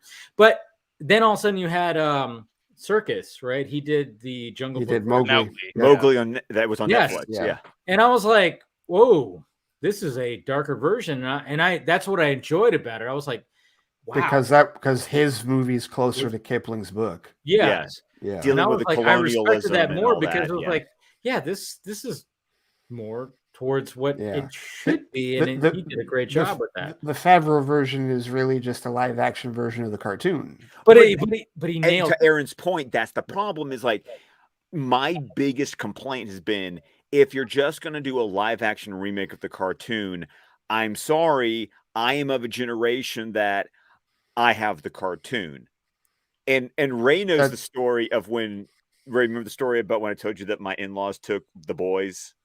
Do you remember what I told you? Which for the Lion King? Oh, yeah. Well, yes, because it was because I told you my story was that as well. But yeah. Look, he had a different story. My story was my in-laws like, let's take the boys. We have them for the day. Let's take them to go see Lion King. My 5-year-old, he's 5 now. I think he would have been like 2 or 3, maybe 3 when the Lion King came out. Declan goes, I don't want to watch this. I want to watch the cartoon. And I just went, you're like, Father of the Year, Father of the Year. Parenting done right. That's what that is. That's what that is. Because I went and saw that I paid and saw the live action version. Well, that was your first mistake. Live action. Well, right, exactly. Live action. Well, they're gonna remake all the Disney movies when you've got the DreamWorks movies that need sequels or live action versions more than the Disney movies do. Yeah. Like you make a live action Road to El Dorado, I'll be in the theater, man. Like, or Treasure Planet. Well, it's like the problem with doing a live action version of Lion King is the biggest thing that is missing is the anthropomorphization. It's just realistic lines. Right, exactly. Which, okay, when you watch the animated version, you know when Mufasa's pissed because he's got the angry eyes. You know when Simba's sad. You know, you see the smiles when they're happy, right? The anthropomorphization is there. And when you decide to go all National Geographic realistic with it, it's all gone and it's sterilized. Oh yeah, When he dies and Simba goes, "No," I started laughing because I was like, I don't see any emotion. I was like, nothing. What is this? I mean, nothing at all. The visuals, okay, good job, VFX artist, you did a good job, but there's no fucking emotion. And that is why I didn't really like it. I got kind of bored. I didn't like it at all. I was leading up to something. I didn't like Lion King, but I'm talking about when Tom was the one that actually did something different. I still didn't enjoy it, but I appreciated that it was like, but this has the director stamp, was Dumbo, because that was a Burton movie. Yeah. Dude, yes, thank you. Yes. Thank you. I still didn't never talked about this. Okay.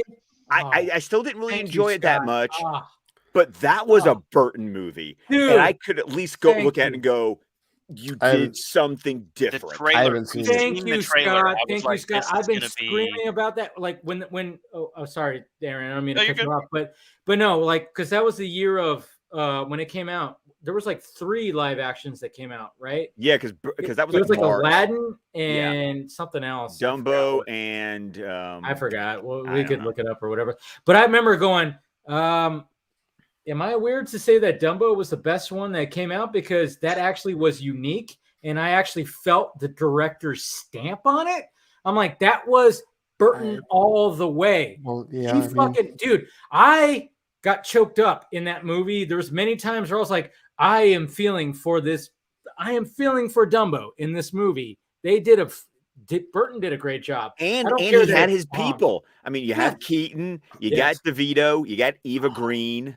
Dude, I haven't seen it. And we had Colin Farrell in there too, and it was like, I haven't seen that one, but dude, like, it's really good. Yeah, it's really good. Okay. Underappreciated. Colin Farrell's been ruined for me now, because now I just hear him saying, "Take it easy, sweetheart. Take it easy, sweetheart. I got you. Yeah, I got you." He's completely ruined for me now. Like, and what is it with him playing characters that are like he kind of did the thing in real life that he did in the Fantastic Beasts movies, where like he's wearing a different face. Yeah. He's Grindelwald in those movies, and now he's in a movie where he's literally wearing a different face. You know what? I say good because you know when it comes to like when it comes to actors like him, it's like he bursts onto the scene where it's like, he's a good-looking dude. He's a very good-looking dude, and he's always like that guy. And then he bursts on. I remember like the first time I got acquainted with Colin Farrell was the movie The Recruit. I love The Recruit. Yes. Oh, yeah, with him and Al Pacino. Great movie. Yep. Great movie. Great spy movie. Bridget Moynihan. Yep. Yeah. Oh fuck yeah. Great movie. It was one of those movies I could just watch over and over again. And then he just kept going up. You had SWAT. You had he showed up in Daredevil. Phone booth. Yeah, phone booth is really good fucking movie. Yeah, Joel Schumacher. Yes. Rest in peace. That's like a lot of people don't realize that's a Schumacher. There's also a little one he did. I don't know if you've heard, called In Bruges, with him and Brendan Gleeson. Yes, with Ray and Ray Fiennes. Yeah, they play two. They play 2 hitmen on vacation. Yes, It's fantastic. It's really quirky. It's really good. Like it's very quirky. Dave, yes. I think you'd appreciate it. I think Dave, you would like it. Yeah. I think, yeah. It's a dark comedy. Okay, very dark comedy. Yeah, I'm gonna have to look that one up for sure, because that sounds like it's right up my alley. But he bursts on the scene. He's like, yeah, he's that dude. He's that good-looking dude, and he's been in a very. But now it's like he seems like, let's challenge myself. Let's really. I mean, you get to a point where, like, we're an actor. It's like you challenge yourself, and it's like disguise yourself as something else. I mean, Christian Bale kind of like, he hit the ground running with something like that. It's like, yeah, I'm that guy, and then all of a sudden he was like, no, I don't want to be that guy.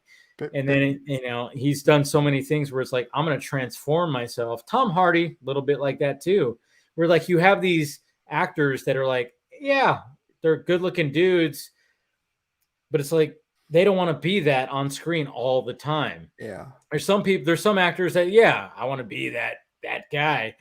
But there's some actors that really just want to go like, I want to be somebody else completely. It's usually and all three of them not American. Yeah. All three. Well, it's like what Sir Laurence Olivier asked Richard Burton at one point. Do you want to be a movie star or do you want to be an actor? Yeah. Mm-hmm. Well, I mean, and of course, Richard Burton was the swarmy son of a bitch who went, I want to be both. Of course you do, Richard Burton. Of course you do. Right. Thank you. But I mean, that's one of those things that I asked Harry Lennox. I think you even kind of talked about that with him too, Scott. When you talked to him, it's like what would you want to be? Would you want to be like, oh, your name on the marquee? You want to be that guy, or do you want to be an actual actor? And I mean, like, he had a good response, like talking about, it's like, you know what? I mean, you live longer when you're like in this kind of where it's like, hey, you're that guy. I know you, you know, and, you know, I see you in a movie and I'm like, oh yeah, that's Harry Lennox.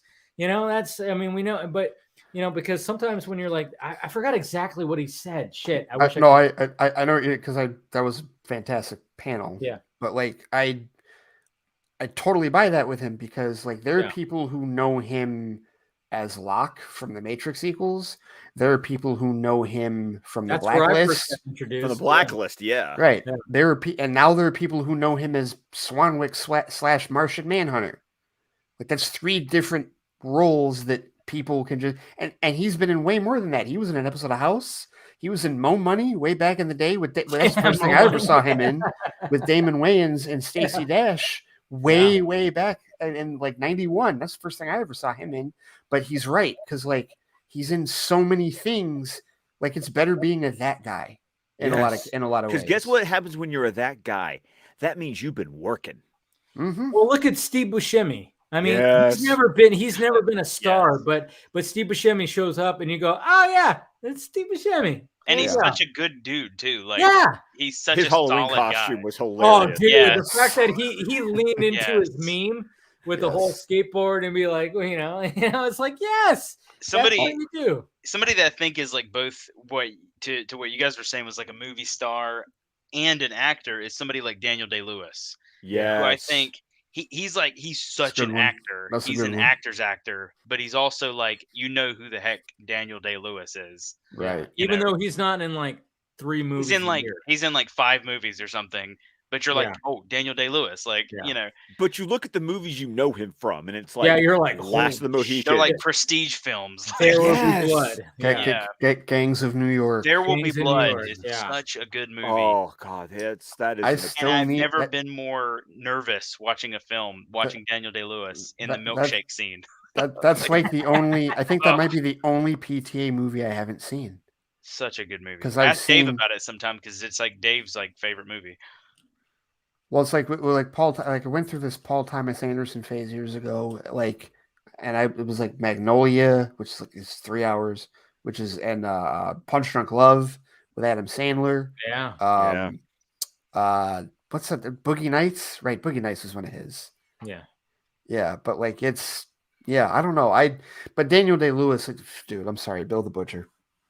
Oh, the Butcher. Yeah. And the first time I actually saw him was because he was in The Crucible with Winona Ryder. You know what? I remember watching that. And Joan Allen. Joan Allen in that too. I watched Joan Allen played husband and wife. Yeah. Crucible. I watched that movie, and that was the first time I saw Daniel Day-Lewis, because I was in the high school play version of that, and I played Reverend Paris. That was such a thing where it was like that was. See, I was Deputy Governor Danforth.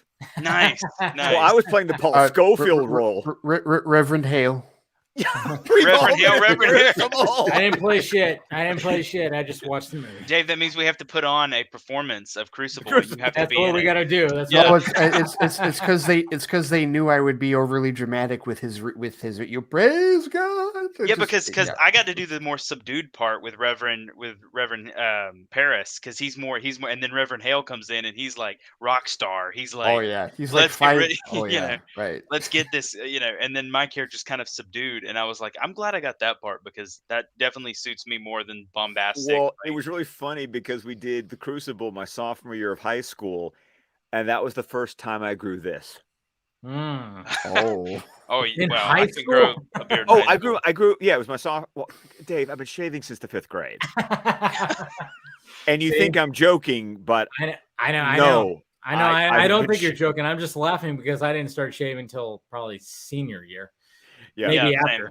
I grew a mustache for the fall show. Crucible was the spring show, and that's when I grew this. And I pretty much kept this or some variation of this all the way. Like I shaved it off after like college, and then my wife saw pictures of me from high school, and she was like, "No, you're growing that back." And I was like, "Cool, saves me time in the morning," you know. Yeah. So, but I remember playing Danforth.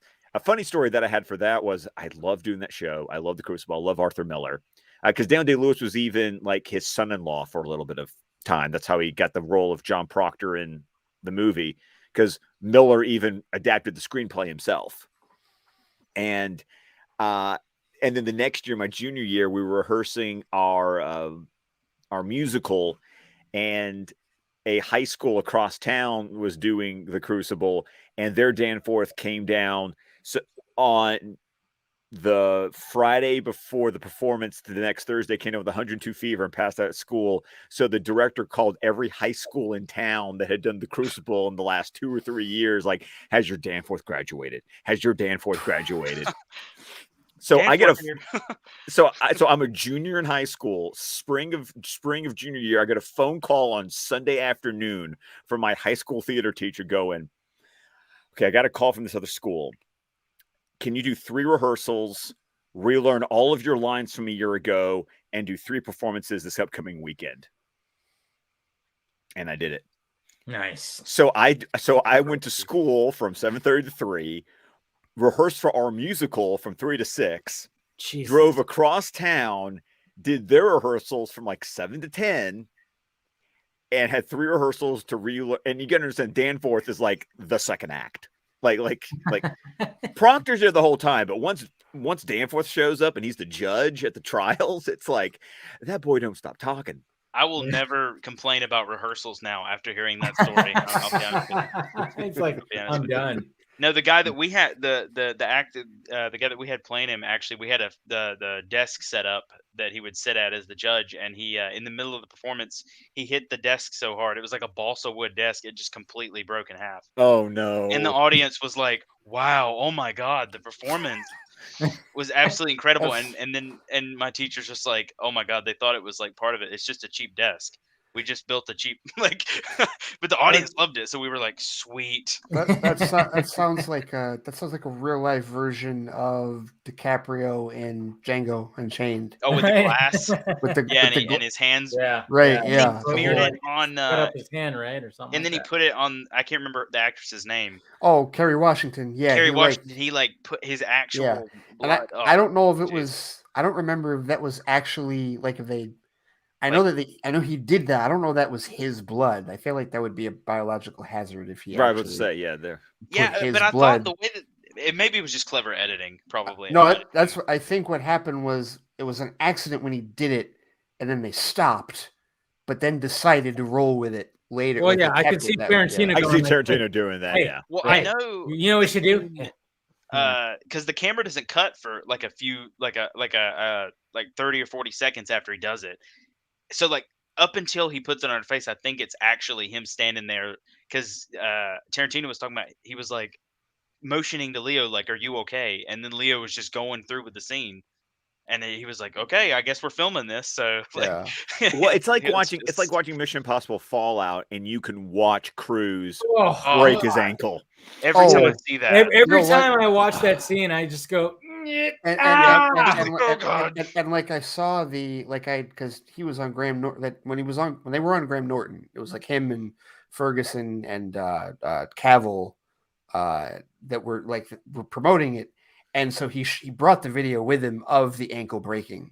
So when we went to see the movie, I was literally looking for it. I'm like, They did not keep this. They did not get. They kept it in the fucking. And I saw it in IMAX, Literally. and I saw it clear as day. Yeah, dude, like you literally see it, like when he like gets up, you literally see him kind of limp off. Absolutely, you see him limp off a little bit, and then the next scene he's just. And I'm like, bullshit. That was like 3 weeks later. Shut up. Yeah, I'm like, yeah, because you actually see him kind of just limp off a little bit. And I'm like, oh my god! Dude. And under no circumstances should he have even been limping at that point.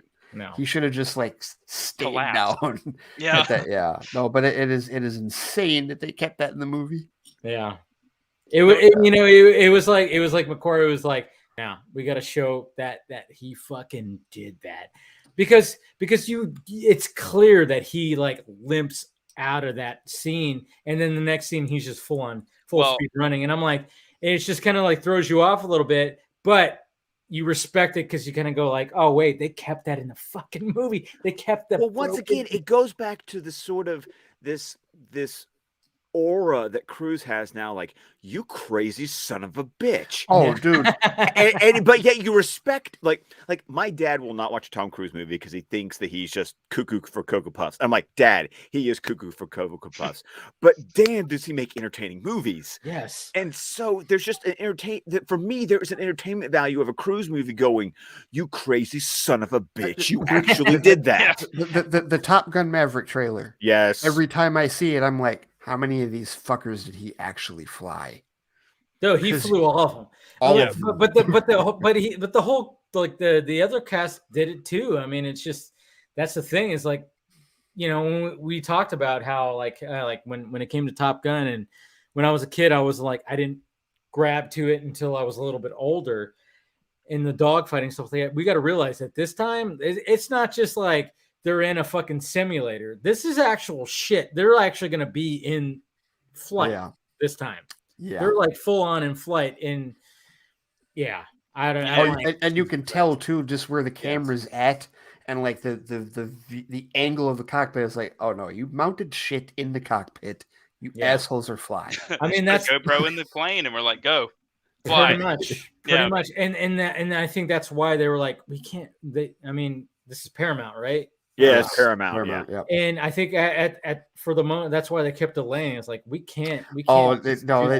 Look, when we talk about delaying stuff, like it must be. No, you had to.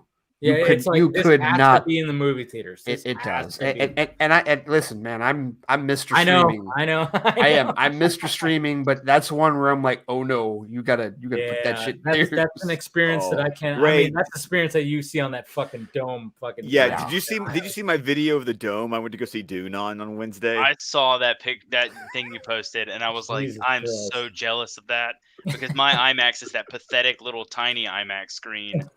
Well, it's like it's not pathetic. It's just IMAX. Digital. It's fine. It's this was digital too because it's IMAX laser. Yeah. So like but you know, we've talked about like the difference between like the digital and like the 70 millimeter. You know, like at the McWayne Center that you guys have in like Henry Ford Museum that we have here, right? And it's the dome that you're talking about was like closer to that, than to the regular, Oh, no, because I actually looked it up because people were asking, and I was like, no, it's 5 stories high with a 79-foot diameter. Yep. That's a You were on Arrakis. You were there. No, I was on Arrakis because I was telling Dave this at the beginning of the stream. No, I'm going to tell you the arrival scene at Arrakis with the Atreides. Oh, God. The Harkonnen attack. Those scenes were incredible. Oh, and when the worm, Jesus Christ. It was actual. I can only imagine you just going like you have to like literally do this. Like you're like, what the fuck? Holy shit! Like you're looking everywhere around you. Okay, true to all of this, but tell me you did not. Don't tell me you did not laugh at the dude who put it on his cell phone in the toy speedboat in the bathtub. Oh, I saw that. I saw you post that. Yeah. The way that Denny recommended to see. Yeah, that was pretty funny. Yeah, a lot of people. That was funny. While at the same time that I've seen it twice now, and I've only seen it, and I saw some statistics today. Of the first opening weekend, 50% of ticket sales were IMAX. Industry average I saw is that 30%. I saw something about that where I think it was like in like the UK or something like that, where like the IMAX sales were outsailing the regular screenings for Dune or something. I like that. to see that. That's good. Yeah, and that's awesome. And basically, Dune, as far as Warner, like, and the point that the analysts that I follow have been making is, it is breaking every record for a Warner Brothers movie this year because, yes, you can watch on HBO Max for free, and it has had the lowest percentage drops day to day. It has now beat Godzilla versus Kong as far as its box office. And Ray, the two of us will own up to the fact that in no version of the multiverse did we think Dune would be this successful. No, we didn't. We absolutely didn't call this, and we had no reason to think that it was going to do this well, even before the pandemic, and certainly not during. But like and you just wonder. So I guess you wonder what you attribute it to. Yeah, in terms of like what it is, because is it really that people knew the book? No, I don't think so. No. What is it that? Because the book sales are going through. So what you've got are people who saw the movie. And now you look at Amazon and everyone's going and buying the book, which is great. It's fantastic. I'm all for it. But like, I'm just curious as to what it is about this film that has like brought. I mean, the moment it passed Blade Runner 2049, I'm like, well, damn. Okay, we've got something here. When it got an A- cinema score, that's when I was like, "That's insane! That's insane! That's insane!" Because that means Dave, I just saw you. What was that? I just put a thumbs up. I'm like, thank God. Yeah, yeah. Well, I mean, that's connected with audiences. It did. I mean, even though like people like, I remember like I was worried about it, and I even had like people on here. Like I remember William from Sci-Fi Center. He was like, "Oh, the movie's gonna bomb." He totally like said the movie's gonna bomb. I'm like. Like I have hope. I mean, I actually was like agreeing, like, I don't know if people are gonna like resonate with this, but seeing what's happening and seeing the numbers and seeing the fact that the IMAX numbers are so high, I'm like, all right, thank God. People just really wanted to go out and see this fucking movie. And that's the thing. And Ray, to answer your question, it's almost like, I'm not sure if, I know people, you included, want to give Denny crap for what he was saying, but apparently something stuck with the GA that they really did buy into the message of see this thing on the biggest screen you possibly can. I could see that. I could totally buy that just from a marketing standpoint. And that might have been part of his plan. Make a big enough stink about it that it becomes more than a one-day story, because it was. It kept on going. Right, it kept going, and he escalated it more than twice, like throughout the process of it, and it just reinforces that messaging. If somebody in the general audience sees the story and they go, "Oh, okay, well, why should I see it in IMAX? Let's try this out," and then they go see it, and they're like, "Well," and then at that point they see. The orthocopters and like, God damn it, the sweeping landscape, and all the shit that he did in the other 5 English speaking films that he's done, that I've now watched all of them. I got caught up on that, Dave. I've seen Enemy, I've seen Prisoners, and I've seen Sicario. I've seen them all. I fucking love Enemy. Enemy might be one of Enemy. Enemy. I mean, I'm a little arachnophobic, so it kind of freaks me out certain scenes. But I'll just say, yes. Yeah, you're right. There's certain scenes where I'm like, God damn it, Kenny. I haven't seen it. I think he has a fascination with spiders, because they're kind of, Yeah, but even in Dune, there's a creature in there. I'm like, there is. Christ. I'm like, what the fuck is that? yeah, there is. But no, just the concept of Enemy. I love the whole, like the message of that movie. I love so much. It might be my favorite of his movies. But like. All the stuff that he's done, and you can see like the progression of like his career visually and storytelling wise, culminating in this, and like, I don't know, just something about it, man. I mean, I guess it's one of those cases where you have to look at his movies and go, okay, maybe outside of Blade Runner, which wasn't critically bombed, like it was acclaimed. Plenty of people, I think ourselves included, have called it better than the original. Do we agree on that?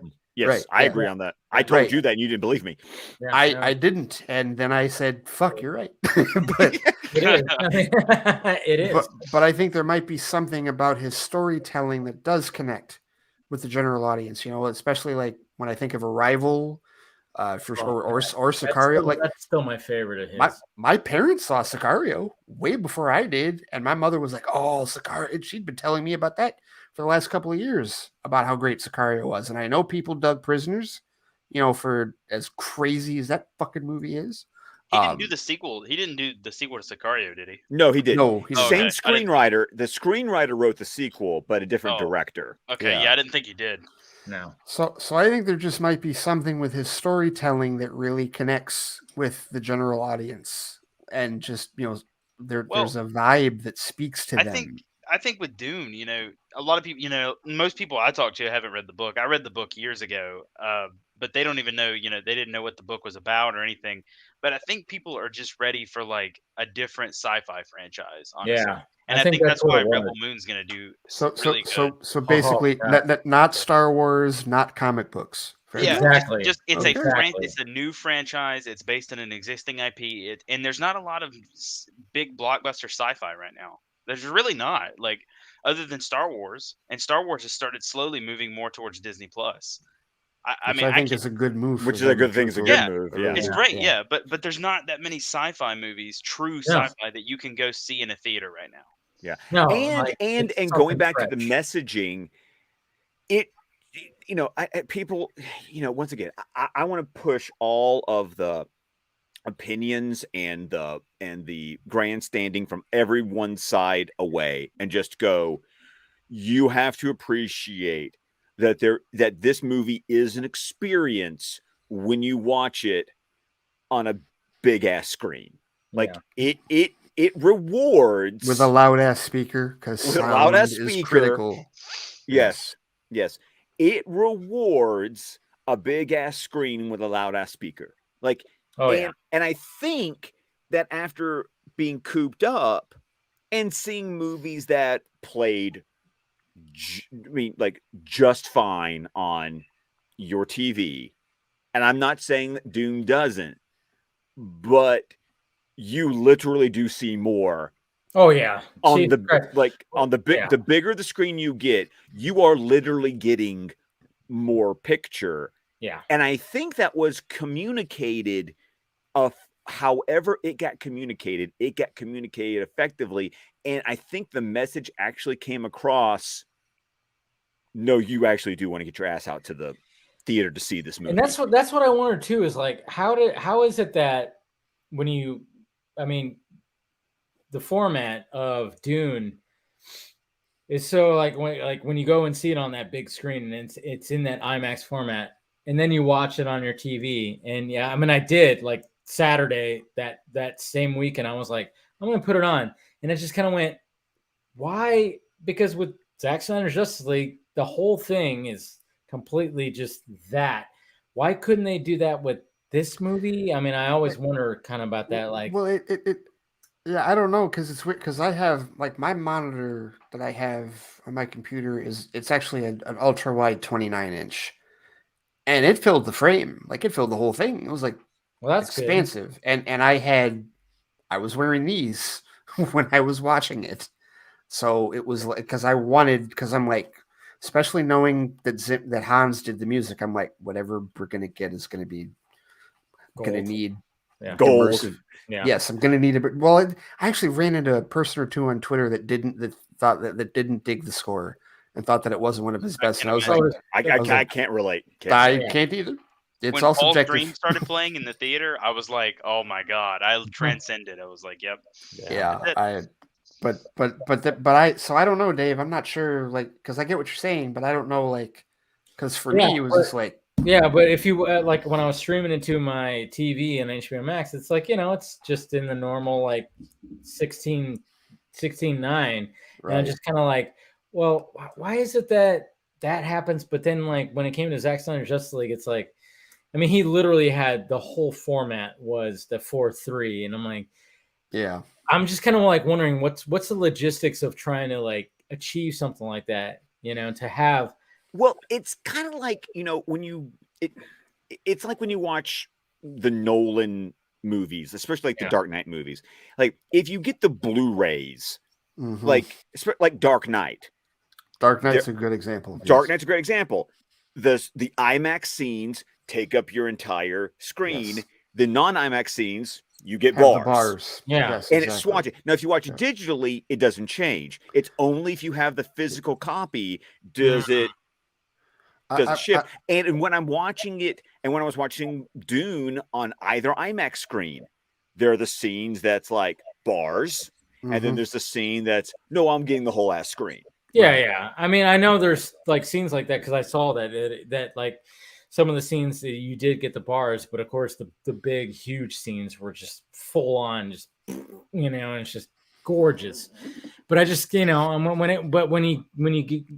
just kind of wonder like what was the whole like thing when it comes to like watching it at home where you don't get that whole thing unless I don't know.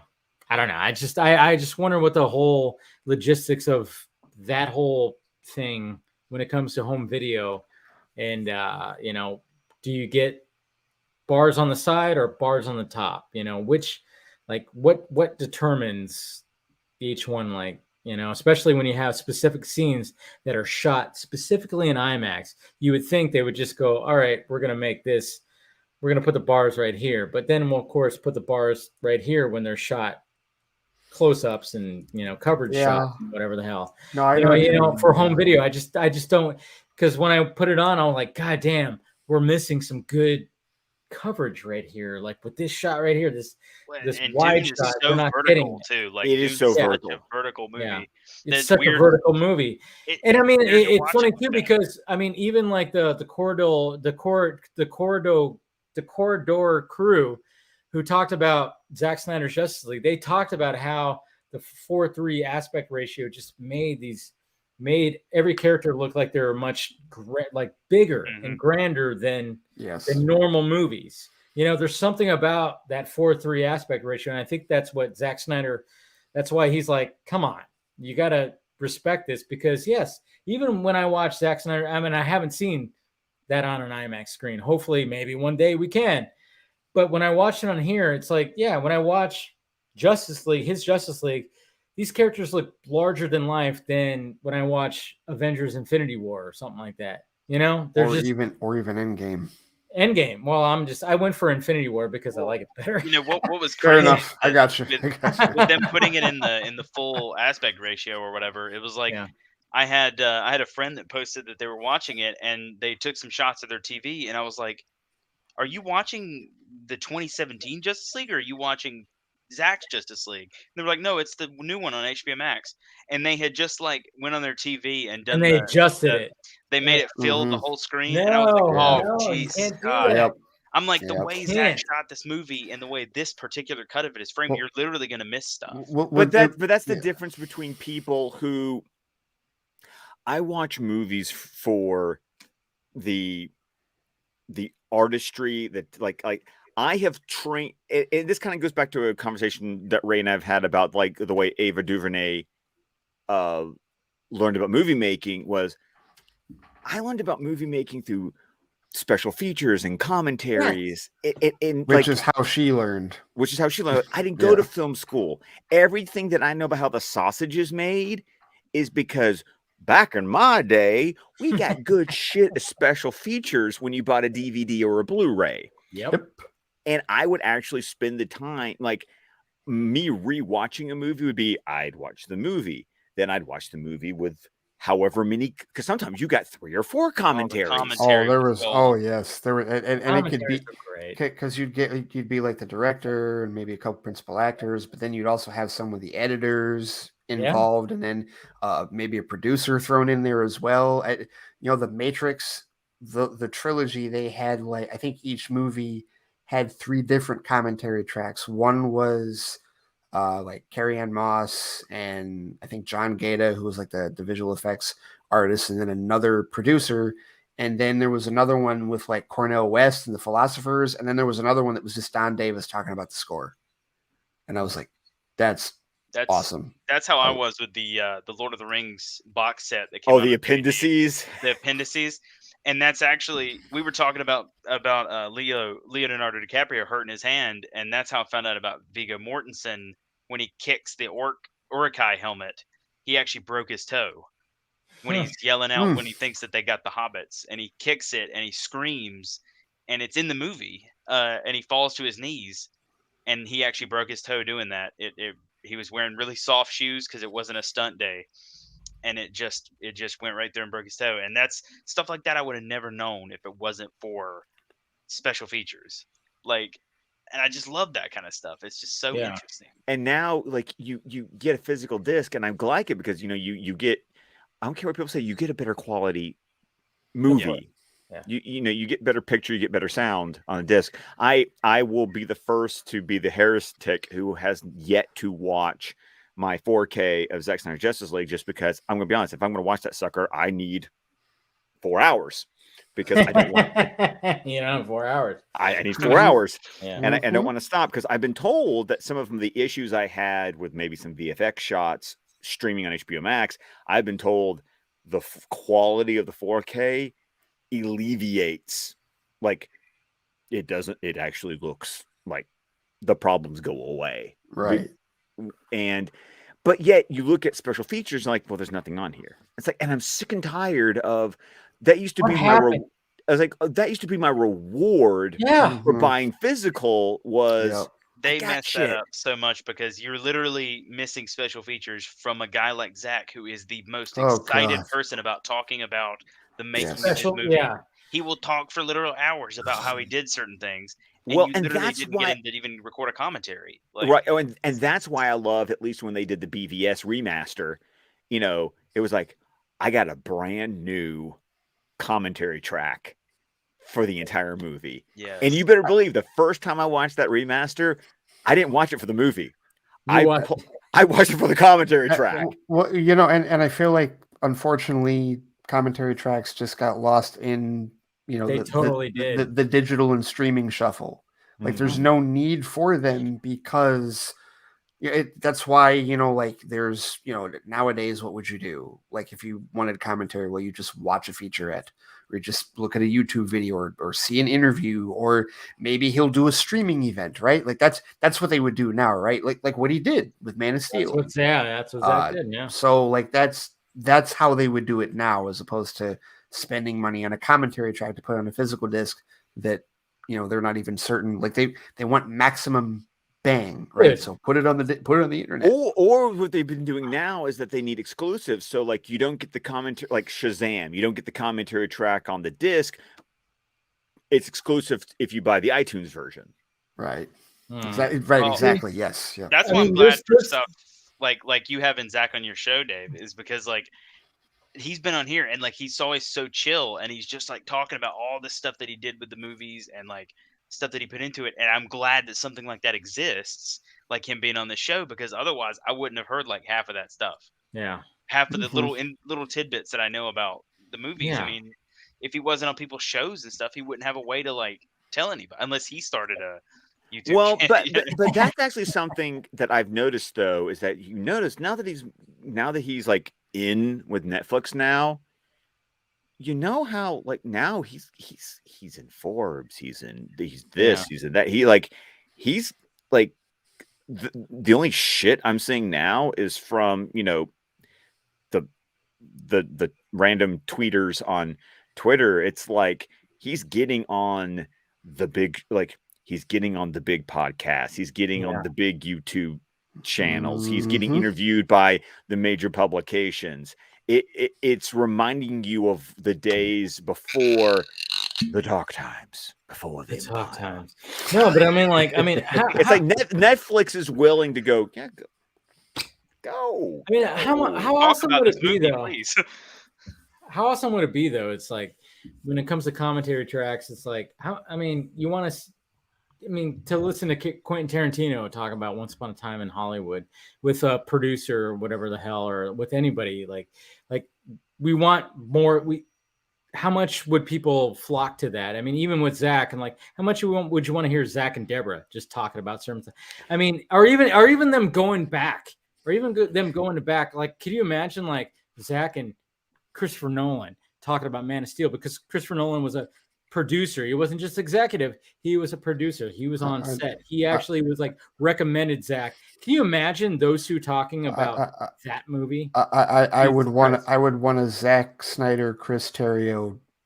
Or yes, I would want a comment. Yes, absolutely. I would want that commentary track. But I think that's the problem, is that the way movie consumption has become, what I think the studios are seeing, one, there is a decline in physical sales. That's an objective fact, unfortunately.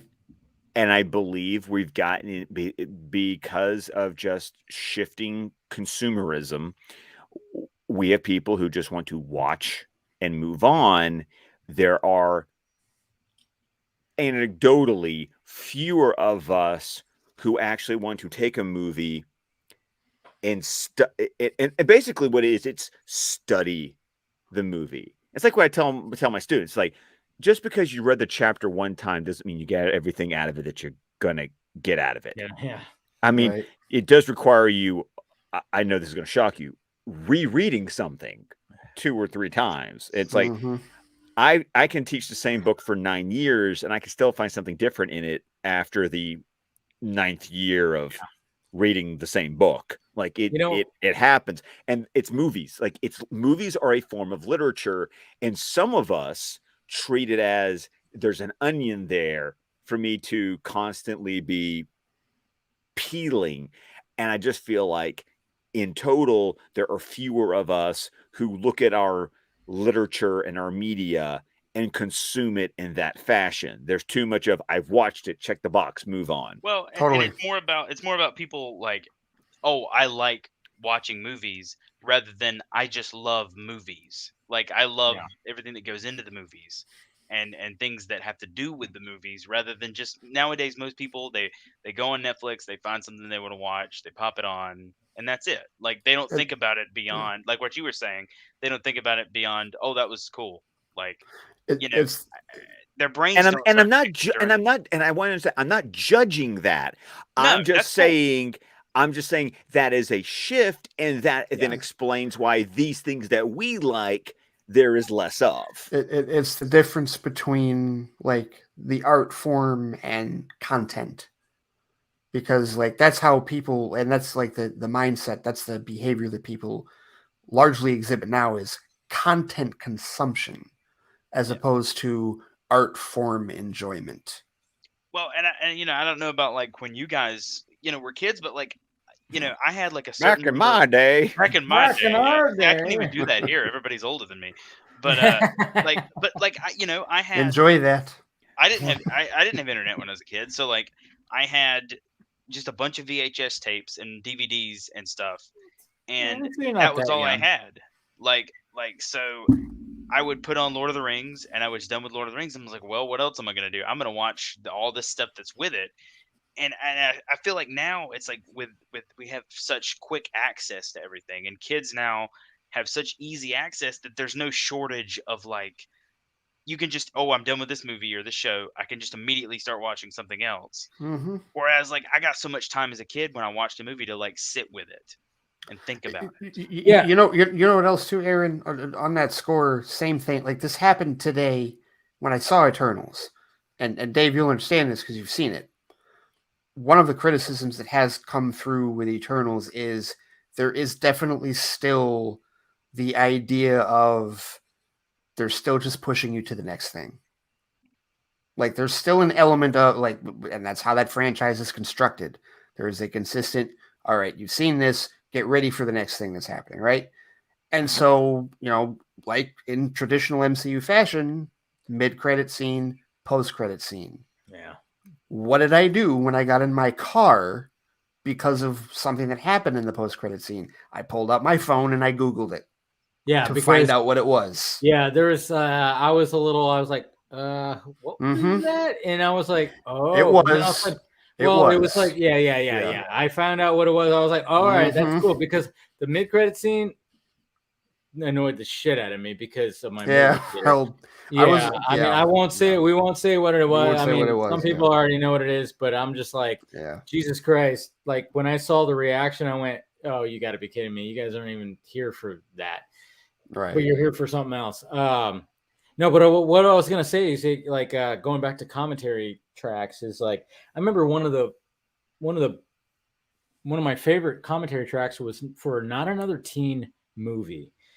The entire cast did a commentary track. I mean, you're talking about Chris Evans, Jamie Presley, and all these people that were part of that cast, and they were just bullshitting and talking about this whole movie. Oh God, it was so fucking great. It was so great. I'm like, why can't we have? I mean, people like they do the live tweeting thing, cool, but can we? Please tell me. All talk about it. Please tell me that you have listened to the commentary track for Mallrats. Yo, it is the exact same thing. Oh my God, dude. Yes. Oh, exactly you. what Thank you, exactly Ray. what I love you just even described. More.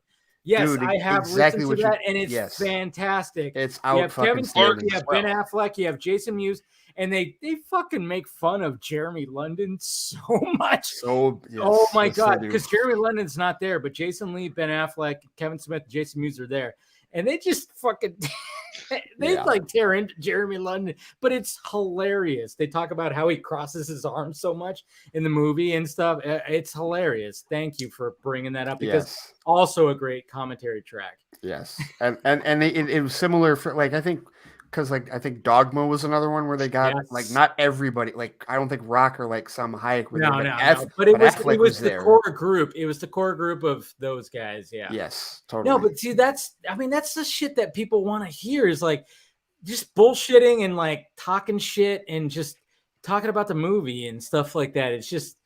Yeah. And there are DVDs that I still own. Like I've upgraded the movie to Blu-ray, or it's a movie that I got digital and I got the HD version digitally. But because of commentary tracks or documentaries, I refuse to get rid of I don't watch DVDs anymore. DVDs is now 2 generations. It's crazy, right? Old of media.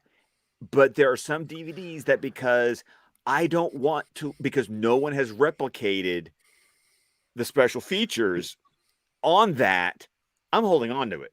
Do you know how I found out that Ghostbusters, the first Ghostbusters movie, was over budget by $1 million? Because you know how I found that out?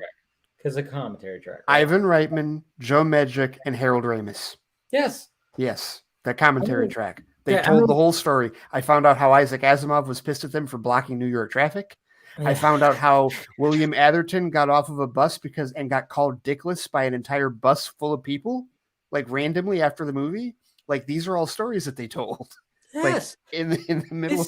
It's a lost art. Like I said, now they do this like, hey, join us in a live tweeting thing. And it's like that's something, but I want to hear all you converse with each other and just kind of and we have the technology for that now. You guys can do that in the comfort of your own home. And even if it's not a commentary track, I want to talk about like Empire of Dreams. Like that documentary from when they finally released the entire trilogy on DVD. That was DVD. That was the DVD. No, I think that was. I think that was the Blu-ray. I think it was the Blu-ray release. It was the Blu-ray. It was the first Blu-ray release. Yes, because it's been released on Blu-ray a dozen times. I've bought so many different versions of Star Wars at this point. It was the first one. It was the silver. Yes, case I know which one you're talking about. Yes, thing, and then, or like when Ridley Scott did the final cut of Blade Runner, there's a documentary on that Blu-ray that is almost as long. Or longer than the movie itself about the making. I wish I had that version. I have the director's cut, unfortunately, and I hate it. It's the one with the commentary, whichever one that is, like where Decker is commentating over his. No, that's the theatrical. That's theatrical. Oh, so I have the theatrical. Okay, cool. Yeah, no, theatrical is literally the only version with the voiceover. Yeah, that's right. Yeah, every other version got rid of the voiceover. I don't. It's so 20s noir film for me. Like, and I like those, but you know the story behind that, right? Runner, yeah. Harrison Ford hated doing it so much he intentionally performed it terribly, thinking the studio would cut it, and they kept it. You can tell he's just so disinterested. We investigated, and I have the Blu-ray that has all 5 versions, and I never watched that version. I watched it one time because I got the I got the Blu-ray, I got the DVD because I didn't have a Blu-ray player at the time when that came out. So I have the Voight comp case of the DVD with Gaff's origami and the ship. Yes, and the little and the spinner car. Yeah. I'm never getting rid of that. No, of course you shouldn't. You shouldn't. But then I got the Blu-ray I got the Blu-ray case you're talking about with all 5. So I was like, I need it on Blu-ray, but I'm keeping my Voight comp case. And I just ordered today because I ordered the 4K of Blade Runner Final Cut and the 4K of Blade Runner 2049 because Ray and I've had the story where I got the Blu-ray steelbook from Best Buy because that was back in the day when they would have one kind of steelbook for the Blu-ray and one kind of steelbook for the 4K before they just gave Morons. I know, right? But the problem was I liked the Blu-ray case better than the 4K. For 2049, yeah, I would agree with that. So what I did was I just ordered the 4K of 2049, and I'm just going to take out the DVD and put the 4K in because the regular one has all the colors like the orange and the blue, and the 4K one is just silver with black lettering. It's like whatever. Scott's looking for it. I'm looking for it right now, actually. Yeah. I'm telling you. What's that? All right.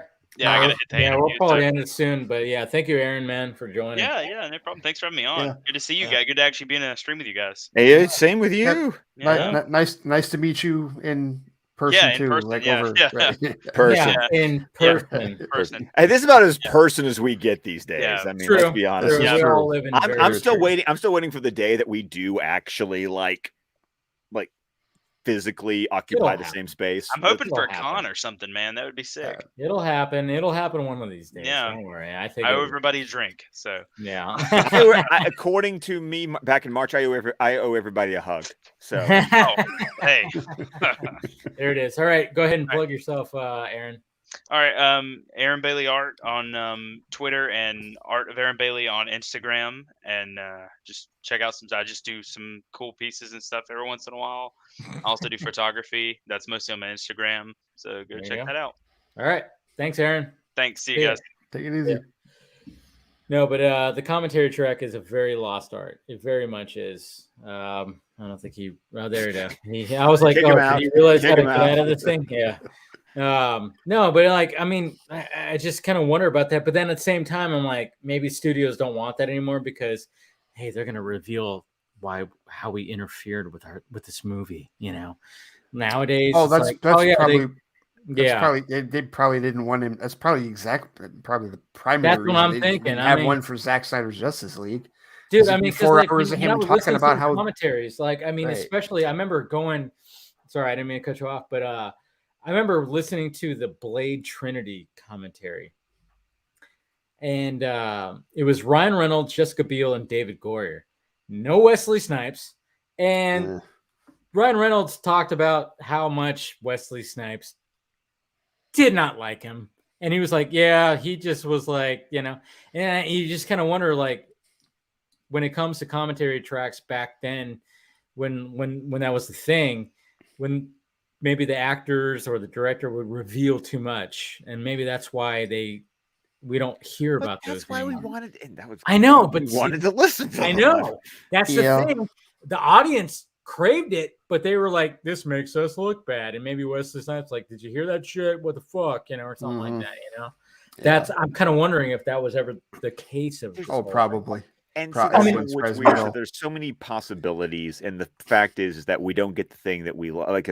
I cannot tell you how much movie making I learned from just that, and it was fun for me. I wanted to know how the sausage was made, and I liked it in that sort of anecdotal story as we're watching the movie. Right. Yeah. Because then you get some stuff where like the director goes, oh yeah, by the way, this is like, see that shot right there? That was on a different day. And then we cut back and then we decided to like rework this scene like this and blah, blah, blah. I mean, there's just stuff like that where you kind of go like, oh, well, shit. So that was like shot like this or something like that. I didn't notice that until it was pointed out. Or like I remember Pulp Fiction, the adrenaline scene, like the finding out that that's actually Travolta pulling the needle out of Uma Thurman's chest in reverse, and not actually stabbing her. Like that was part. Like I forget where did I hear that from? But just stuff like that. I didn't know that. Yeah, wow. Yeah, because I mean, instead of like, because I mean, it's a needle. Like it's like okay, instead of stabbing her, it's actually him. It's like you would have to do something like that. You couldn't just punch her in the chest. Exactly. Like a fake needle, because that could still fucking hurt. That would still hurt. Yeah. Exactly. And so that ends up being that. I think that was the first time I learned about anybody using the trick of reverse shots. It's like, okay, if there's a motion, like a Kroll is another example, Scott, where he's like, I love that movie.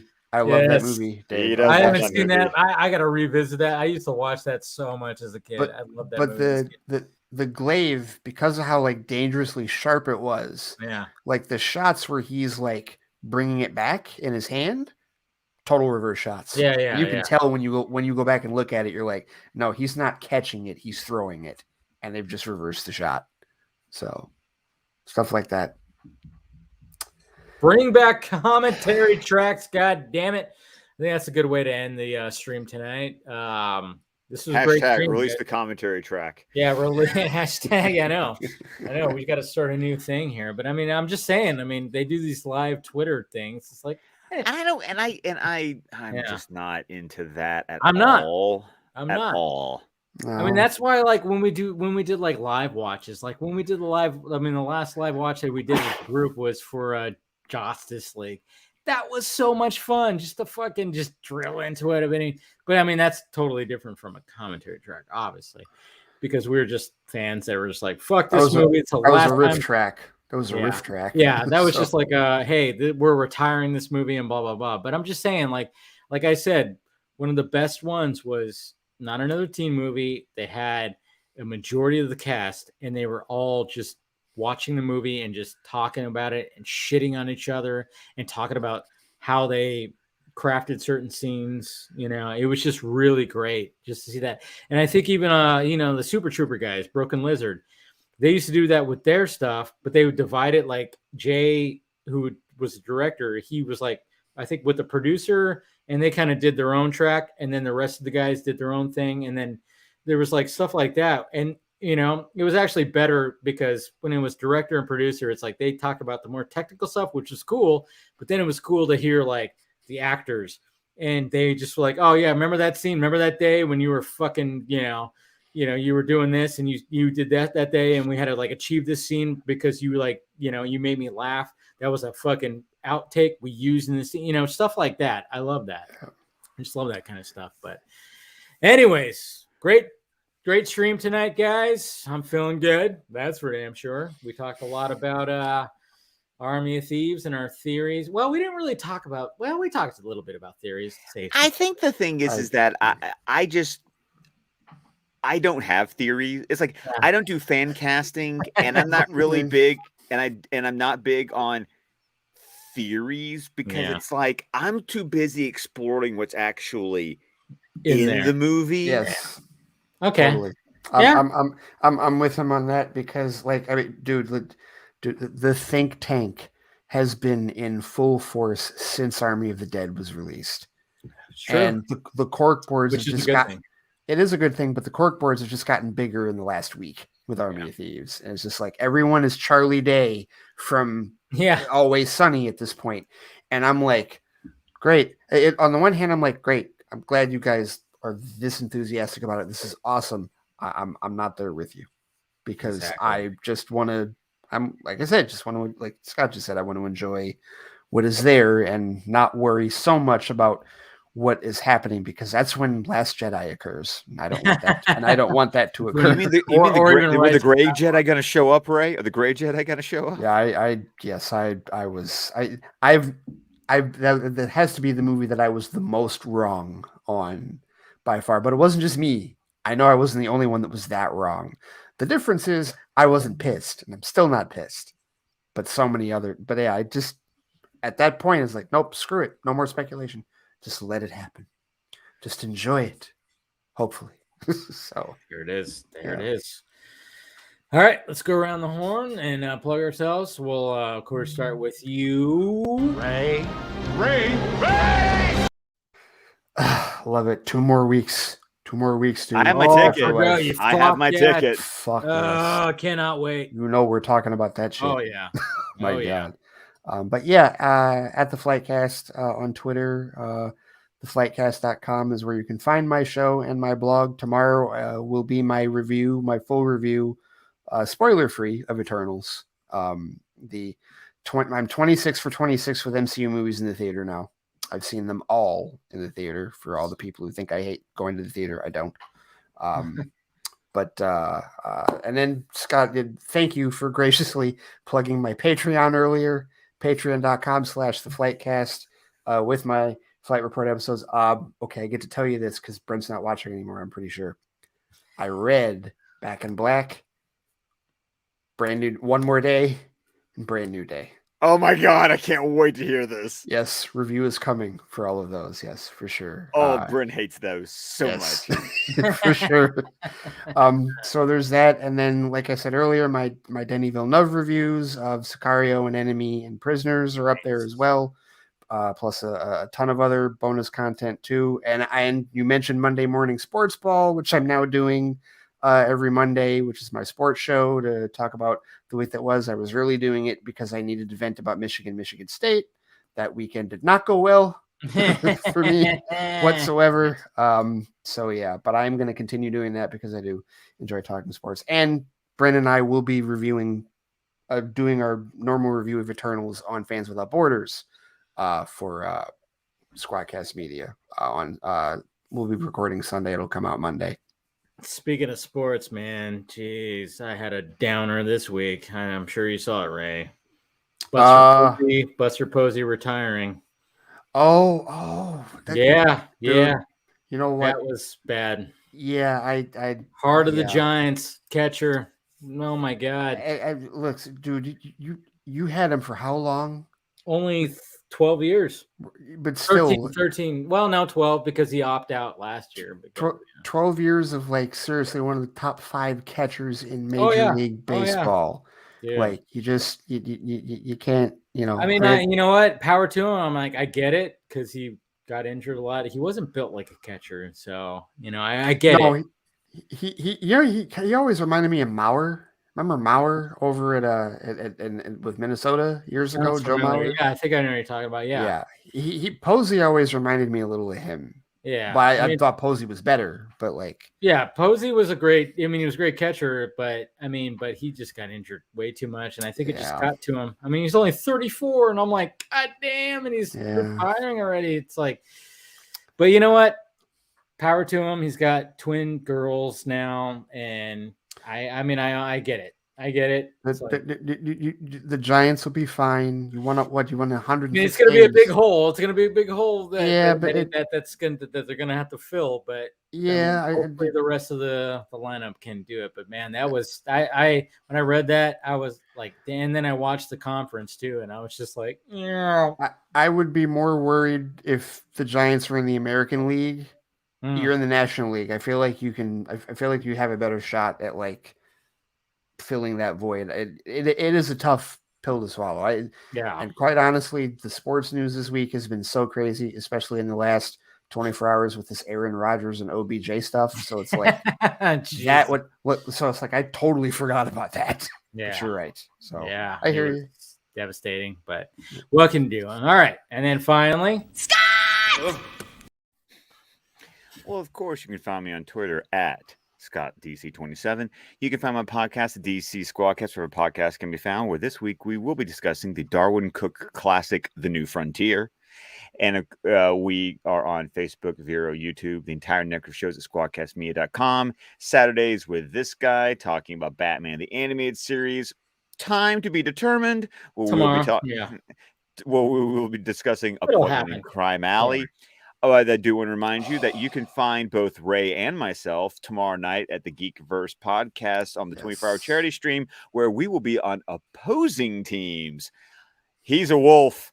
I'm a ranger. It's morphin' I'm time. so gonna be watching this, by the way. I'm all for it. I'm like, because I know like a lot of people involved, and you guys are in opposing teams. I'm like, fuck yeah. So please look on either one of our profiles for a donate link for extralife.org to help the Children's Hospital in British Columbia. And then, of course, remember that pinned at the top of my account is my team that we're walking for the Out of the Darkness walk for AFSP. My team is Hope is a Thing with Feathers in honor of my wife's cousin who we lost this summer. Any amount would help. The link will take you to my wife's page because we're trying to boost her numbers. So, but we would appreciate it. And I'll be sharing pictures Sunday from the walk. Nice. Awesome. Thank you guys. Thank you for everybody who joined the panel tonight. It was a great panel, some good discussions, everything like that. Make sure you smash that like, thumbs up before you leave. Subscribe, become a member if you want to. Patreon's down there. Everything's down there. Merchandise, all that stuff. And yes, thank you to Aaron. Thank you to who else showed up? Dave. Ohio Dave. I'm like, I was like, yeah. The bourbon still very much kicked in, but we're good. Anyways, it's been a fun time, and thank you guys for sticking with us, and we will talk to you later.